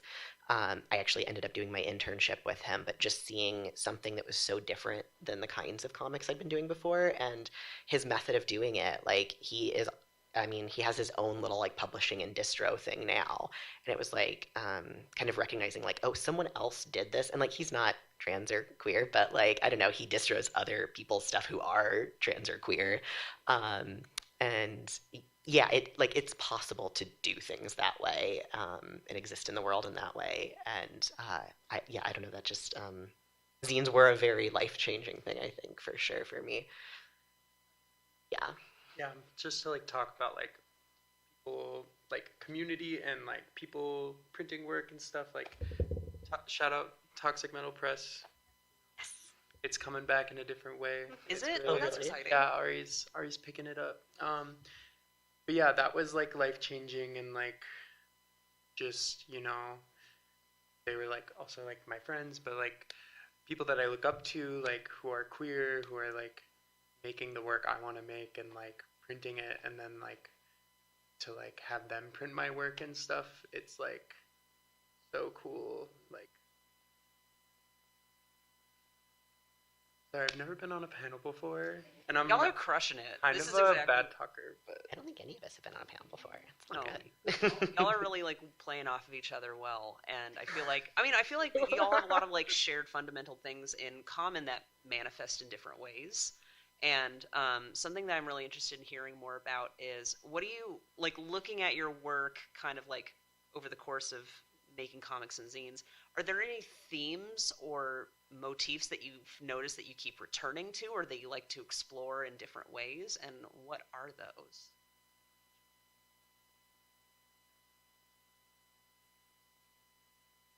Well, I think that, okay, so I started making zines in earnest like 2-ish years ago. And I had made a couple zines before that in my life, but mostly before that I had done more like artist books and like longer, more involved projects than like a zine, which can take as little or as much time as you want it to. And I think that like, for me, part of why I did that was I felt so burned out after doing these other really, really long projects. Like I had done an artist book project that took almost 3 years to do, and that was happening in the pandemic. Anyway, the zines, for me, it just felt so fun because it felt like a way that I could have more of my personality and like personal sense of humor present in the art that I was making. It felt really freeing and exciting, and I think like for me, it was also like as far as like that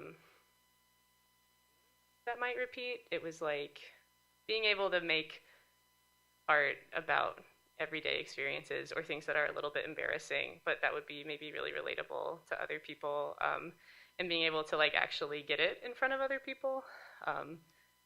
So besides like pop culture being really gay, I would say that it is just like small ideas or like everyday moments that might not normally get to make it into art or get to make it into a library, but that like this is a way that they can. It kind of showing the like extraordinary of the ordinary. Like that was the thing that I really loved about John Porcelino's work. And you know, what pushed me to do like autobio in the first place was I mean, just one, to be something that would make me keep drawing, because it's easy, it's right there, it happened. But then yeah, getting to like kind of reflect and process ordinary life in that way. And then also when I would put it into like a zine or a comic or something and share it with other people, then like seeing them also have like a moment of recognition with that. Yeah. Are there any like things that you find like keep returning in your work in terms of like types of stories or like certain images or, you know, themes or anything like that in your work? I don't know. I feel like when I make like a piece of work, I kind of just like, it's when I like do like internalize what I made, but I'm like, I don't know, ready to go, just like out the, in one ear out the other, kind of like in one eye out the back of my head. The other eye stays asleep. Yeah. But I don't know. Yeah, I kind of just make a lot of like comics about, I guess they're like slice of life, so like motifs, I guess, like gay people being gay and like bullying each other and like, I don't know, I guess like if we're thinking like queer identity, like I like to do this pose in my work a lot, like a kind of like drawn out finger. Okay. I feel like it's kind of like, it's girly, it's a little like seductive, it's a little like mysterious, secretive something. And I feel like having like that in my work makes me feel like That's kind of interesting that you have like that process with your creative work, because you have recurring characters, right? Like you have like a like kind of a set of characters that pop up and you kind of see what's happening next for them. Do you find that you just kind of like picking them up and putting them in different situations, or is there kind of a like this lore? Is there any like lore associated with characters that you return to again and again? definitely I have like most of their lives planned out. Really? And then a lot of the comics kind of just like fall in between those moments. I just want to say it's funny how easy it is to plan out fictional people's lives, but not my own life. Actually, now that I'm thinking about it, and also seeing some of the stuff that's been going back here, and then putting that in context of my initial like comic obsession being Sailor Moon and shoujo manga and stuff like that, like images that are like stereotypically associated with femininity. I definitely always keep working with that because I mean I don't know, something that I think prevented me from acknowledging that I'm trans for a long time is that I'm also kind of feminine and I enjoy that part of myself. But now it's more of like, oh right, I can be my actual self and embrace femininity. And I very, very much admire seeing, other queer men's femininity and especially other like trans queer masc people and whatever form femininity takes for them. I find it really empowering, and it's not even really like intentional that I keep putting it in my work, but it just shows up because I like drawing that stuff. I think too, like getting to the zines, it's like I feel like my personality gets to be there more. Like I get to actually be in the work in a way that I don't always feel empowered to with like client-based work or with stuff that might be more like highbrow. And I was born super sassy. Like I was just like from day one super sassy, and it's not something that's always considered very socially acceptable. So getting to like make zines or make art where like the sassiness gets to be there, to me also feels like a celebration of queerness or like a reclamation of like being a naughty little kid in a way that feels really, really happy and really good. Feels like part of your voice, like your writer's voice. Yeah, and I'm a lot sassier in the zines than I would ever be to people's faces at this time. So it also feels good. I get the impression that's pretty common with creators, is they have a voice that makes them come off a certain way, and then you meet that person in real life and they're just like it's a total 180. Oh, I hope it's a 180. Let's talk about the materials you use when you make, especially because since a lot of you are zinesters. That's I get the impression that's often associated with like traditional tools, but I guess I don't actually know much about the tools that you use for your comics, at least at this point. What kind of tools or materials do you use? Do you work digitally at all, any of you, or what do you use? Yeah, I do like kind of a hybrid of like sketching traditionally and also working digitally. I have an iPad, and I will like sometimes, I don't know, I like the feeling like I can bring a sketchbook anywhere with me, even if maybe I don't want to like lug around my iPad and maybe lose my pencil thing or whatever. But I can like sketch out an idea really quickly. Like the immediacy of that I think is very important to me, and then like take a picture of it and throw it into like Procreate. And so then in that sense, like a lot of my stuff is more digital, but I like using even like digital brushes that look more like the pencil tool or like a charcoal tool. Actually, I think one of the pages that was going back there is of me like in a drawing class doing charcoal, and like putting the charcoal texture on there was really cool. But I mean, everything that I make is always with the intention of it being like existing in print at some point, so that it like comes full circle back around to like real world paper. Yeah, I do the kind of same thing of just, I like to always have a sketchbook on me.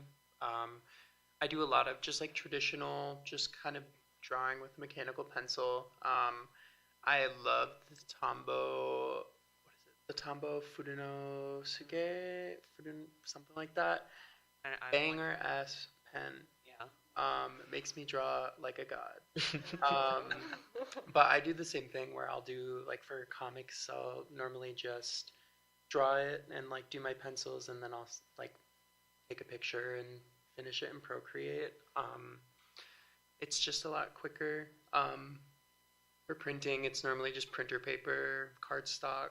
I do like to do a lot of like wall drawing. So paint pens are a big fan of those, Sharpies. So when I was doing more artist books, like esque work, I did a lot of letterpress and screen printing, and like relief printing. And after some years of doing that, I decided that I really wanted to just have an art practice where I could do it from like the comfort of my couch for a little bit and not have to be like out taking the bus in the winter to try and go to the studio. So for me right now, like when I make my zines, I have the constraint on myself that like I'm only going to do cut and fold zines because I just want to do the one side of one sheet of paper, which makes it really easy to print them and really easy to just like keep making them because I don't have to think about production or like pageation like when I'm making them. But it's all gel pen. It's gel pen, and I use a gel pen for some reason. And I don't know how I started doing that or why. But I use a gel pen and then just printer paper, and I do all of my drawings that way, and then I clean them up on Photoshop, because when you're drawing in pen, it sometimes doesn't always go perfectly, so it's nice to have like the digital eraser capabilities, and then I also tend to color them on Photoshop too. I'm a gel pen veteran. Do they still make sparkly gel pens, or is that something we left behind in 1998? They probably make them. They're out there. They're out there. They make them, dude. Oh. This technology has just kept on improving. Just using a black jelly roll. Okay. Yeah. I got a whole stack. Yeah. I'd love to hear about what kind of projects would you enjoy working on in the future if there were no like restraints on, where it's being published or whatever. What's your like ideal dream project that you like to do? I have like a list on my computer at home of like all of the ideas I've had for comics that I don't have time to do. There's a page of one that I had been kind of simmering in my mind for a couple of years now, that I've just started like doing thumbnails and like have a page pencil that's in one of these that's cycling through. So I would like to do that. But also my like collaborative comic series Collision Course that I make with my friend. If someone could just like pay us to make that. We have 13 volumes planned. We made a pitch packet. No one touched it. But I really just want to show people what happens to those characters, because like we know what's going to happen to them and it's going to be really cool, maybe if we ever make it. But yeah, I have like 3 or 4 other like I would imagine they'd be under 200 page, probably under 150 page like comics that I would love to just sit at home and make. Yeah, I've been telling myself after this weekend that I'm going to give animating a little bit of a shot, just because I feel like the stories I want to tell would kind of, a little fluidity might help. That'd be really cool. So like horror comic, I feel like I have like 20 pages of one that I made years ago that I feel like really fun to pick up again. And you're thinking about animating certain parts of it? Yeah. Especially for horror comics, I've seen that kind of thing done where it's a jump scare or just something that like the reader's not expecting, and that is a blast. Have you heard of Homestuck before? the most notorious horror comic of all.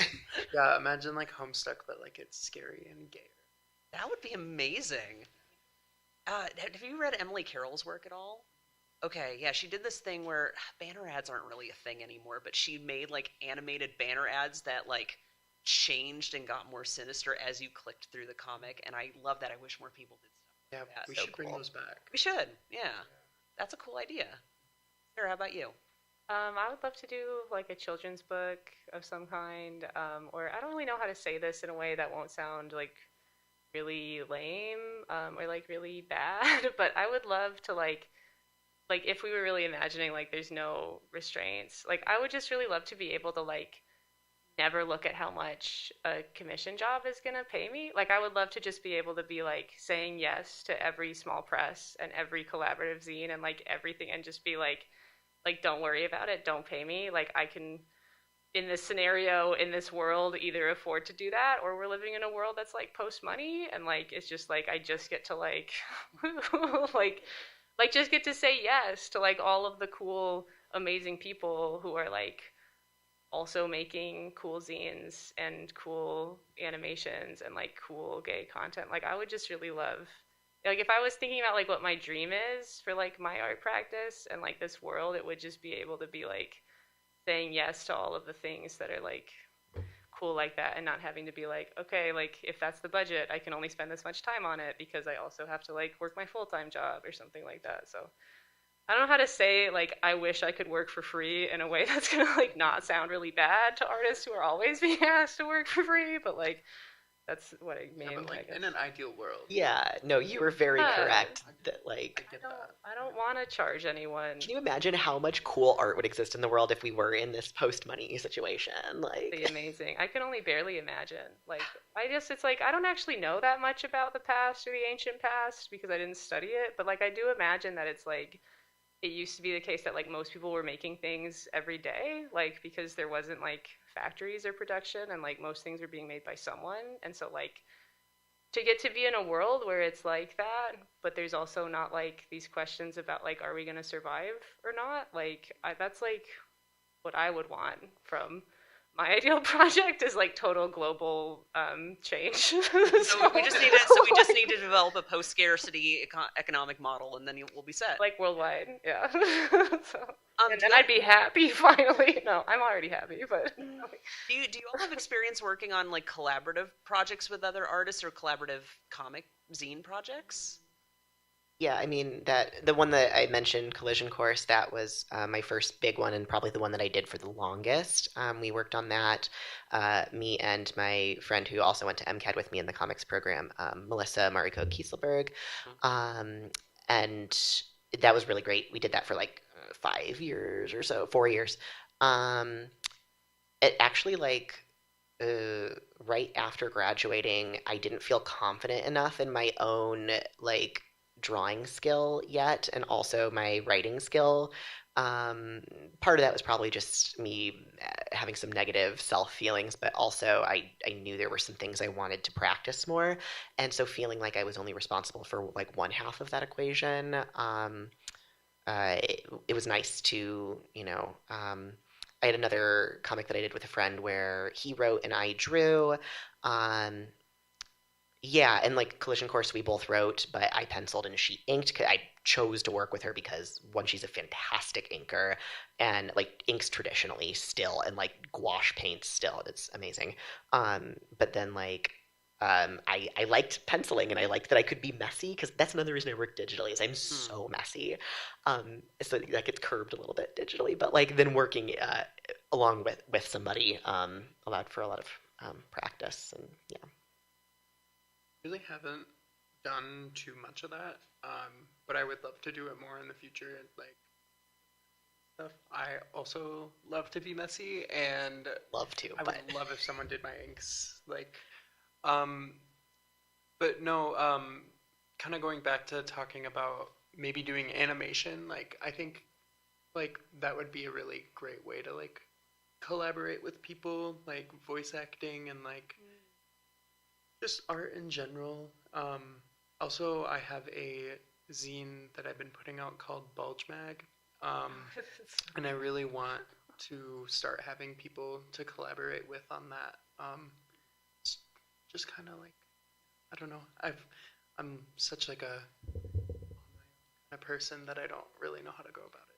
Would you want like people to contribute material, or like have them like work with you on comics, like in different steps of the process? Like, what would that look Probably like? like contributing material, Sure. but to make something collaborative, like actually collaborative, would be really. I had the enormous pleasure of collaborating with India Johnson, who spoke on the panel at 11. She had written a zine called Abolish Application Fees, I think is what it's called, or End Application Fees. And she asked me to do some illustrations for that, and that was just like so fun and so cool to get to work with her. And I've also had the pleasure of working with the collaborative zine Better Homes and Dykes, and I did some postcards for them. Yeah, at there's least one of them. There's one right now. Oh wow, amazing! Cosmically perfect timing. It is. So that's all been really, really fun. I really liked what you said about animation and like getting to collaborating with artists who aren't visual artists. Sounds really, really exciting to me. I also have like a very rudimentary animation practice, and I'm like hoping to collaborate with musicians, like provide soundscapes, or I don't have a lot of music words, so I don't know what else to call it, but to like get to work, like when you work with people who aren't visual artists, it's like just to see the way that people think and like how you think differently, or like how much, in my experience, like how much fun musicians have when they're making can be so different than like what it feels like to be a visual artist sometimes. And like, yeah, like I just think like that sounds really exciting, like to be in a community of people, like creative people who it's like not only visual artists, but also like musicians and dancers and perhaps a dramaturg or two, like would be really, really cool. And I just think there's like a lot that would be possible, or like things that would be possible that like I can't really even like imagine right now on this panel. And that just is like, I really like that you said that, because like I was really only thinking about this question in terms of like, are there writers or other drawers that I would work with? And so I think that's cool. Yeah, like I have so many friends where I'm the kind of person where I love to listen to people talk, rather than like talking all the time. And I just am like, I would love to record your voice and have you as a animated character. Oh, I like that idea. But I going back to like musicians and stuff, I've always been so envious of the music making process and the like community aspect of that. It's so like intimate, and I feel like being able to collaborate with people in like a comics or a zine, just an illustrative animation, whatever, like just I think that would be so cool. All right. Did you have anything finally you wanted to add? Oh, no. Okay. I'll open up the floor for questions. I may repeat a question for the benefit of the room. Don't take it personal. Does anyone have any questions for anyone in particular, or just for the panel in general? Go ahead. For the panel in general, how do you know when you've been successful? How do you know when you've been successful? I think I've had to like redefine my idea of being a successful artist like many times, and probably still will again. But yeah, like I think the one I was raised with is like, oh, money and like housing stability and fame maybe, or like more opportunities, like, oh, maybe your thing is picked up to be a TV show or whatever. But now it's kind of, I think it's eventually come to the point now of like, I can go to, I can be a vendor or a tabler at an event, and someone comes by and reads through my zine, and we have a conversation about a show we both watched as a kid, or like a shared queer experience of some kind, and that's it. Maybe they buy it, maybe they don't. But I like that I'm in a position where I can make things and have those like engaging moments with people, I guess, is my big one. Yeah. Having people relate to your work makes you feel so successful. Like, okay, this is the audience, like right in front of me. I feel like opportunities like this really make me feel like I'm successing at something, like something's going right. Like if like I can get on a panel and talk about like queer identity and stuff.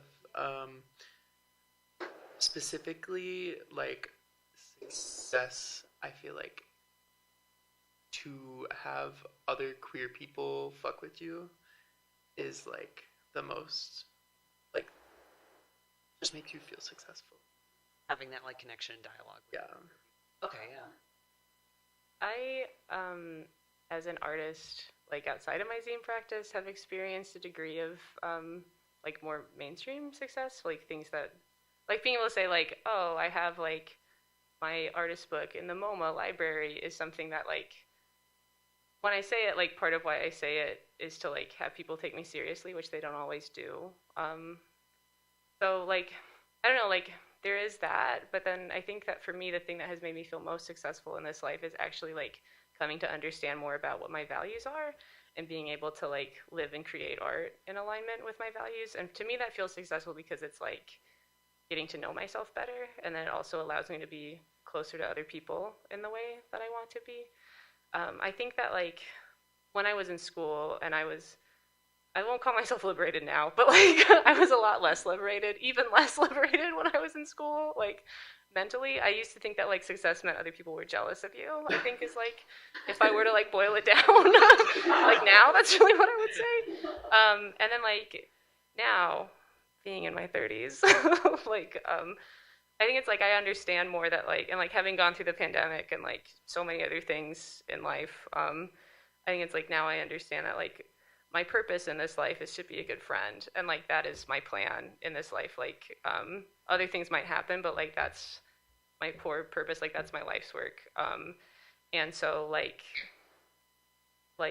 if my art is able to reflect that in some way, like be a friend to other people when I'm not there, or my art is able to support me in being a good friend to the people that I have like personal friendships with. I think like ever since I realized that, it's like made me understand a lot more like the degree to which I feel successful and like what things will continue to make me feel successful, and not only successful but happy. Because for me, it's a cheesy line, but I'm always thinking to myself, like, I'm not called gay for no reason. Like, I'm here to be happy. So, yeah, I don't know. There's a lot of ways to answer it, but I think for me, that's like where I would sit. Mind if I answer the question too? Is that okay? Yeah. Something that has been really interesting to think about is, so I don't necessarily come from like a zine background. I come from online comics, and I mean that like web comics with a capital W like background. And my comic ended, and so when you have a web comic and that web comic ends, you kind of start noticing the work you make become a weird artifact of an internet that doesn't exist anymore increasingly. And something that is always really humbling to me is when people come up to me at, like a convention or whatever, and they say they have read my work before. And especially like if they said, I read this when I was like in high school or when I was younger, and now I'm like an adult, and that informed something about, my life and like what I chose to do. That's huge, especially because my work was pretty niche. Like, I feel like the fact that my work reached anyone at all, and that I didn't see it because it was an online, exchange, that is massive to me. And that really helps make it feel like, you kind of talk about this continuum, right, of, people, especially queer people and queer community, like extending into the past and into the future. And I feel like that helps make that feel real in a way that is like massively eye-opening.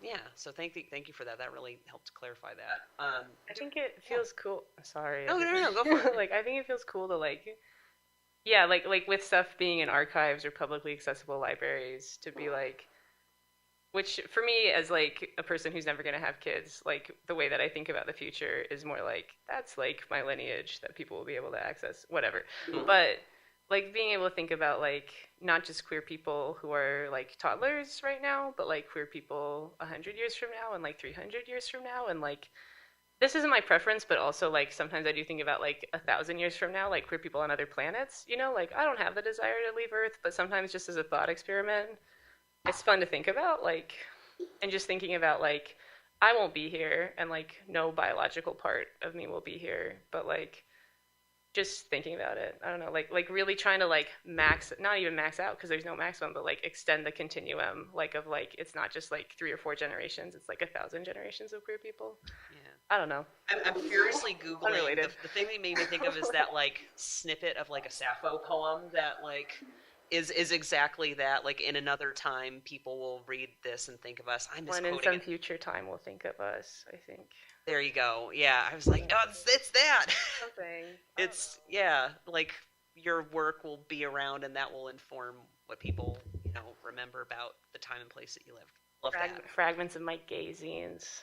There you go. Just like just extracted from the strata. What is it? It's a drawing of someone crying. Who's Legolas? Like He was a known homosexual. We have time for a couple more questions. Do we have any more? Yes, you in the back. So like Autoptic is very focused on like self-publishing, right? Is there anything about like making zines or webcomics, like things that don't require you to go through a publisher, that like is there any like queer content that you feel like more free to make when it's just like something that you are putting out? I'll repeat the question. Is there any queer content that you feel more free to make by doing stuff like through an indie way instead of through like a mainstream publisher way? Talking about like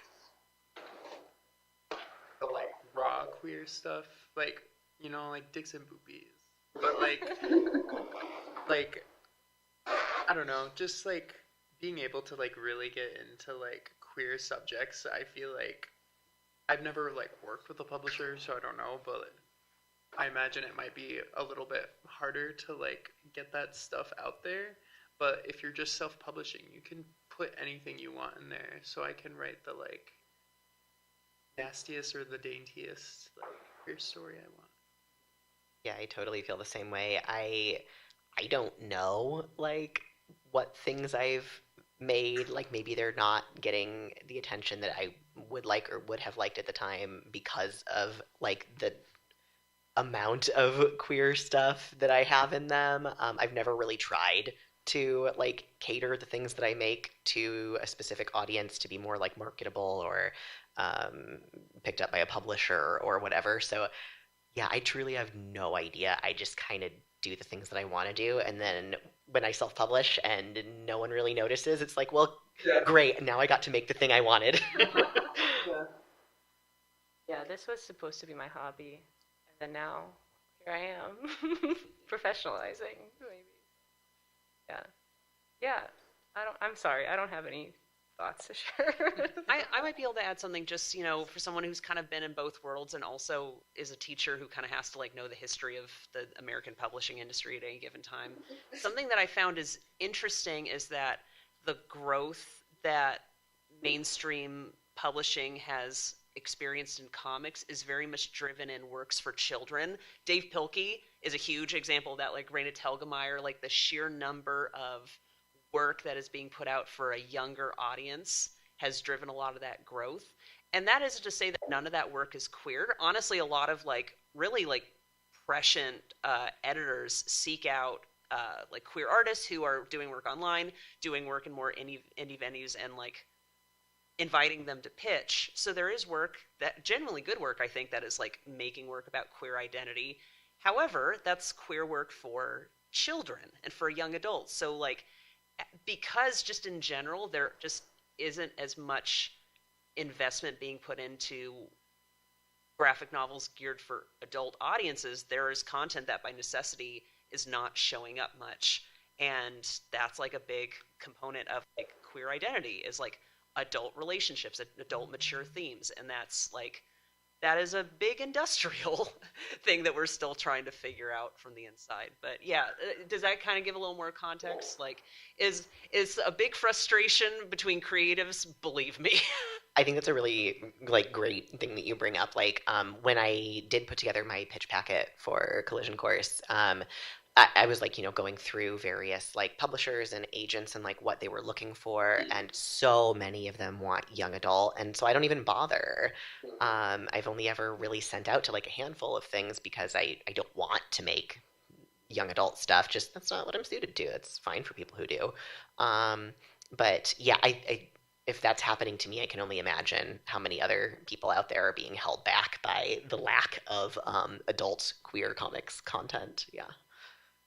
It's not that nobody's doing it, but definitely like the proportion, it's very disproportionate. Absolutely.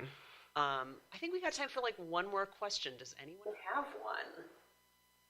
Let me put it this way. I will not let any of you leave the room until we hear your question. All right, you with the purple mask. Where's your joy in zine making? Like, where does that lie? Where's your joy in zine making, and where does that lie? The process. Just like this morning, I woke up and immediately went to my desk and started trimming pages and stapling and folding, and that honestly felt so good to just like do that and like to have it assembled and to just like guillotine it so it looked all nice. Like, yeah, that's the best. Sarah, how about you? So, I don't know how to say this without sounding either really insane or like a dad, but like I crack myself up so much when I'm making the scenes. Like, it's truly like I'll be working alone, I'll be like laughing like audibly like to myself. When I wrote my gay Lord of the Rings scene, there's I said that Saruman and Gandalf like are clearly trans elders who had a fight over a kombucha mother. I was like laughing to myself. I was like, oh my god, like laughing so hard when I made it, and then which is embarrassing, but I'm telling you. And then like to get to like go and table places with it and then have other people also laugh at like the same thing that I was laughing alone at in my room is like, it's just so great. Like, I love to just say, like, I'm so glad to see you laughing because I really laughed when I made it. And, like, that just feels really good. And, like, harkening back to something you said, Zio, yesterday at Autoptic, a woman read, I have a zine that's called Variations on Descartes, where there's one page where it says, I barely think and yet I am, instead of I think and yet so I am. And she, like, lost it. Like, she laughed so hard she had to hold onto my table to not fall over. And then she was like, this was really funny. Put it down, walked away. I